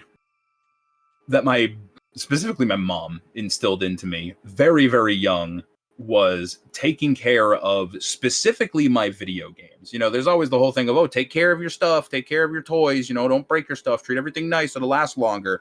My mom like drilled that shit into me with video games because keep in mind, this was like very early 2000s. You know, this stuff was expensive. You know, the dollar price is still, you know, was relative to what it still is today. But the economy was different. $60 was a lot of fucking money. You know, $40-$50 for a game was a lot of money. So like I always took very, very good care of my stuff, or of my gaming stuff. So like I still have my original Game Boy Color in perfect condition, my light blue Game Boy Color in perfect, like near mint condition. I've got like, I still have the back plate for the battery compartment. I still have every single Game Boy Color game I ever owned, all zipped up nice and neat in my my Pikachu Pokemon Game Boy carrying case. That's cute. It was more of a carrying bag because it had a little shoulder strap. Take the BRB off. Fucking old school, old school gaming accessories were the best. Yeah. Fucking, oh no, my original game, but I didn't own an original game. My SP, my original SP, I don't have that anymore, but I did buy a pink one. Game Boy SP. Can we take a moment for the Game Boy SP? Pour one out for the Game Boy SP, the greatest handheld of all time, the pioneer of its age. For pound, the GOAT. The greatest thing. The greatest fucking, the best console I ever owned. Bar the fucking GameCube, greatest thing I ever owned. So light, the battery was so good. Like I had, and then those goated motherfuckers making the snap-on handle attachments. Well, or just the fact that it was the first handheld that was proper. No, it wasn't the first one because I think the Sega had the first backlit handheld, but it was like But the Sega handhelds were meh. Mid best. The Game Boy Advance SP, I feel so bad for good. anybody who did not get to experience that console. Like, if you want to play Game Boy games, Game Boy SP is still the best way to do it. It is still the best way to do it. Like, the only thing that could possibly top it is a DS Lite. Yes, but you can't play original Game Boy or Game Boy Color games on that. You can only play Game Boy Advance games on the Lite. Yes, you can. Oh, I thought you could only play Game Boy Advance on the Lite. No, you can at least play Game Boy Color. At least as far as I'm remembering. I don't know. I've got mine somewhere. I can't remember. But the DS Lite was also really nice. The fucking And so was the 3DS Lite. The 3DS Lite was Game really Boy nice as Advance well. SP fucking breakdanced its ass down the street so the DS could walk. No shit. Like, that's the other thing too, is the Game Boy SP. Like, There's no DS without the SP. The SP is the one that and there's no that Switch without the DS. They got the idea, like, that's where they put in the backlight. Fucking, that's where the whole foldable fucking handheld came from. God, the like, fact that you can just fold that thing up. Oh. You could just flip it up and slide it in your pocket, bro. Didn't have to worry about scratching the screen. Like, it would save where you were, so like, bro, oh my god, that thing the was amount of times I had a kid- friend who just could not get into his head that my game was still on, and he kept pulling my cartridges out to see what I was playing. Yeah. God, that was goblin. Because, like, it would fold closed. There was a little nub on the bottom that would fucking press down a thing to shut off the backlight so it wouldn't over drain your battery needlessly, and it would just leave your game there. You just pause it, fucking snap it shut, and it's like, we don't need suspended software. We just turn off the backlight and can't press the buttons no more. Ooh, hold on. There's an axe nearby here. Is it over there? Yeah, there would be no 3DS without the Game Boy Advance SP. We put some respect on that thing's name in this household. That is the GOAT of handheld consoles, of handheld gaming. I like how this isn't even your house, but you know it's true. It is true. Bro, that thing was the fucking holy grail of every late night fucking middle school gamer. Or just on the school bus. Oh. Let me paint a picture for those of you in chat too young to remember a time without light. Without light, just all light, right, period. we used to have to lay in bed with our fucking original, either our Game Boy Color or our regular Game Boy Advance, squinting our eyes, sometimes with a flashlight or something, trying to see the screen to play that shit under the blankets in bed. Damn near blind. You know, doing the duck and dodge and hide from mom when she coming in because she hearing fucking noises that shouldn't be happening with sleep. So much harder to hide a flashlight. And then the SP comes along with a backlight button. Now, suddenly, you don't need the harsh reality of noon sunlight to see your game. let's also pour one out for the flexible, twisty light attachment. Deserves some respect too. Right? Yeah, oh, that's right. We had that. The original Game Boy Advance, they'd made fucking companies would make this little fucking kind of like a book light that you would snap onto the top of your fucking Game Boy Advance to act as a light for your screen so you could see the damn thing. That's how we were playing. God forbid your parents had the money and the willingness to buy you one of those, and because they didn't understand what you were going to do with it. Then the SP comes along and they gave us a button that just lights everything up in the dark. And suddenly we could see. They said, "Let there be light." And we said, "Oh Lord, my eyes." Dude, I remember on like car trips where I would have my Game Boy and I would be holding it up so the person tailgating us, their headlights would light my screen. Yeah. Fucking asshole, get a little bit closer. I can't see my Pokemon. And it was Bro, Pokemon I'm in the middle too. of the battle for Helm's Deep. I need some light. It was Pokemon so much for me. Like, I played the shit out of Blue, Yellow, and Leaf I Green. played so much fucking Yellow. I will still never forgive that motherfucker across the street. My friend's little brother. I let my friend borrow my Pokemon Yellow, and his little brother got it, and he fucking got rid of my level 79 fucking Rhyhorn, that son of a bitch. Oh my lordy. Rhyhorn is... That was my party. I was a kid. I didn't know how to play Pokemon. I was one and done. That was my man. Bro left me Rhyhorn, despondent.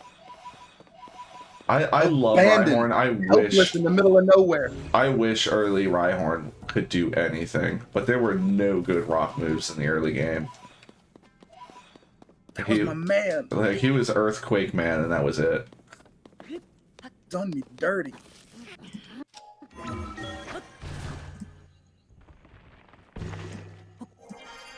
Was a violation, and I will never forget that little shit. I don't remember his name, but I'll never forget him, and I'll never forgive him.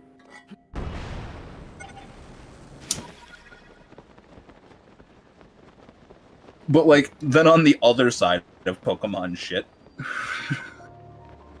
the fucking, I have a copy of Pokemon Gold for the Game Boy Color that I found on the side of the street. Nice.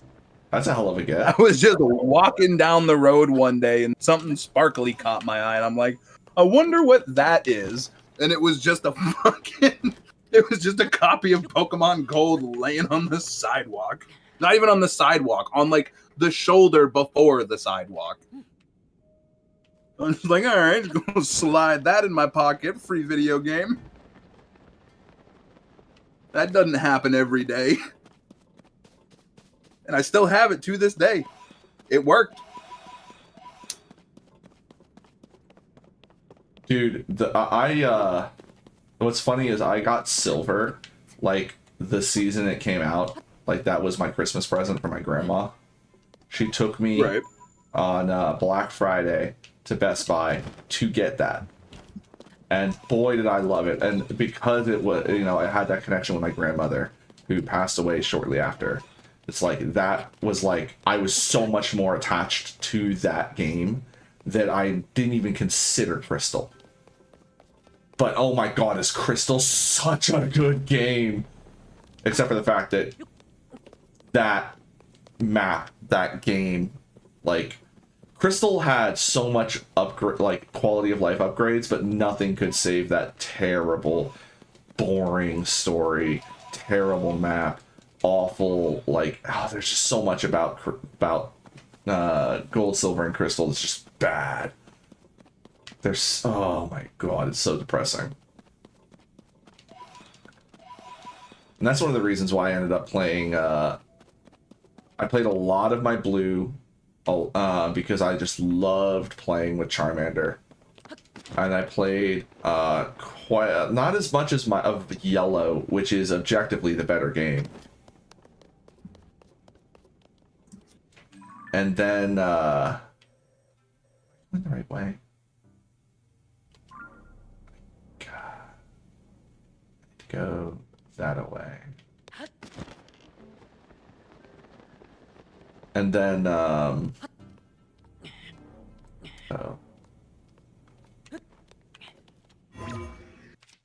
I'm getting completely distracted. Say I'm trying to play game. Sweet, she disappeared?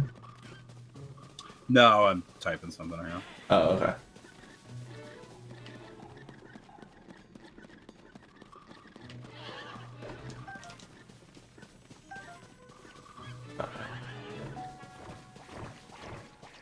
No thank you. I just remembered. I don't have any sunny food. Oh, I have the pots. I can make something sunny if I really need to. Some monster camp. Is that them?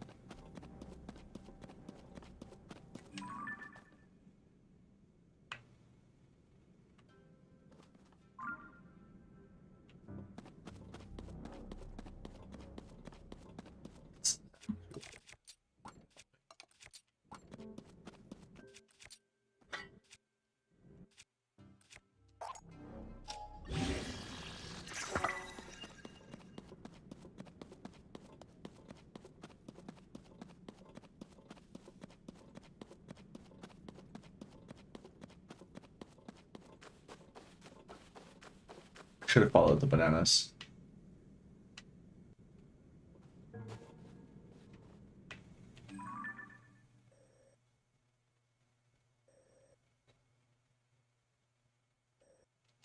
I think I'm way off track.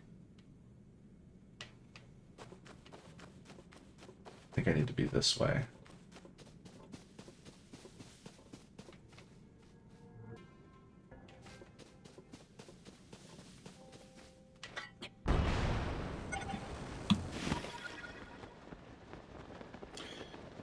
Somebody saying that they were confused by my update video. Oh?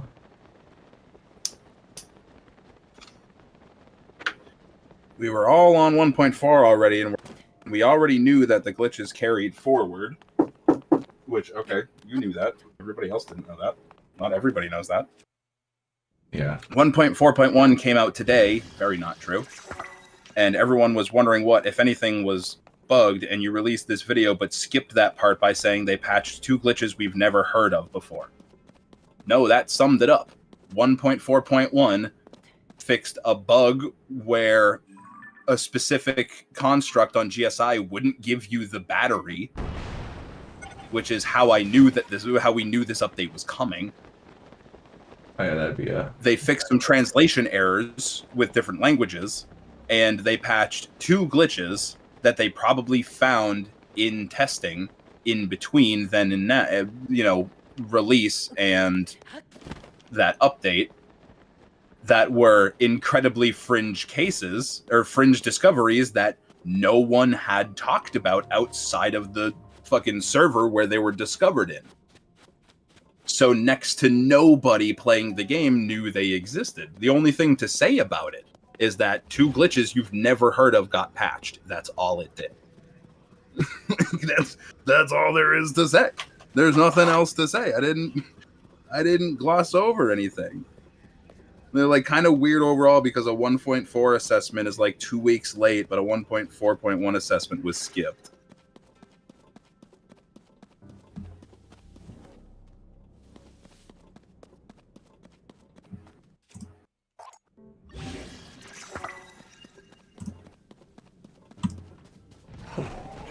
Nope. Not interested. There it is. That's gotta be it, right? Yeah, that's it. That's it. I can see this, the roof. There's the monster squad. I was really hoping to get some bananas. I guess I can You're gonna Pokemon mostly with the fact that I grew up on the Xbox 360. I mean, the Xbox 360 was great. It is still one of my favorite consoles, though. To be fair, I think the PS3 Xbox 360 generation has probably been the last really good gaming generation in memory. What's that? The PS3 360 era. Oh yeah, I mean that was such a good. It was the last generation. good era of gaming. Because the PS4 and the Xbox One, even in terms of consoles, both of them were just dog shit excuses for a fucking high price tag. Like, those consoles were not worth the fucking money that they charged for it. Neither of them could reliably load their own UI features. PlayStation sold a 100% plastic fucking controller down to the most important functional components, like, the bar that connects or the pin that connects the trigger to the actual body of the controller, the one that lets it, pivot. In PS3, that was a full metal pin. In 360, or not 360, in PS4, it was 2 little plastic nubs that came out on each side and were the most prone to breaking of any controller I've ever seen. I tell the story all the time, but back in the PS4 era, I had 2 fucking containers sitting on my desk. One of them with spare right triggers, one of them with spare left triggers, because they would break so often and I would have to replace them so frequently that I would take the good trigger out and save them as a backup for the next time one of them broke. Damn, I don't have enough food. Anytime anybody I knew had a controller where a trigger broke and they were getting rid of it, I was like, give it to me. I am going to harvest it for parts. You're not going to, because you don't know how to do that and don't want to rip apart your fucking controllers at the risk of breaking them. I'm going to harvest that controller for parts instead of you throwing it away. So I just built a nice collection of fucking triggers so I didn't have to keep buying new controllers. To date, worst controller. I swear to God. The Sega Dreamcast had a better controller. It's just Fucking Sega Saturn had a better controller. ColecoVision had a better controller.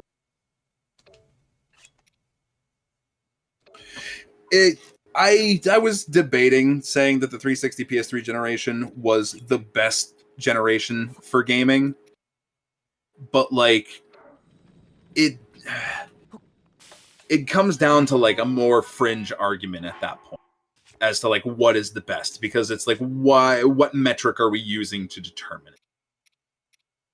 Because like some of the most feature rich and like capable games came out in that generation. Like that's where we got some of the most like in-depth feature rich games. And like the games that were being made with those features were such high quality. But then there's still an argument to be made about the older generations for like the N64 generation, the the mid late 90s gaming generation. Because that generation pioneered staple features that are used in almost every that's game. One of those things where it's like when people talk about the dog shit controls in Mario 64, it's like you need to understand they were the first. They were pioneering.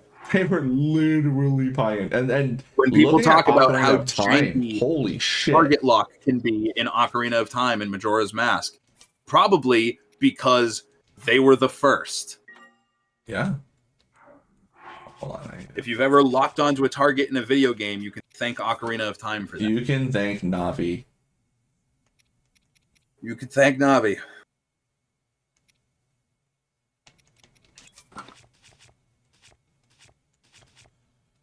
Oh boy. But it is also, and then there's another thing where like what generation people consider to be the best gaming generation often does depend on what generation they got into it. Because like, and I mean that applies to like literally any space whatsoever. When someone came into, the point you came into any fandom is generally, your peak era of that thing. Like a good example with me.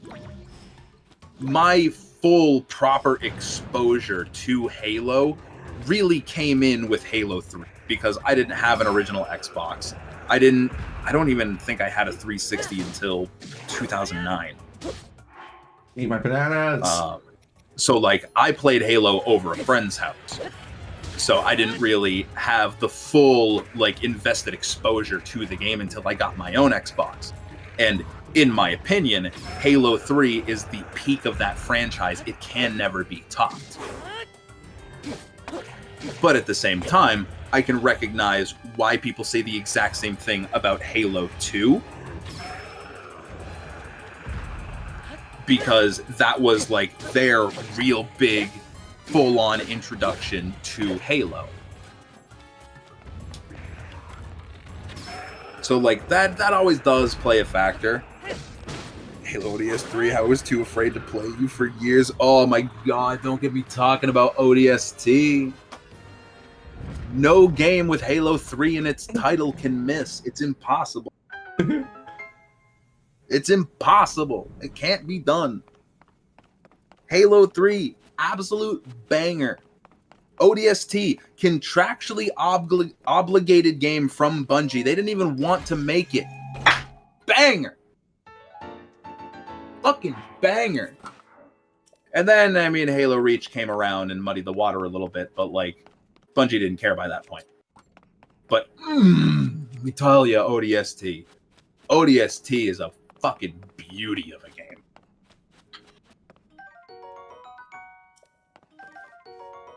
I fucking,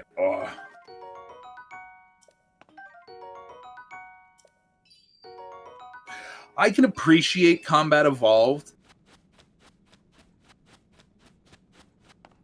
but I can't call it my favorite Halo. Of every Bungie era Halo, Combat Evolved is consistently the one that I am least eager to play.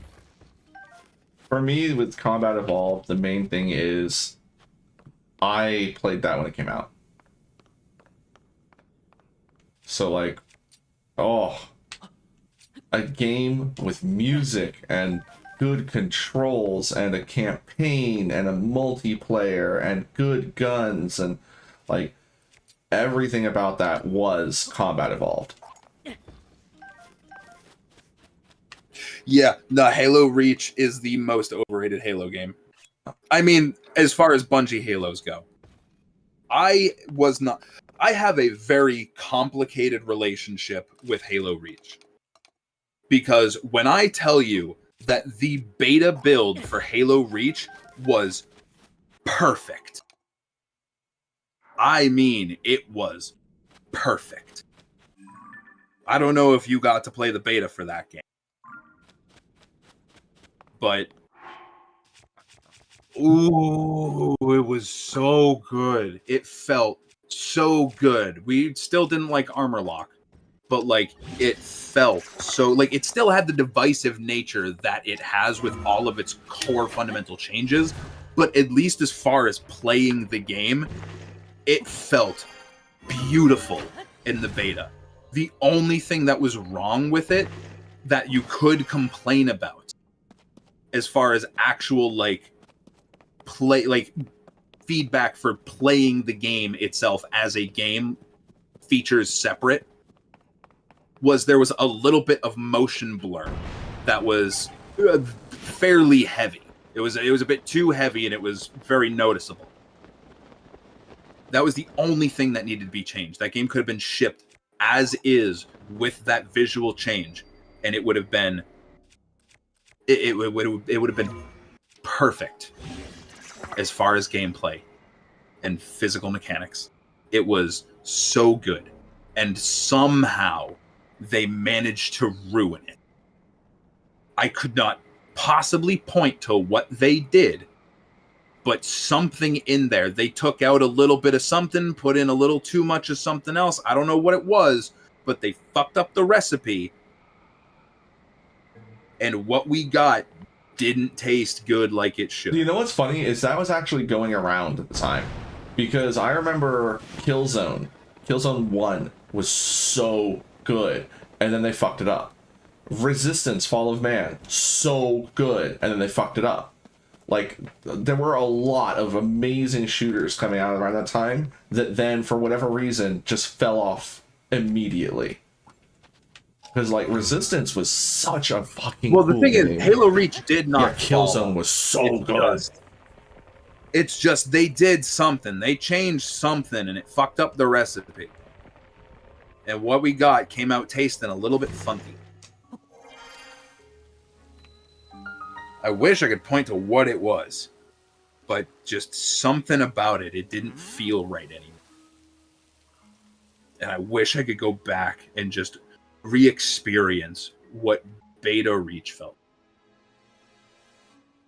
I would have such a better opinion of that game. Because as it stands, to me, Halo Reach is only tolerable in campaign. Beyond that, I have no desire to touch the rest of it. And even at that, the only thing that would get me to play the Reach campaign again is if I was going through an anthology and playing them all back through.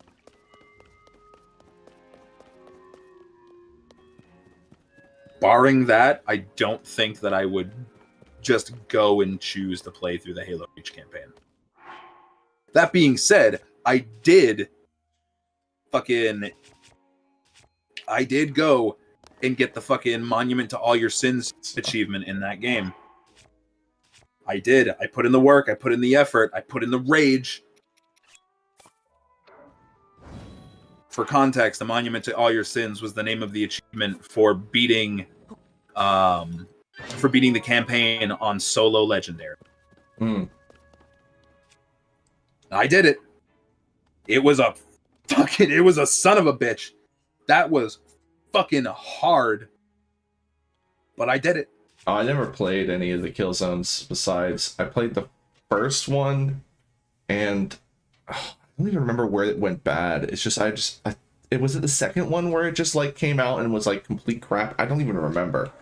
It's just like that first game was so good, and then it just went away. Wasn't one of them like a launch title or like an early release for like the PS4 or something? Don't remember, but Killzone I and vaguely Resistance remember were both playing PS3.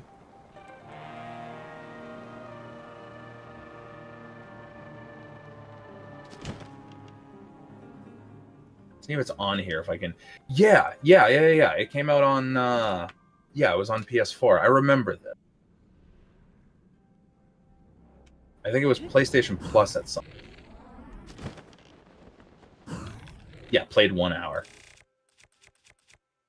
I had trouble getting into this one. This motherfucker with the Triforce. Though to be fair, I have trouble getting into like it's one of those games where like advanced tech FPS, and those always kind of hook. Like future tech FPS kind of stuff. I did not have enough damage.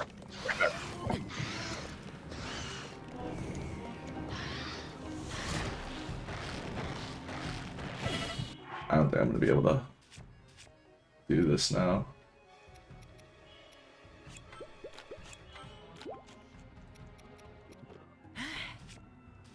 And I have no food.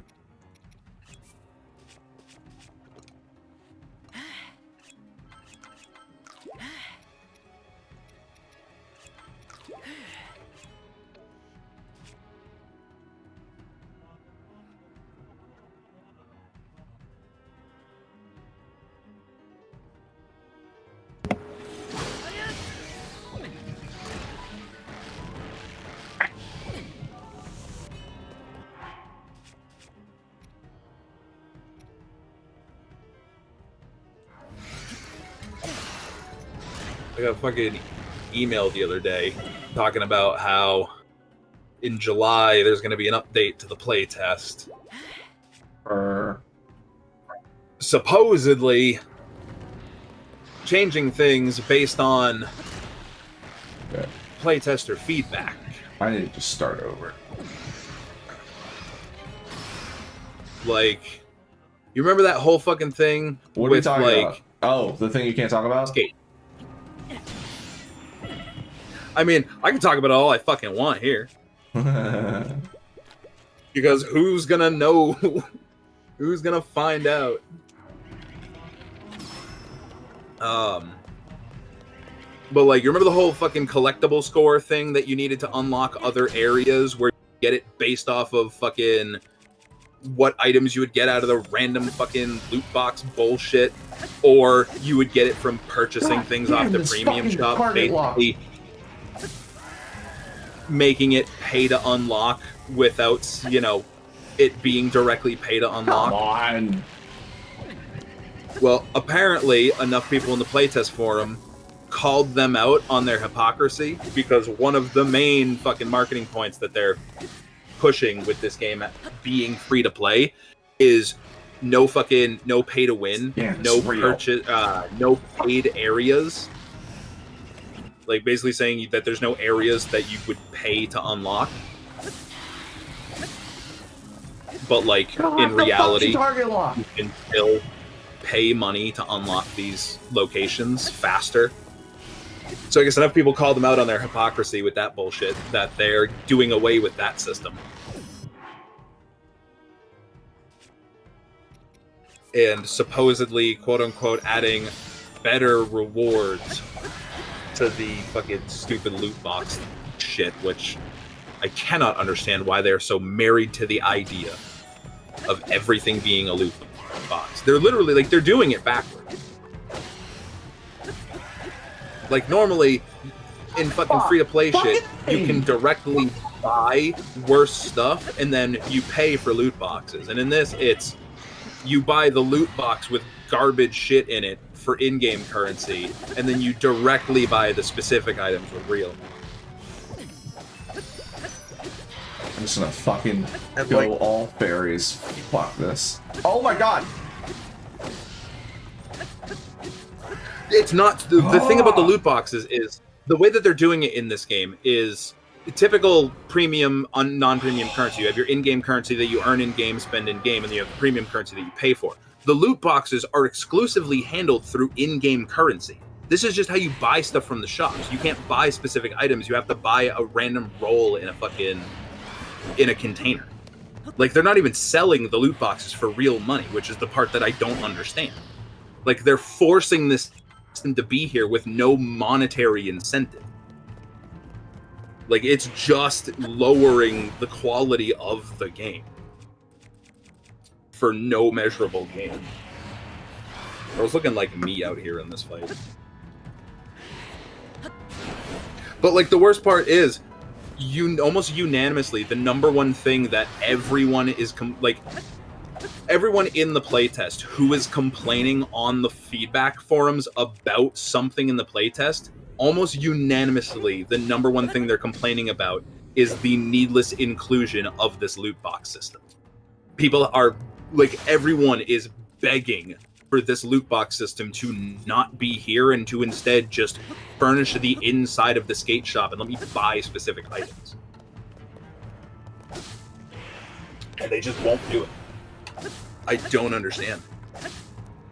Because, like, people have already, so many people, because people are expressing the opposite. They're expressing a lack of desire to play this game if all sense of character personalization is going to be locked behind random loot boxes on daily rotating fucking challenges that limit how much of that currency you can earn every.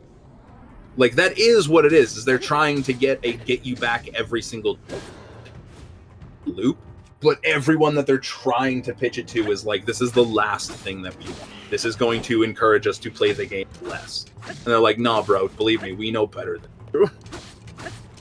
It's like, it's so fucking upsetting. Like, I was so fucking hopeful and excited when I heard that Skate was being picked up by another development team and we were going to get a new game. And then I got so apprehensive when I heard that they were going to make it free to play. And I was like, you know what? You'll give it a chance. It's going to be a new Skate game. I've been dying for a new Skate game. I'll give it a chance. And then I got in the play test and it's like, ooh, buddy, this isn't a Skate game. This is a mobile game with skateboarding. That point enforced by the fact that they are making sure the game is playable on mobile. It is literally a mobile game, skateboarding. And it's so incredibly upsetting. Because, honestly, I'm not going to be surprised that this game dies on arrival. I really won't. Because it's not the kind of game that's going to get a shit ton of fucking PR to promote it. Like, it's not going to get a shit ton of outside PR. It's not a big enough fucking name. It's not a popular enough franchise for it. So, like, it's relying on a core player base to make its money. And the core player base has expressed very directly that this is the opposite of what a Skate game is. You guys have taken the identity out of Skate. This isn't a Skate game in anything other than... The thing is, too, is like with Pro Skater 3.4 coming out, like, the competition couldn't be stronger. And this is what they're going to do to like, how well, are they the gonna problem differentiate is themselves? Tony Hawk's, like, the Pro Skater games aren't competition for this. It may seem like they are, but they actually aren't.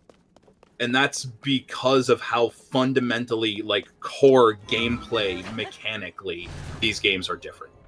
Skate is all about direct board control, whereas Pro Skater games are all about just comboing together moves. Like, in Pro Skater, you're never going to do anything that is realistic with a skateboard. It's just doing the combos for points. In Skate, it is about realistic. It's about realistic board control. The only real competition that they have is Session.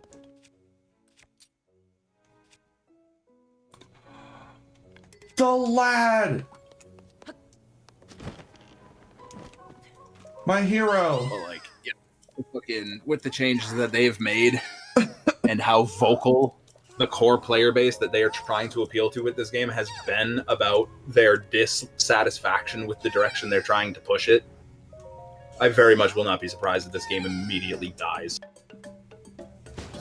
Because they're also doing the whole fucking early access thing. Because of course they are. It's a free-to-play game.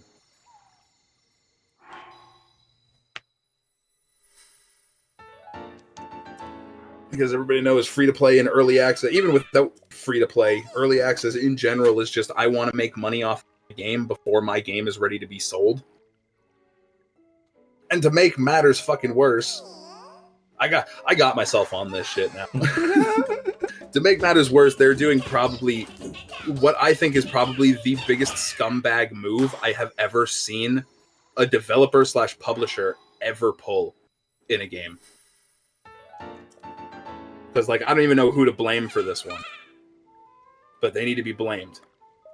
And that's the fact that they are selling microtransaction premium currency to playtesters.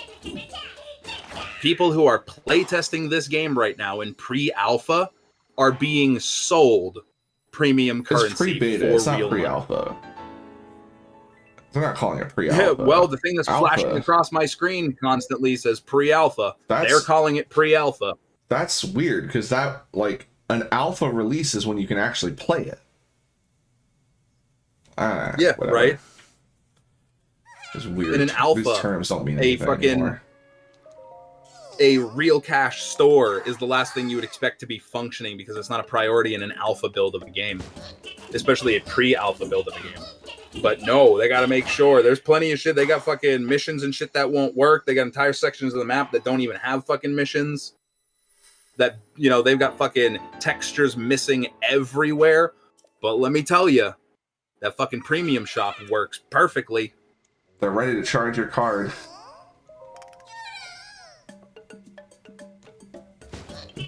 Fucking God forbid that time and resources get put into the actual game. No. We need to sponge money out of our fucking alpha testers. That's first fucking priority. I mean, what they're literally saying is you guys didn't pay enough money to be here. And to make things worse, they baked FOMO in for playtesters. Shit. It's not the kind of thing that's going to get everybody, but some people are very, very susceptible to this shit. And it's going to get some people. It has gotten some people because when you get into the game as a playtester, you're given 250 of the premium currency. As a here you go. Test the shop. We want to make sure that we can have the shop tested. That's their justification for charging you for premium currency in the playtest. Is we want to make sure that the shop is working. Okay, you couldn't just give us the currency for fucking free. You couldn't make it free, cost nothing to make sure the transaction process works. And, not charge us real money to test your fucking game. I love having to pay $10 to test and make sure that this company's shop works for them. But they give you 250 of the premium currency. Suspiciously 50 shy of what you would need to purchase anything meaningful for it. And I'm talking, when I say meaningful, I mean anything other than a skin for like ramps and rails that you can place down. The last thing that you should be charging money for. Those are the only things you can afford with that 250 that they give you. Anything else, actual like apparel, fucking different deck designs, fucking wheels, trucks, fucking grip tape, shit like that. All of that, at least 300. And the minimum purchase you can make is for 250 of them, or like 500 of them, something like that. So they literally bake FOMO. There's FOMO pre-baked into the playtest. When you get it, if you get into it, they immediately sign you up and fucking feed you directly into the, I'm only 50 shy of being able to use it. If I just buy, the smallest quantity, I'll be able to use it. And there are a lot of people who are incredibly susceptible to that shit. Fucking yeah. predatory. It's scumbaggy. And it's fucking disgusting that they're doing it.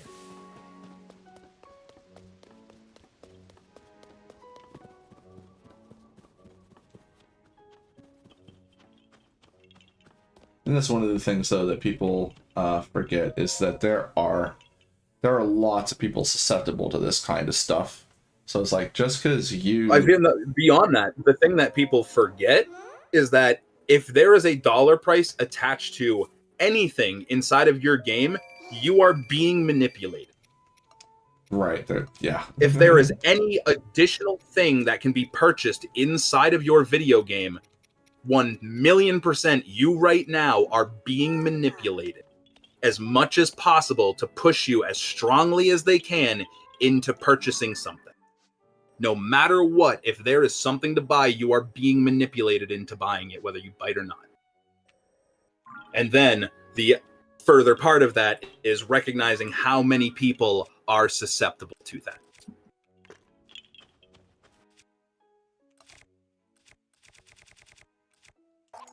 That's the kind of shit that does not get enough fucking attention. Doesn't get enough scrutiny.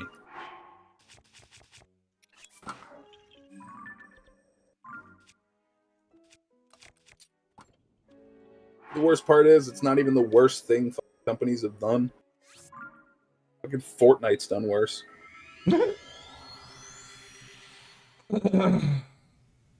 Oh, do you remember the whole fucking night with no fucking purchase confirmation and placed fucking purchase buttons that were basically designed to get kids to fucking accidentally purchase shit with no confirmation with their parents' cards? Oh, I did not remember that, because I tended to avoid all Oh the yeah, they Fortnite got into news. a lot of fucking trouble. I'm pretty sure there was a class action.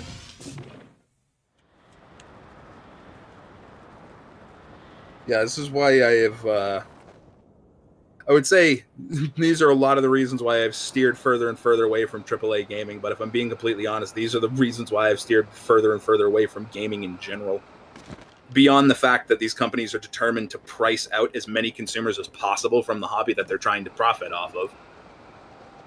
Looking at you, Nintendo. Looking at you, Sony before Nintendo. But, like, the things that they're trying to suck all of this money out of us for are fucking... They're not worth what's being charged for. We're deliberately being sold half-completed projects with the full intention of selling the rest of it to us again at an upcharge. And it's just like, nothing is worth the fucking money they're expecting us to pay. Yes, I do remember the Battlefront debacle. The one before that a lot of people don't remember anymore, which makes it wild that Battlefront tried to do the same fucking thing, was Overwatch. Oh, because right. Overwatch got in trouble for their loot boxes too. It was Battlefront can that got think the of a EU all publisher- spicy, wasn't it? Yes, the Battlefront is the one that got the EU very pissed off. Honestly, I'm thankful for Battlefront and the dirt fucking miserable scumbag practices that they employed, because it was so bad that it woke an entire fucking continent up. That woke up all of Europe to malicious fucking gambling practices in games. Battlefront's the whole reason that loot boxes started getting labeled as gambling in the EU. Which is like... I don't remember specific. Oh. No, I think it was Overwatch. I think it was Overwatch. Was the game where I think it was, again, probably the EU was labeling loot boxes as gambling and pushing gambling to minors. I don't remember myself. Or rather, facilitating a platform that provides gambling to minors. I don't remember the specifics, but I remember Overwatch gotten a lot of fucking heat for their loot boxes.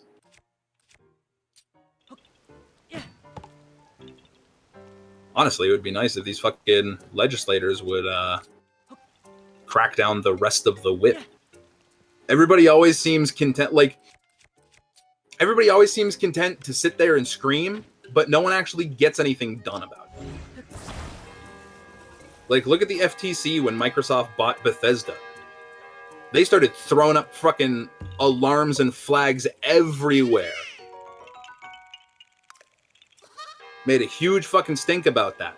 But nothing ever happened. They were just allowed to buy them, which I still think was a horrible, horrible decision. Which was funny because they were... The whole, like, argument they were making was how it wasn't going to, like...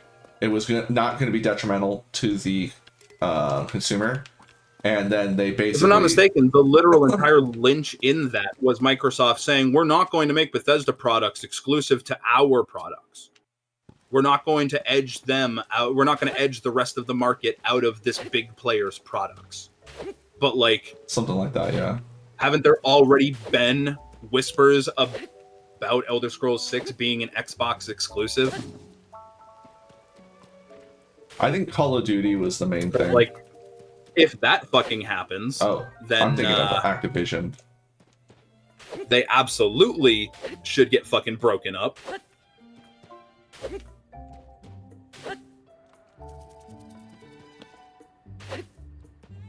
If I'm not mistaken, that was basically the magic words that fucking stopped anything from happening. Was, we're not going to make anything exclusive.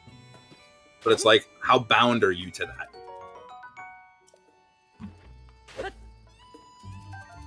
Is it typical kangaroo court bullshit where you just pinky swear and promise really, really hard and everybody believes you? But, like, at the same time, won't care if you don't actually do it?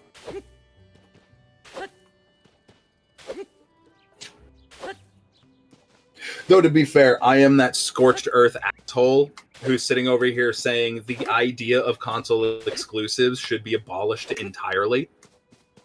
Isn't that literally designed monopoly? Isn't that a literal planned monopoly?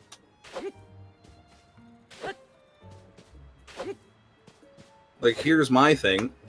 If you need to convince me to buy your console because of the products that are released only on your console, sounds to me like your console is not good enough to buying over the competition. Why should I get it?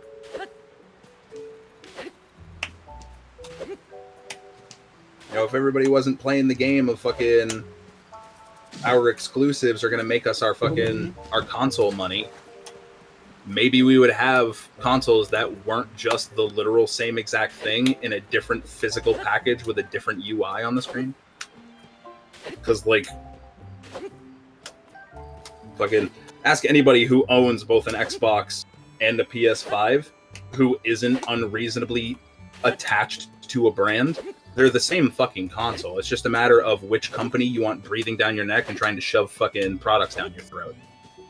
In my case, I prefer Sony because at least they don't stick it in my face the second I turn my console in like 80% of the screen fucking real estate.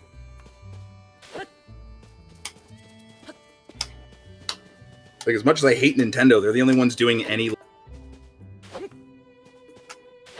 what? You cut out.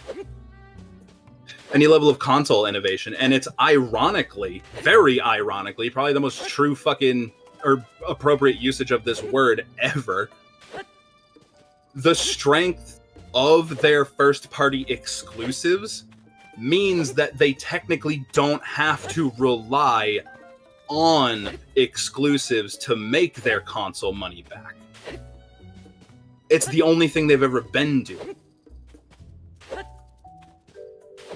So, like, by that, they technically aren't relying on it because it's just business as usual, because that's how their business has gone.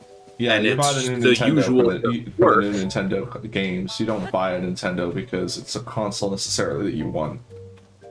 You buy it for the specific games. But, like, that's the thing, is they are because of the safety net of all, you know, spending their entire fucking history establishing these strong in-house brands and not having to worry about an ongoing reliance on making sure our exclusive fucking publishing deals are, you know, convincing people to buy our consoles so we don't go into the fucking red. because they're not so beholden to that approach, Oh, I'm they're having flashbacks. they're the only Sweetie. ones that like have the Sweetie. freedom to innovate on console design. Sweetie. I'm What? having flashbacks. What do you mean? This area is not only the Oh. video, it's the footage. Yeah. So we don't go to head 10 up. It reminds us this of spot. stick culling. Oh lordy. Ah. But like that's the thing. Because they're not beholden to that pattern, they are able to just try and innovate with their consoles. Like the Wii was such an innovation that PlayStation tried to copy them with a standalone accessory. Everyone tried to copy them after that. Fucking Xbox tried to copy them by doing away with the handheld aspect of it Yeah. to not great results. The Kinect was a fucking failure. It was a disaster, but like that's the thing is whenever Nintendo does something, everyone tries to copy them somehow. The Wii U was just sort of like poorly marketed and half-baked. Because I mean the Wii U was essentially Proto Switch. The Wii U was a good console.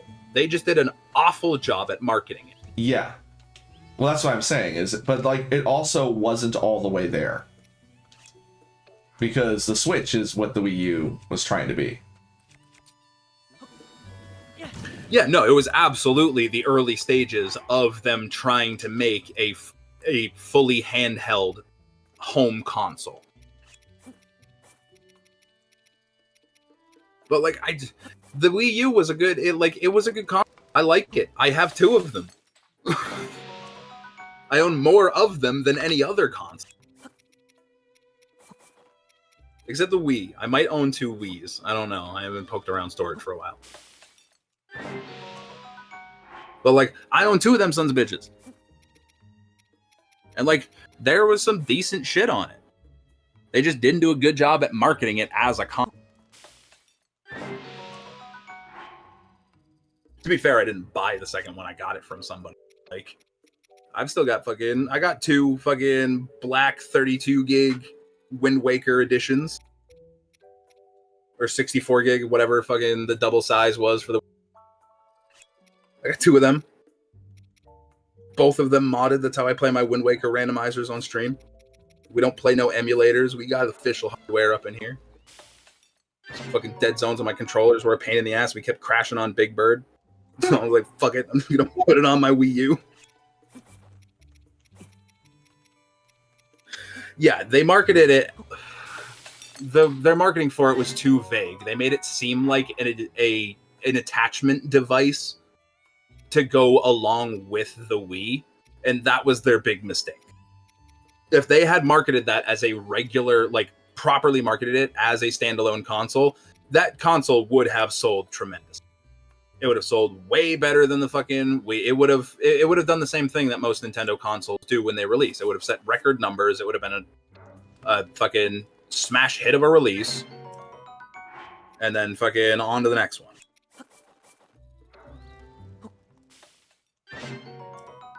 They just kind of tripped and ate shit on it. But it's fine. Because, like, the overwhelming majority of opinions I've heard about the Wii U from people who owned a Wii U is that they love it. Oh, I absolutely love mine. Yeah. I'll get on that. I have literally never heard a single person say that they didn't like their Wii U or they regretted getting one. That shit was cool.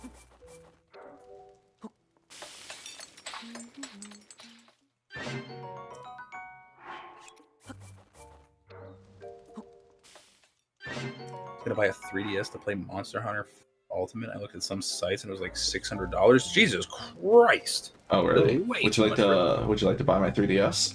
I'm gonna say the way to get a cheap 3DS is find someone who doesn't want their 3DS anymore. I got the new 3DS XL, the Ultra Sun Ultra Moon fucking special edition, the black one with the with the legendaries on the front. I got this from my buddy for $50. My friend just literally gave me. He didn't want it. The same buddy who sold me my Quest 2 VR headset for $50 because he didn't want it anymore. That's Dan, dude. He's my get shit for $50, man. People will trade him shit for weed.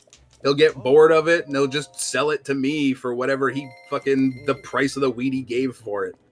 My favorite story to tell about the headsets. The only reason I have a VR headset, gave someone he gave some dude $50 of weed for it. Played around with it for a bit. Started getting motion sick, didn't like it. So I told him I'd buy it from him and I gave him the $50.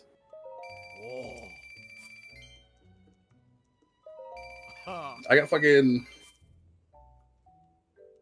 like 4 3DSs or something. Like 3 or 4 of them. The thing is I wouldn't want to actually get rid of any of mine. Like, I like holding on to my old consoles. Yeah, I wouldn't get rid of them. Like, I have 3, but I wouldn't get rid of them. Because, I mean, to be fair, literally all editions. Like, my regular sized new 3DS is a Mario Special Edition. My original 3DS XL is the Link Between Worlds Black and Gold Triforce Edition. And then I got the Ultra Sun, Ultra Moon new XL. And they all have their value. Specifically, the XLs are, I think all of them are hacked. But, like, the XLs are the main one. Because the new and the original 3DSs have different capabilities. Mm. And, like, not going to get rid of the regular.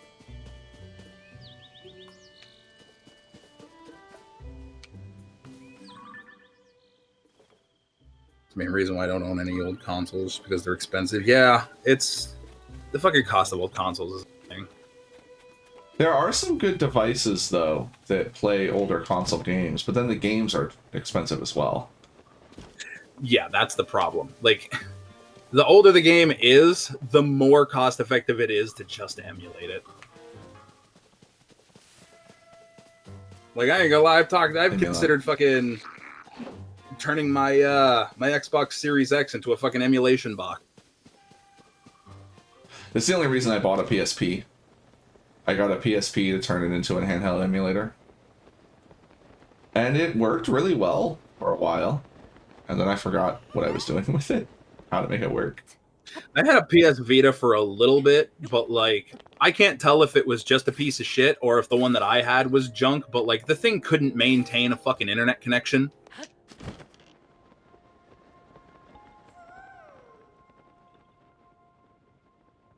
I did not hold on to it for long.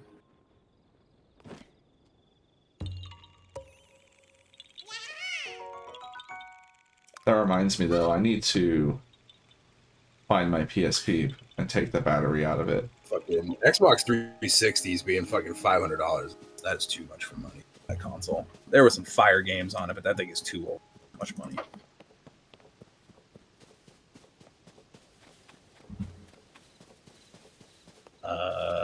I mean, oh, you want to know what live in the US? Oh shit, my life. You type Xbox 360 if you live in the US and you type Xbox 360 in Google, the first thing that pops up on sponsored is Xbox 360 console with wireless controller white, $80 GameStop refurbished. You can even get the ugly fucking later gen one, the touch button, gross design, and the different fucking hard drive for like $90. Same thing. Oh, what am I doing? I know where to find sticks. You did a video on this. What are you looking for? Sticks. Yeah, just go fucking knock down the trees around Lookout Landing. Yeah.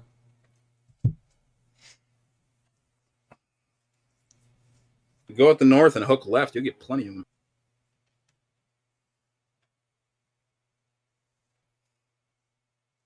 I don't even remember what that was for. I think it was the weapon transmutation. No. You know what it was? It was Overload. Something Overload. Because you needed so many sticks to pile up and smuggle and whatnot. Ah, that's what it was. Oh, there's also there's also a stable. That might have been what you were thinking of.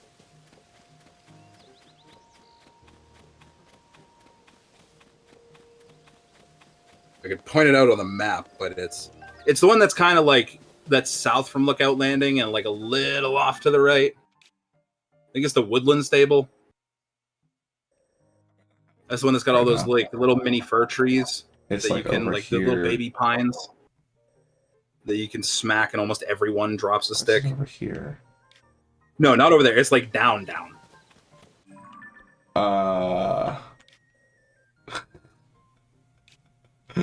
Don't have a map.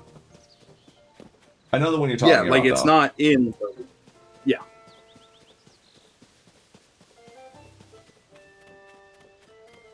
I'm trying really hard to not break my current weapon.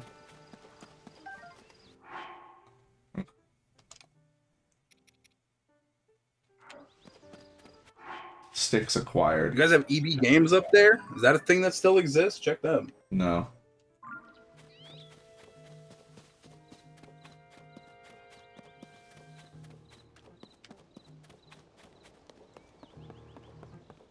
I can imagine it'd be too hard to find a 360 that's not. I mean, you can get one on Amazon, $bucks. I would say actually one of the ways to do it would be I mean, like to- literally, there's one for $137 on Amazon, is refurbished, but like it's also the white one. If you can avoid it, you'd probably want to get the Elite, less Ring of Deathy. oh, I completely forgot about that. Yeah. Oh yeah. You gotta find someone who can still fix that.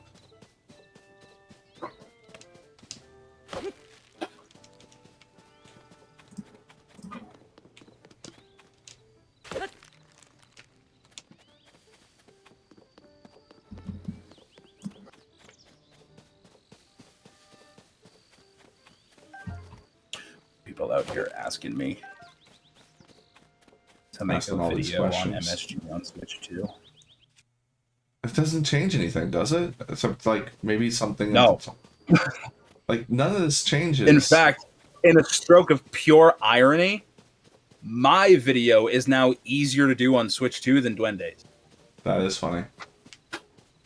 His is easier to do on Switch 1 because it's easier tech because he uses fuse storage instead of Monero entanglement. Monero entanglement is endlessly more consistent on Switch 2 because frames still buffer the same. And we have a damn near consistent setup using memory buffering to entangle to Monero. I covered it in, Lynn, I don't remember I covered the it in specifics myself either, but the overheating is the issue.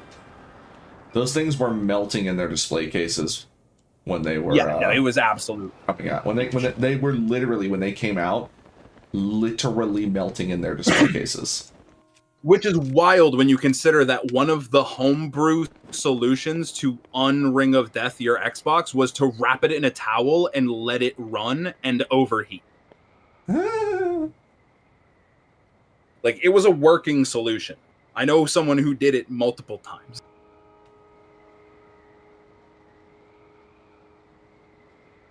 Thankfully, by the time I got my Xbox, the fucking the Elite was no longer $800 in fucking 2007. Let that one sink in.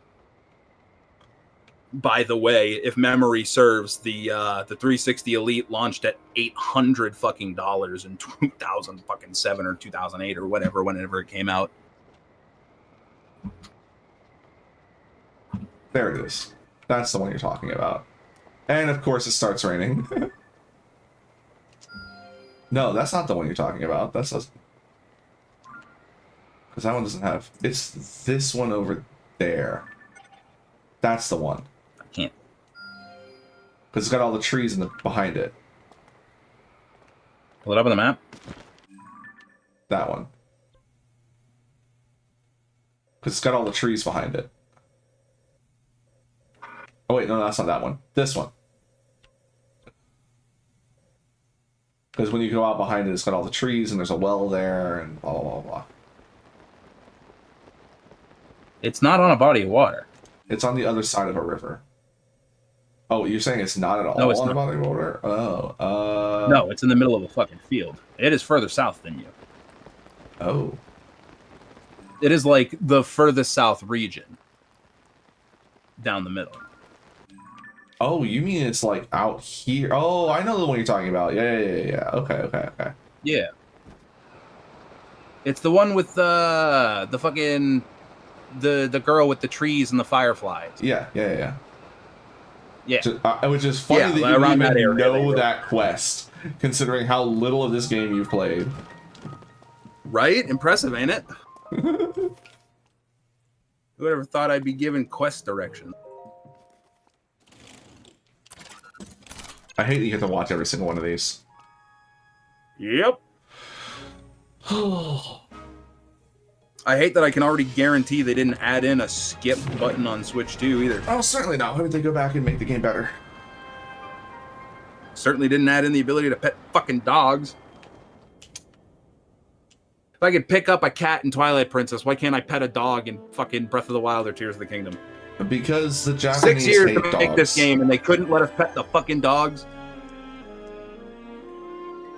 Never get over it.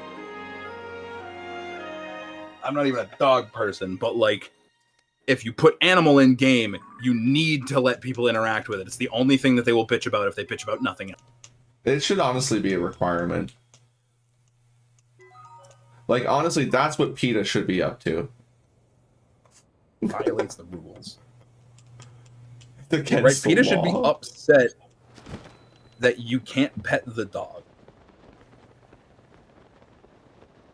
Although PETA has become such an extremist lunacy organization that they especially would not approve, considering because how that hypocritical they encourages- are. Oh yeah.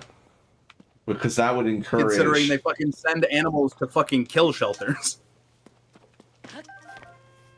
Well, I mean, you're aware their whole philosophy is that all pets should be euthanized because, you know, they can't survive out in the wild, and it encourages people to keep pets. Yeah. PETA believes that your pets should be euthanized. Because you shouldn't have had them in the first place. Yeah, they're freaking monsters. Yep.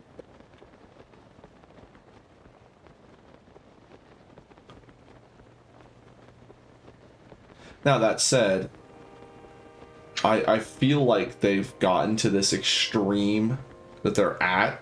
Oh, I don't have auto build. Shit. I was about to fly over to do some auto building. I don't even have it. Really should bust out the fucking the 360. So, one of the things we have, and I've been experimenting with ideas on how I can capture footage from it, and I'm pretty sure all I'm going to do is just put OBS back on my laptop, and actually it's already on there now, I can see it from here. But I'm going to take my laptop into the living room where our PS3 lives. Our backwards compatible PS3. Ooh. We have the good one. I mean, that has an HDMI. We have, yeah, it does, absolutely. No, it would not be hard at all. I was just trying to figure out, like, because it lives in the living room. So what am I going to do? Oh, Well, right. I can just move my laptop out to the living room and my microphone and set everything up. And boy, let me tell you, just being able, like, just it is pound for pound. Oh, I highlighted it.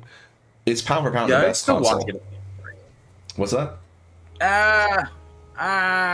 What? Yeah. What? What?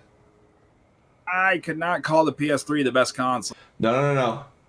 Not the PS3 itself. This PS3.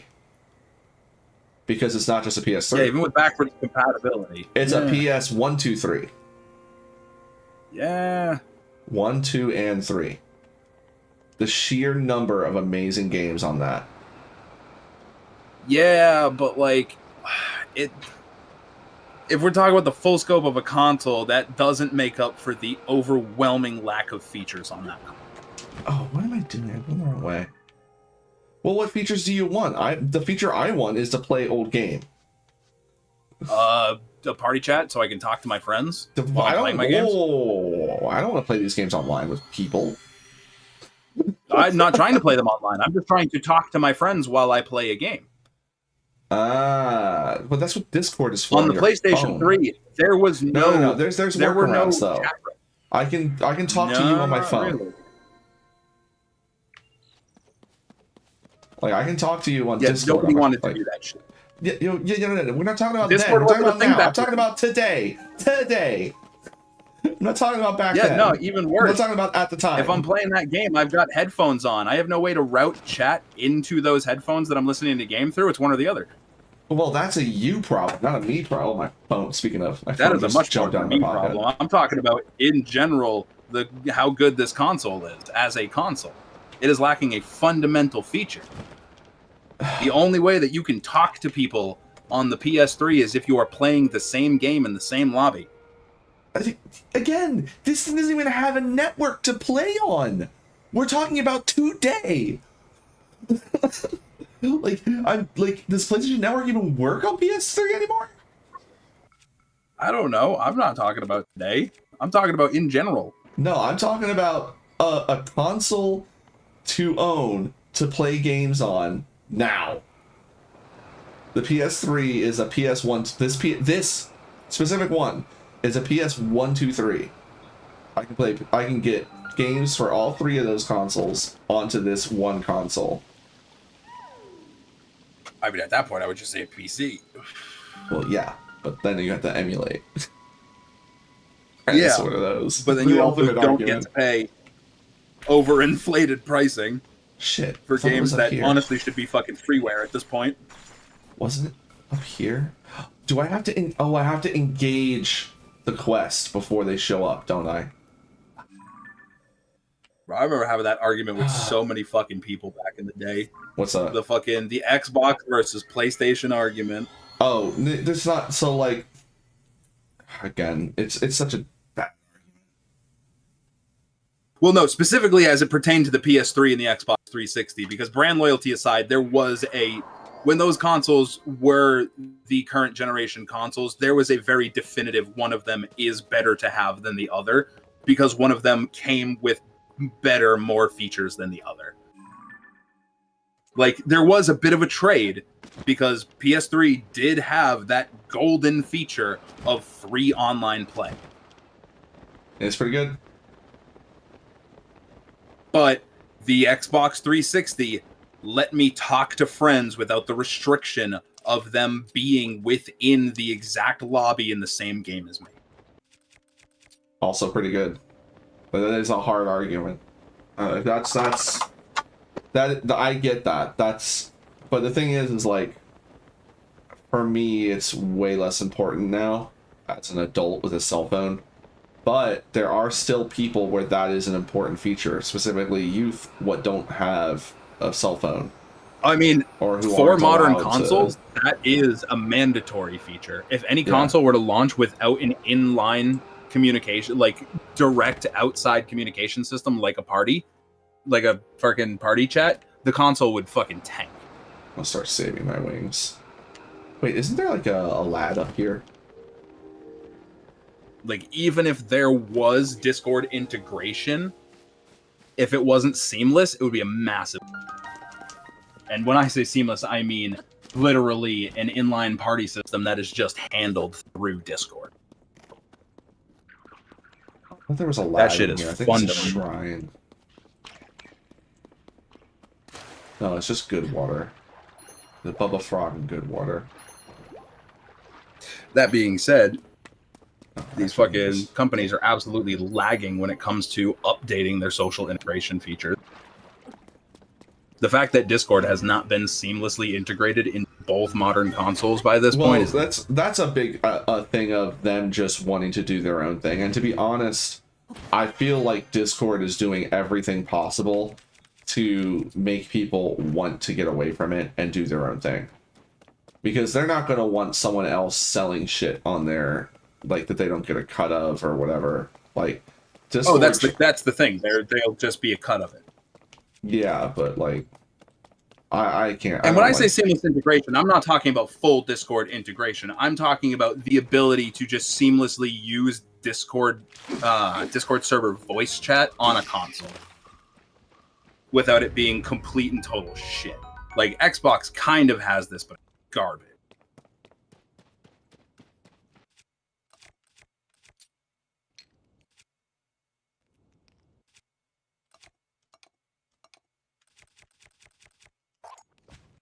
Because, like, the whole thing is interconnectivity.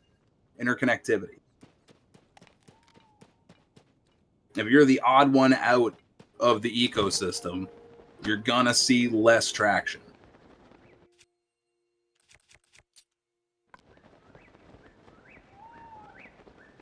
But, like, yeah, fucking Discord being determined to burn their service to the ground is a whole thing.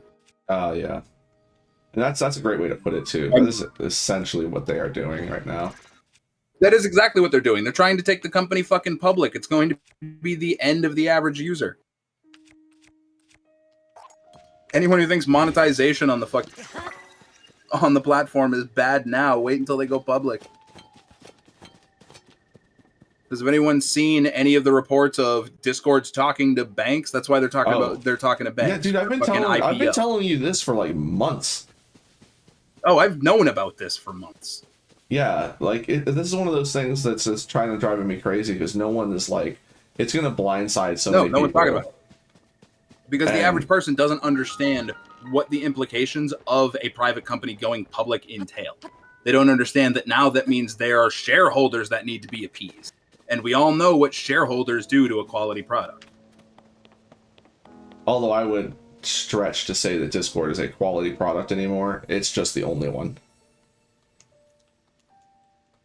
I mean, when there's nothing else there, what exists to some extent has to be called quality. Wait, the only thing we can really compare it to is fucking Skype. I have seen people talking about TeamSpeak, which is kind of wild, but like the thing is, shit. The problem is Discord is quite literally the Patreon of communication platforms.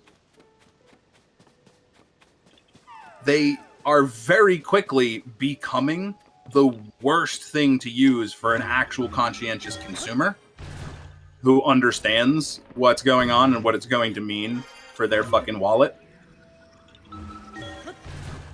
Yeah, that it has to open. Let's just address this real quick. Why does my wallet need to open for this? Right? But like, they're so firmly established as the main singular player that it's going to be way too difficult for a lot of people in specific circumstances to branch away from that. Like, it'll be very hard for me, like, God forbid, say, because, you know, we'll use TeamSpeak as an example, because that's what I've been hearing about is people going back to TeamSpeak, because I guess they're fucking updating shit and modernizing shit. First, the only way that you can compete with Discord is if you fucking, one way or another, you just copy its idea. Like, you have to copy its idea. Independent, isolated server systems like this is just the new standard of it. Discord said it. People like it. It's the new standard. So they would need to emulate that. But, like, even if they do, and, like, it reaches a point where plenty of people are using it, it would be so difficult for me to, like, move my server over there. Because everyone's just too already comfortable and familiar with Discord. It's like the issue of Patreon versus Ko-Fi.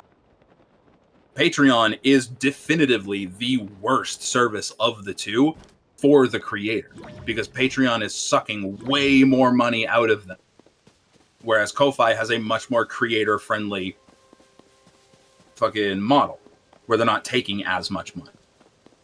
I need to go set up my Ko-Fi. But it's a lot harder to get people to use Ko-Fi as if you're not like a massively established creator, that because is the people main. aren't as familiar with it. Well, yeah, exactly that, and that's the only. If you've thing got that like Patreon 400,000 or has going for it right 500,000 now. fucking subscribers, you know, active fucking subscriber base, you could use Ko-Fi no fucking problem.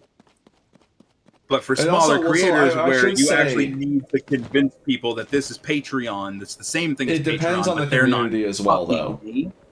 Because with the Star Sector community, specifically the modding side of it, people are familiar with Ko-Fi now. Yeah, I was going to say there. Yeah, that is a good point. There are more niche spaces that are more familiar with it. Because that's actually how I learned about it, was because of the Star Sector modding community. I've known about Ko-Fi for an incredibly long time. I didn't know exactly what it was because the only way that I'd seen people using Ko-Fi was for e-begging.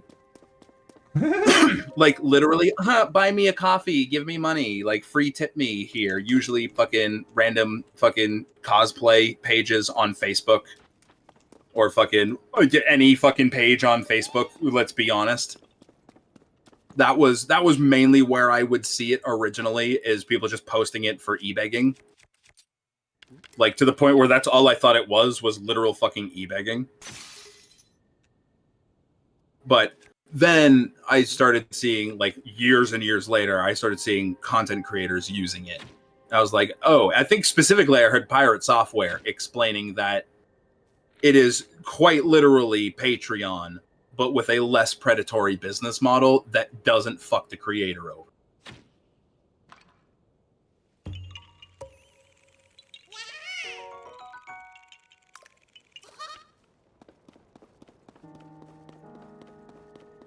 Wait, this is what happens. You literally go here, free what's his name there, and then you get to walk back up to the Temple of Time. I went the long way. Shit. I always do this. Every time. Welp. Anyway. Ooh, free ride. Don't fucking remind me of Skype. Ugh. I was so happy when Skype came out, and then quickly moved on as soon as what did I move on to? It must have been Discord that I moved on to. It was probably either TeamSpeak, Mumble, or Discord. No, I didn't do a lot of multiplayer stuff that wasn't on, like, when I played most of my multiplayer stuff back then was literally no voice. It was just City of Heroes. So I was doing like MMO stuff and not seriously. Funny enough, we were so determined to get away from Skype that once everybody had a 360, we used Xbox Party Chat instead. Yeah. Oh yeah. Well, like even when we were on the computer playing fucking Town of Salem, we were sitting in a chat on fucking Xbox. We were playing games on fucking Steam where like we were playing Left 4 Dead and shit. So we had an in-game chat we used. Right. You know, because that game had that.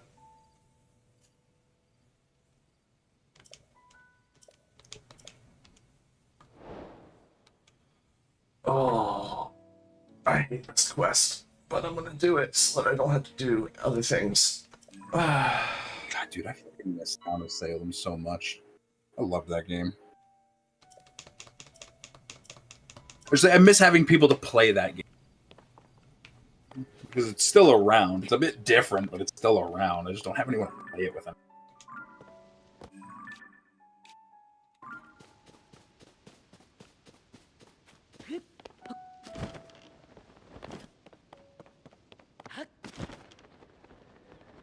Yeah, by that point, by the PS4, it was very much... Sony learned their lesson with the PlayStation 3 that a party chat system was mandatory for their consoles. They were hurting, watching everybody in school getting an Xbox to go home and play with their friends. Yeah, 360 that was the real difference. Up. Is if you didn't care, like if you really didn't have a group of friends to play the games with, then PS3 really was just the ideal one for you. Yeah. But if you were at all interested in a social aspect of playing games with other people, there was no question you were getting an Xbox.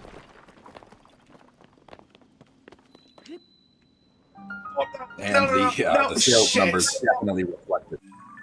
I forgot to get the eye. I fucked up. I really just started thinking to myself, man's about to get shot. Yeah, I actually had a PTSD trigger moment as well. I was like, oh no, I'm in danger.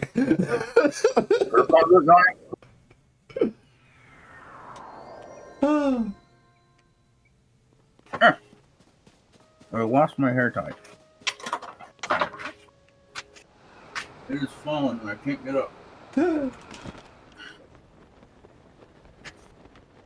it's so fucking hot. I know I am.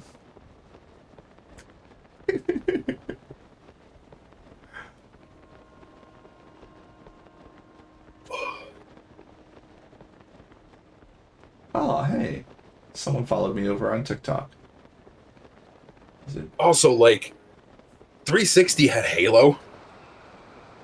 That was a big thing. 360 also was the console release of Left 4 Dead. And Gears of War. Yeah, no, 360 did an amazing job. But the thing is, though, is like I said, there were a lot of really good, like, do not get me wrong. I desperately want to get a PS3 because there are a fuck ton of games on that console that I want to play. Spider-Man. I could care less. No. So like, if it's not like Spider-Man 2, I don't care. Here's the thing: it's like the original Killzone, the original Resistance. There were others too. I'm just struggling to remember them because my brain cannot, because they didn't go anywhere. They immediately died. Say what? I'm more interested in the JRPG. Oh, that too. Yeah. Like, although some of the best JRPGs are on PS1 and PS2 Tales games that were PS3 exclusive. Oh yeah, specific. Like most of them. Gotcha. Because we only got I'm pretty sure we only got Tales of Vesperia on 360, which goated game, but it's the only one we got.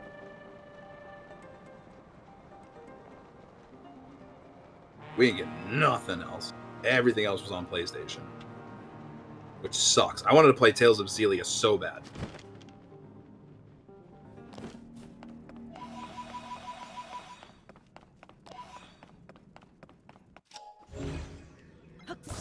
Then I made the mistake of playing through Zestria. If you want to have a good impression of Tales games, don't play Zestria.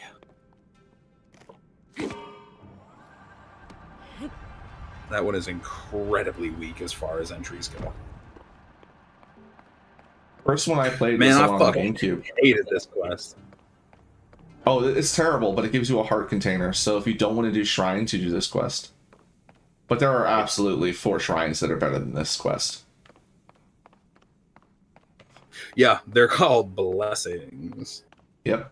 And there's enough of them. AKA what I like to refer to as the only shrines worth doing. Is it this one? I think it's this one on the...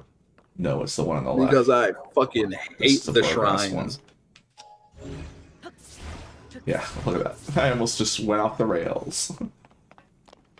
My ass cannot stand a shrine. Ooh, 3 rockets.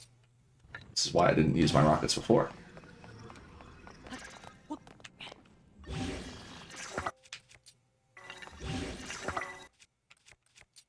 I certainly haven't. Because I know I have 0 desire. I've done all of them. Ow, you little groblin. No, go away. Not interested.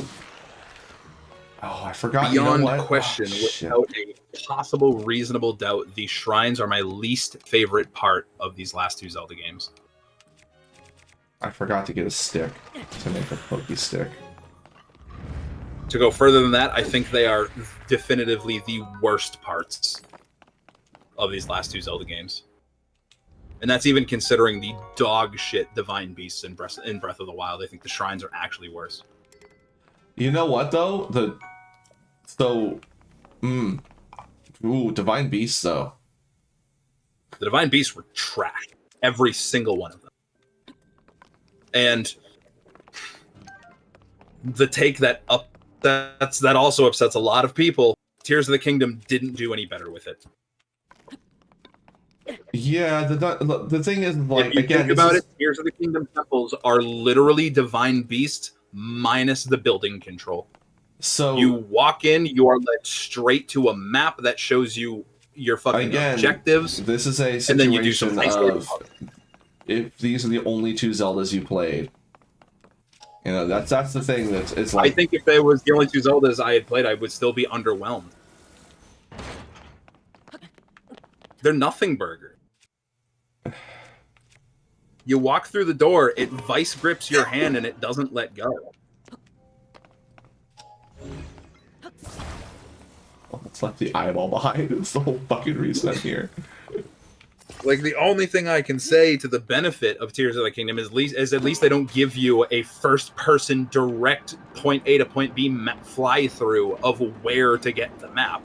But, like, they also kind of walk you straight to it and introduce the temple and start the temple by giving you the map. So, like, they do, but they don't. Or rather, they don't, but they do. And it is the literal same exact concept with just different puzzles and a different locale. Beyond that, the actual gameplay of the temples versus the divine beasts are practically the exact same. Which is to say, they're fucking 4 or 5 mini shrines packed in a building.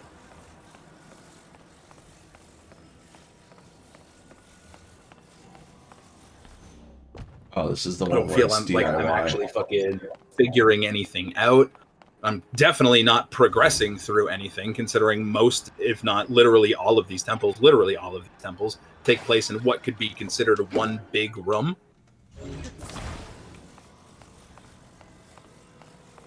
Like, there's no real navigating your way through. I don't know. There's no real solving puzzles. All right, and advancing. I see what you mean. I was just gonna say, technically, all of life takes place. Technically, anything is one big room. But like, you get what I mean in the sense that you're dropped into an open area and you just wander around looking for your objectives, as opposed to traditional temples where there is a progression system that you need to go through. There's puzzles that you need to solve to advance and get to the next area, which eventually leads into gaining something that will change the way that you can approach the rest of the temple and the puzzles in that temple, which makes you change your problem solving. The main issue is just that. It's like, and again, this is a thing that we're latching on to because of old Zeldas, but it's that dungeon has loot. That is the main thing. Yeah, and in the direct comparison, yeah. Like that I still maintain overall that without the hindsight of past Zelda games and the old temple formula, if Tears of the Kingdom was my first Zelda game, I would be incredibly underwhelmed by the temples. Because I'm confident I would see them the exact same way. Just a handful of shrines packed in a building. Yeah. Where my hand is being horrendously vice gripped and led along the entire way. The only one of them that is anywhere near confusing is like the Fire Temple and the Lightning Temple. Fire Temple, and it's for the exact same reason, just because it's multiple floors. Right. Although I'm like at the point where the Fire Temple is super easy for me. The Fire Temple is significantly easier because everything's much more open. Well, yeah, exactly, and that's it. Once you get comfortable with the movement tech in Zelda, like the Fire Temple is easy as hell because I don't think I use any of the rails. I just fly around. No, and not even with a hover glider either. I just rocket jump my way around. Oh, I just use a glider. That's what makes my life so much easier. Well, what do you mean by just use a glider? I just fly around everywhere with a hoverbike. Ah, hoverbike. Okay, that's what I thought you meant. No, for me, it's literally just rocket on the shield, go up, glide myself over to where I need to stand, and then either do that again or go to the next key, the next lock, pop it, move on. Like, honestly, I think fucking similar to boss design, the Wind Temple, I think, is the only temple, or of the temples, the Wind Temple is the only one that I even like a little bit, and that's just because it's because of the well fact designed. of how they make you approach the space. Everything It's about not it just is running well around done. different rooms. It is much more unique. Like, you need to jump off the fucking side to go into the lower decks from the side, shit There's like a that. Like, it's lot not of just reasons straight. why that one was really good. And I still don't know that I'd call it really good, but I will say that it is very easily the best done temple and the best done boss. No, fight so here's the of thing: the if there was an item to get in that dungeon, it would be a, like, as traditional Zelda dungeons go, a good dungeon. Like, it's a good dungeon. I disagree, because the point I was going to make Oh, what's that? was that I feel like even if there was like that main loot item, that permanent item that changes the way you interact with things, I still don't think that I still don't think that would make me satisfied with it, or even make them feel more like maybe a little bit more like traditional, just because they're adding in that familiar element of keep in mind, get I a am just thing talking and that's about that one. complete the rest of the puzzle. Yeah, no, even in the scope, like, of any of the temples, I don't think even just adding in an item unlock, traditional Zelda, like traditional temple style, would fix the problem. I think it is the whole encompassing, like, it is everything encompassed. Like, the way that you navigate it, the way that it's all handled, in the sense that you are just kind of finding ways to move around a big centralized area to get to the thing that you're looking for, instead of working your way. What I'm getting at, though, is dungeon. that Wind Temple is the best one of the 8. Let's include the Divine Beast, because it's the same thing, basically. And yeah, no, it is the best of them. It is the closest. I think it's also good enough that it's like, if that dungeon was in Twilight Princess or Ocarina of Time, it would. I'd be disappointed. I was going to say, it would definitely be on the lower end of the list of, like, it wouldn't be the greatest of all time at all. And it would be on the lower end of a lot of people's tier lists, but it would fit. It would be a very unique standout dungeon. I think I'd come out of that saying that didn't feel like a temple.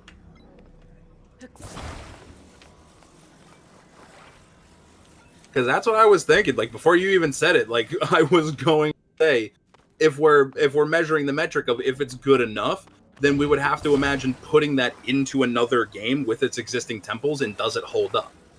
I don't think it does.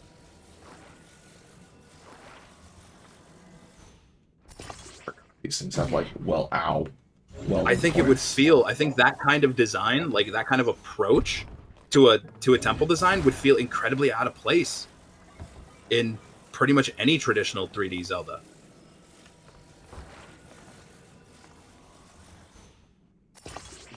What did you do? Why did you do that? I think if I were to hammer it down to one detail, it's the fact of the traditional temple, and I should really stop calling it temple, because traditionally these are dungeons. These are not temples. Temples is a colloquial term because it came somewhere and it didn't really stick around, but it kind of did for the community. And eventually they started embracing the term. Well, since that's what they're called in this game. Some of them. In this game, they're called temples. In this game, they are called temples.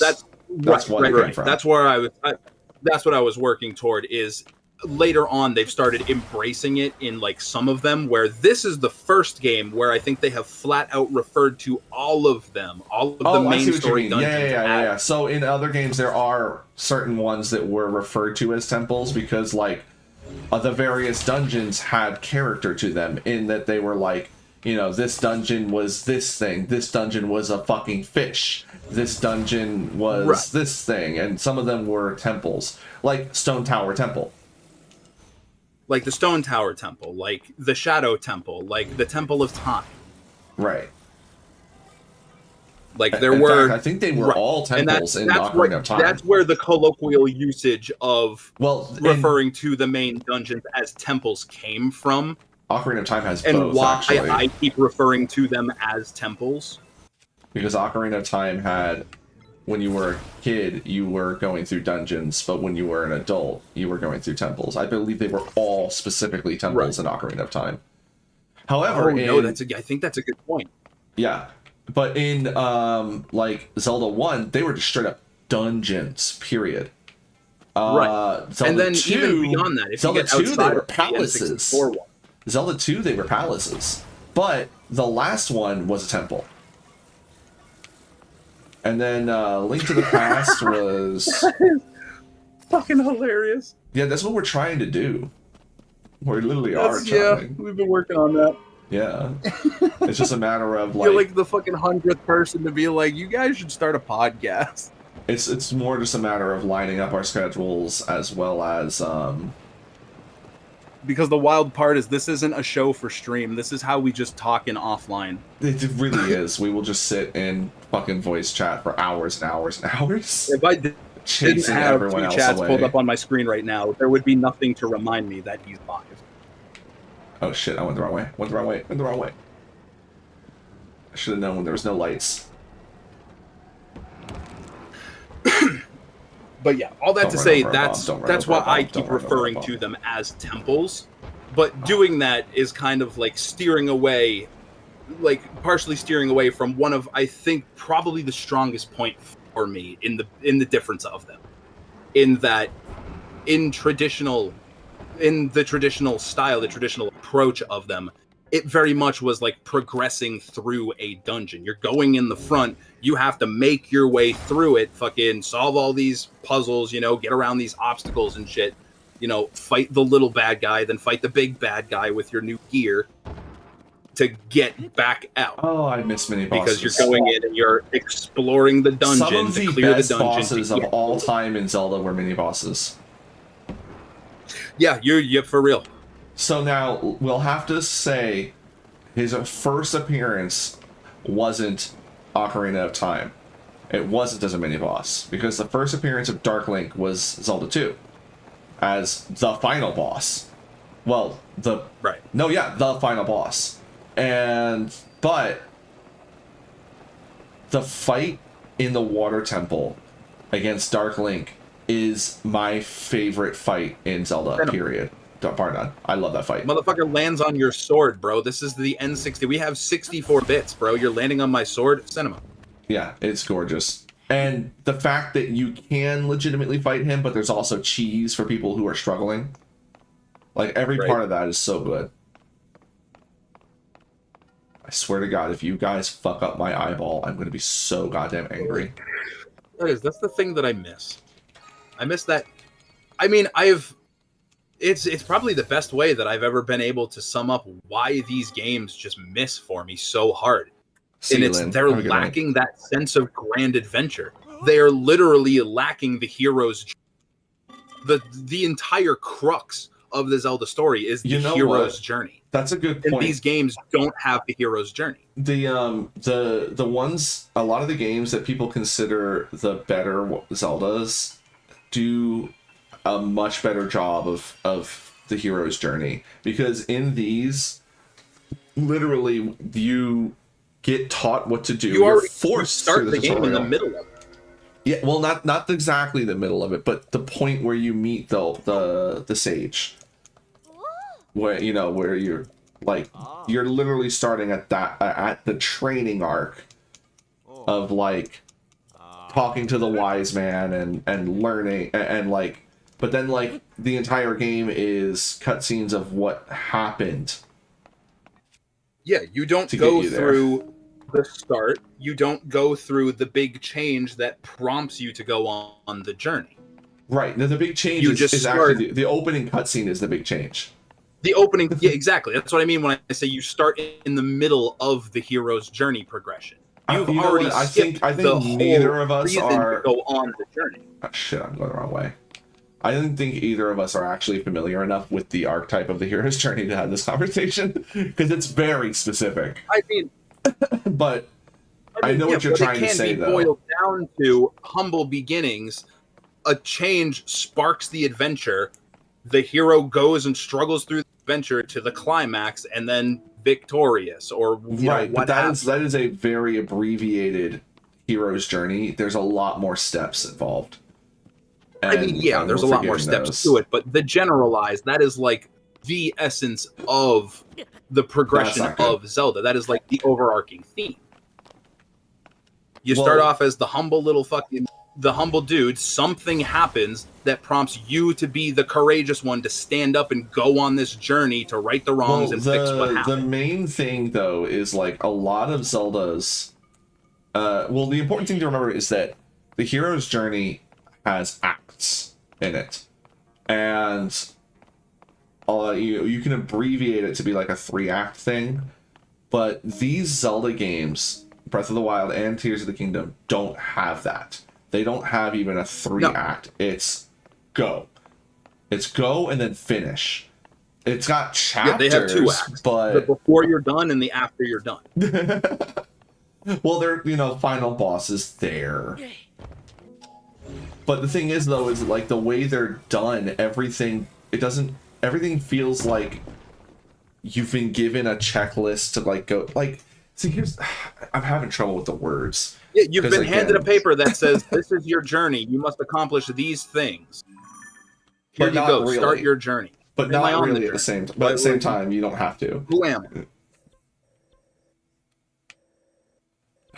Like, I really wish I knew I was better at the literal analysis. This is why I love Wind Waker so much, because it is, I don't care what anyone says, it is the most authentic embracing of the core fucking story of Zelda.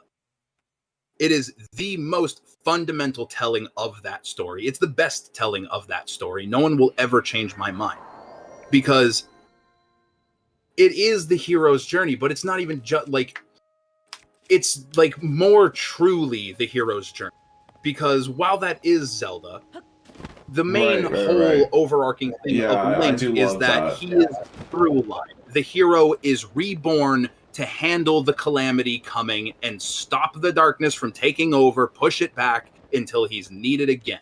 The hero will always be reborn to handle the problem.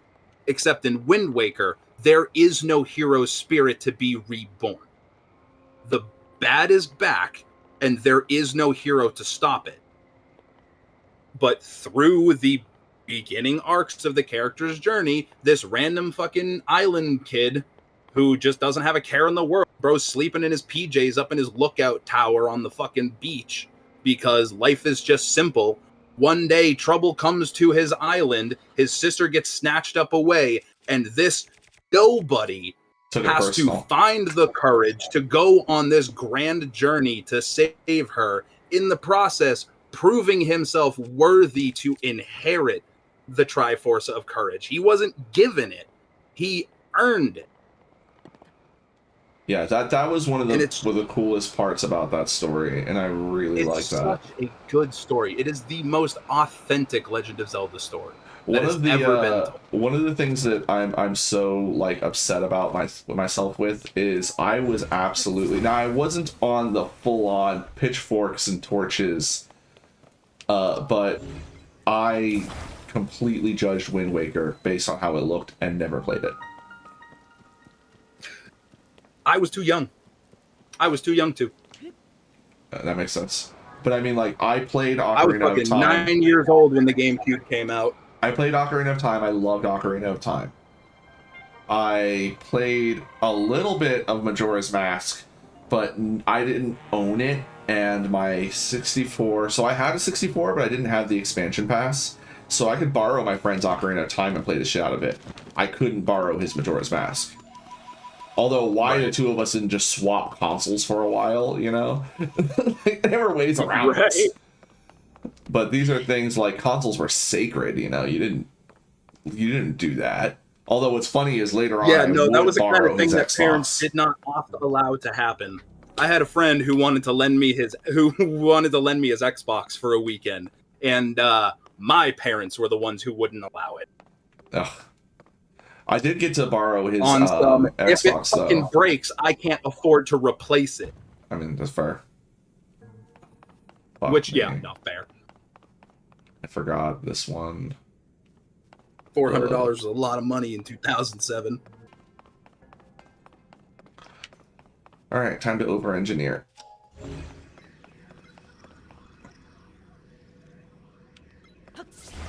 Need an engine.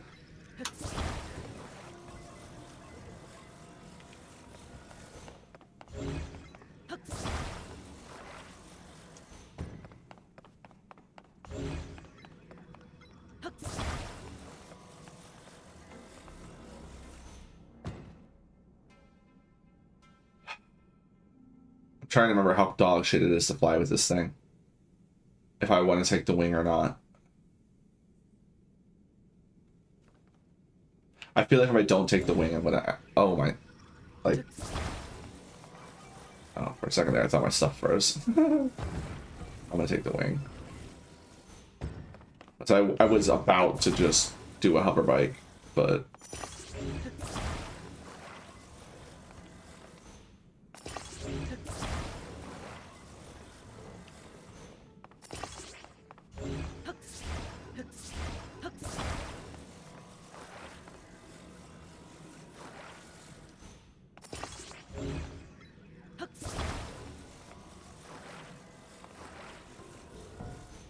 But yeah, I did get to borrow my friend's Xbox and got to play Skyrim because of it. Not Skyrim. Morrowind. Right. Dude, Oblivion was why my friend actually, like, why we like learned all about like PC parts and stuff. Because like having to get a PC strong enough to play that fucking game. Yeah. So the fucking Xbox struggled with that one. That was how I played it. I played it on 360. Well, we I've still got the gold or the fucking the metal hold case on. for that. The game came out before the 360 though, right? Yes, Oblivion was 2006. Yeah, okay. Because I was gonna say, because we had like that was our setup. Like we had that before the 360. I was pretty certain of that. Yeah, it was PC first, and then it came to 360 because the game was just fucking massive. Fucking biggest game on the planet at the time. I'm gonna fly all the way in. Damn, dude, imagine we went from a time when we saw two Elder Scrolls same console to seeing two consoles with the same Elder Scroll. Oh, damn. Wild. Damn. I love that picture, the meme that was going around of like, I guess we're making Skyrims now, and then Oblivion pops out and it's like, oh no. Yeah. Like, oh shit, what's that? What have we done? We're going backwards. Do I remember when Skyrim came out? I remember that whole night vividly. I remember I had to borrow $40 from my friend that I was going to the midnight release with. I remember their grandfather driving us there. I remember their fucking bitch friend who was talking all that shit about how I was never gonna pay them back that money. And fuck you, Caitlin, because I paid them back that $40 literally by the end of the night. I did my math wrong. That's funny. We went to the GameStop in the mall for the midnight release because the mall was open fucking later for it because it was Skyrim. I was the first motherfucker in line.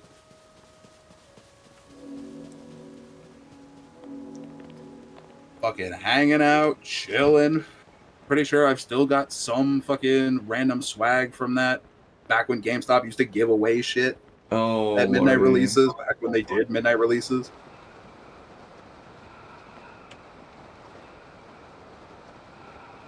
I don't have any fond memories of the releases themselves. I just remember there were some, like, the game, like, you know what's funny is I actually can't remember too many of the games themselves either. Oh, we went full fucking schizo with Skyrim. We had fucking, because I was spending the night over her house. I was spending the weekend over at her house. We were ready for this game. So I had my Xbox there. There was an extra TV. So we had 2 of the setups on. Both of the Xboxes were on. The TVs were on. The disc trays were open. And the controllers were hanging on the coat rack in front of the front door. That's adorable. Like sitting, resting on top of it. We were prepared. We were going to walk in, grab the controllers, go sit down, pop it in, and be immediately ready to go. And that's what we did. And it was a blackout of a weekend. My God. There was so much Mountain Dew, pizza, and video games to be consumed that weekend. I did that on the PC. Because by then I had my nice computer. That midnight release was more so just kind of hanging. The Destiny 1 midnight release was a lot more fun. There was some dude who pulled up with an Xbox set up in his the trunk of his fucking hatchback. But I remember people were playing Halo.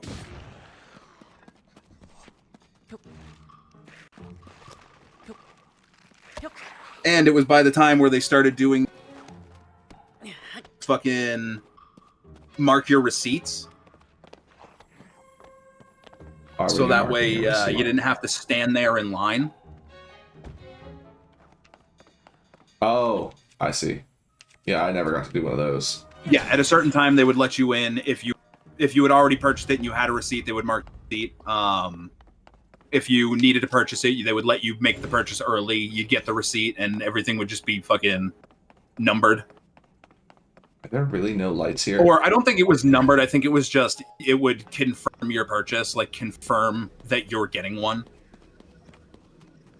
Because everything was much more limited stock for the midnight releases. If you didn't have it pre-purchased or there early enough to do so, you might not get one.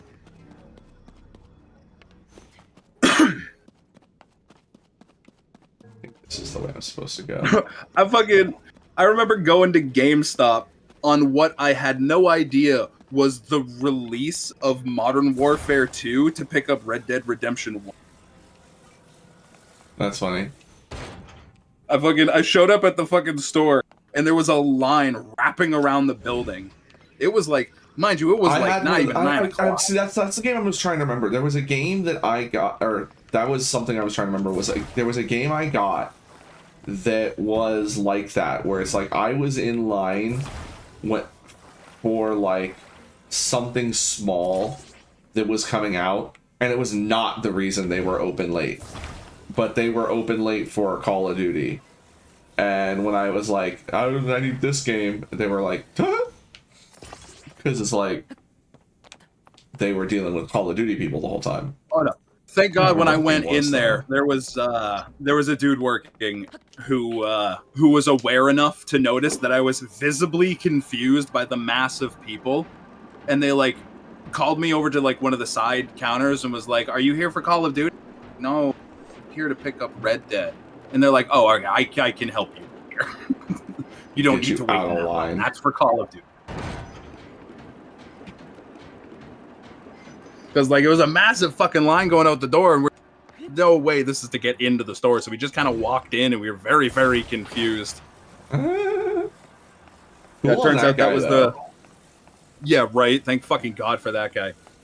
I would not have ended up with that game that night.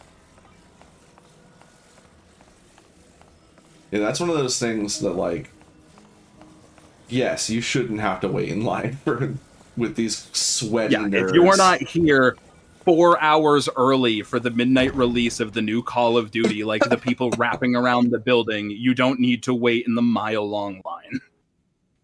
There really should have been a sign or something that said Call of Duty pre-orders or Call of Duty midnight release. That's something you can't advertise. You just have to do it when it happens. Because if you advertise it, someone's gonna be like, "Yeah, I'm here for the Pokemon. Also, can I get my Call of Duty while I'm at it?" Oh no, it's straight up like fucking. There were people try to do that all the time. They'll just be like, "No, you need to go in." Like they will refuse. They'll be like, hey, "You can buy the rest of the stuff, but no, I'll add that to this order." Fine. Because there are a limited quantity, and I'm not letting you cut 150 people wrapping around our building.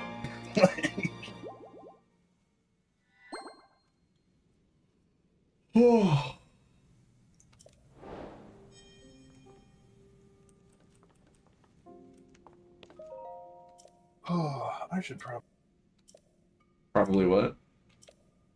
probably get something to eat.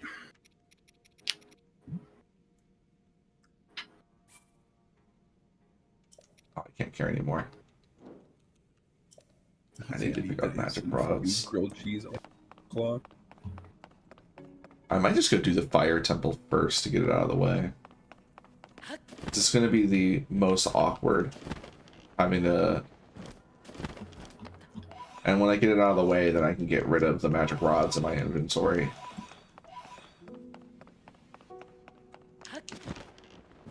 I wonder how much damage I need to do to go. If three rods will be enough.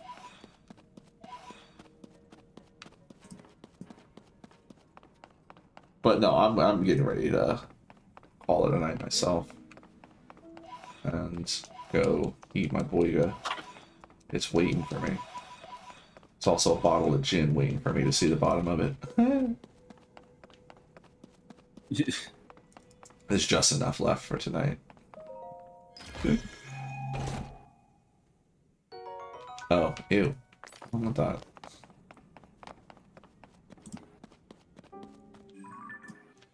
Oops. Computer's not gonna like that.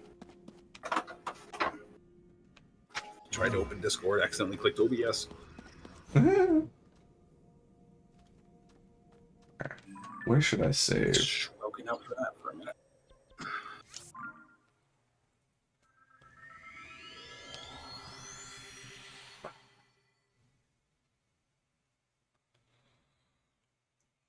Oh, big yawn. You know, on the one hand, I think it's funny that we've been hanging out here for like what, 4 or 5 hours, and Something like that. there's all these people that would just be they're so thirsty to talk to you. But I'm actually really glad that none of them showed up, because they would have just talked to you about fucking Zelda glitch shit, and like that's the last thing either of us wants to talk about right now. Except for MTD, because you know we all love MTD. On that note, I am gonna hop in and make dinner. That's fine. I'm gonna end right now, looking out over the horizon. Be done. Bye-bye, chat. Bye, sweetie. Oh, she's over there. Can I catch her from here?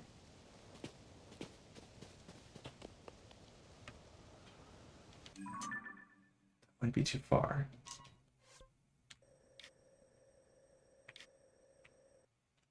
Wait. Oof. That might be too far. We'll worry about that next time. Oh. Anywho.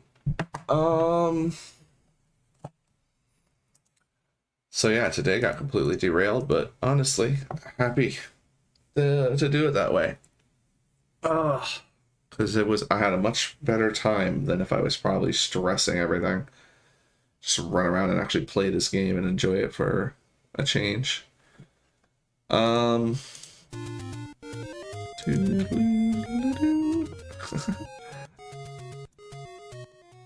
love the classic one. The classic Zelda tunes. Alright, when am I to Zelda more? I think because now that I'm all set up, it probably would only take me one more stream to get through, like, actually beating the game. So maybe I come back on Sunday and do that. But a big part of me, like, oh, no, Sunday we do, oh, damn it, he just left. Sunday, Sweeshi and I were talking about playing Schedule 1. So that's probably what's going to happen on Sunday. I can't believe neither of us talked about it. He may have forgotten. We even talked about Schedule 1. Damn, I'll have to message him. Anyway, but other than that, Monday and Tuesday, I am not sure how I'm going to handle it, but I will be playing Star Sector. I know I'm going to start breaking my streams in half. Where, like, the first half is one game or playthrough, and the other half is a separate game or separate playthrough. I think Monday and Tuesday are going to be just Star Sector, though. Because I have a second playthrough or two that I really want to try out. And I do want to continue the mechs and the bugs. With that in mind, I'm not sure how much Sweeshi's going to want to play Schedule 1. There is a chance on Sunday that I'll end up with some time and I might come back and do some more Zelda. All that said, Thursday I will definitely continue this playthrough if I haven't already beaten it. Let me put it that way. If I don't finish this on Sunday, because there's a chance if my Sunday frees up, I'll be playing on Sunday. And I'll finish the playthrough then. But otherwise, it'll be Thursday when I come back and do the second half and probably final half, because all I need to do now is bum rush all the dungeons. And I have no intention of engaging in... Actually, do I want attack up? You know, I say this, but now I'm thinking about all the stuff that I would want to just make the playthrough more convenient, because I could get like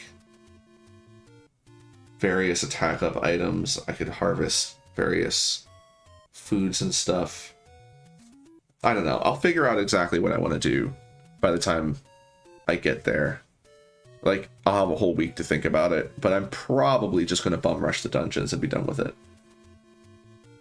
We do need to go meet up with Zelda, though, and harvest some more spikes, because her spikes are the best.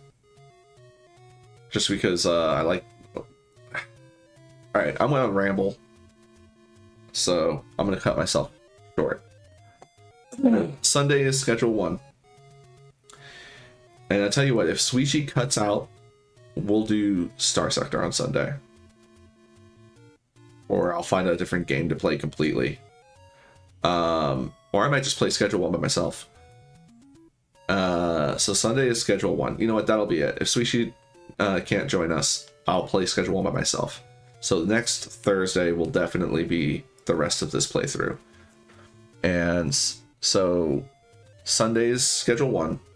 Monday and Tuesday will be Star Sector, and Thursday will be Zelda. Alright. What are you doing? Why is this not... Said verification complete. Go away. Whatever. TikTok is getting on my nerves. Alright, so that'll be it for today. I don't think there's anything else to talk about except that I have, I stream on TikTok, Twitch, and YouTube.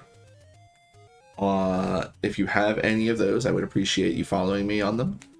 As Sideways 255, you can find me on all three with that name. But specifically, please subscribe to the YouTube.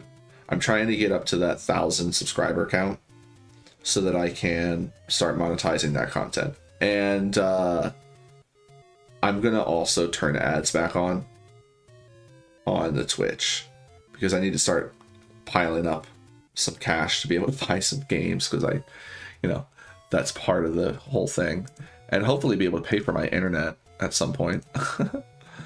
Anyway, that's the end of my pandering. I just need to get to 1,000 subs on YouTube. But anyway, but even then, I still appreciate just people watching. That's, getting, pushing any little bit the algorithm. And now I'm definitely rambling. See, I said I would do it. All right, that's going to be it. Thank you all for joining me. Thank you for watching, and have fun.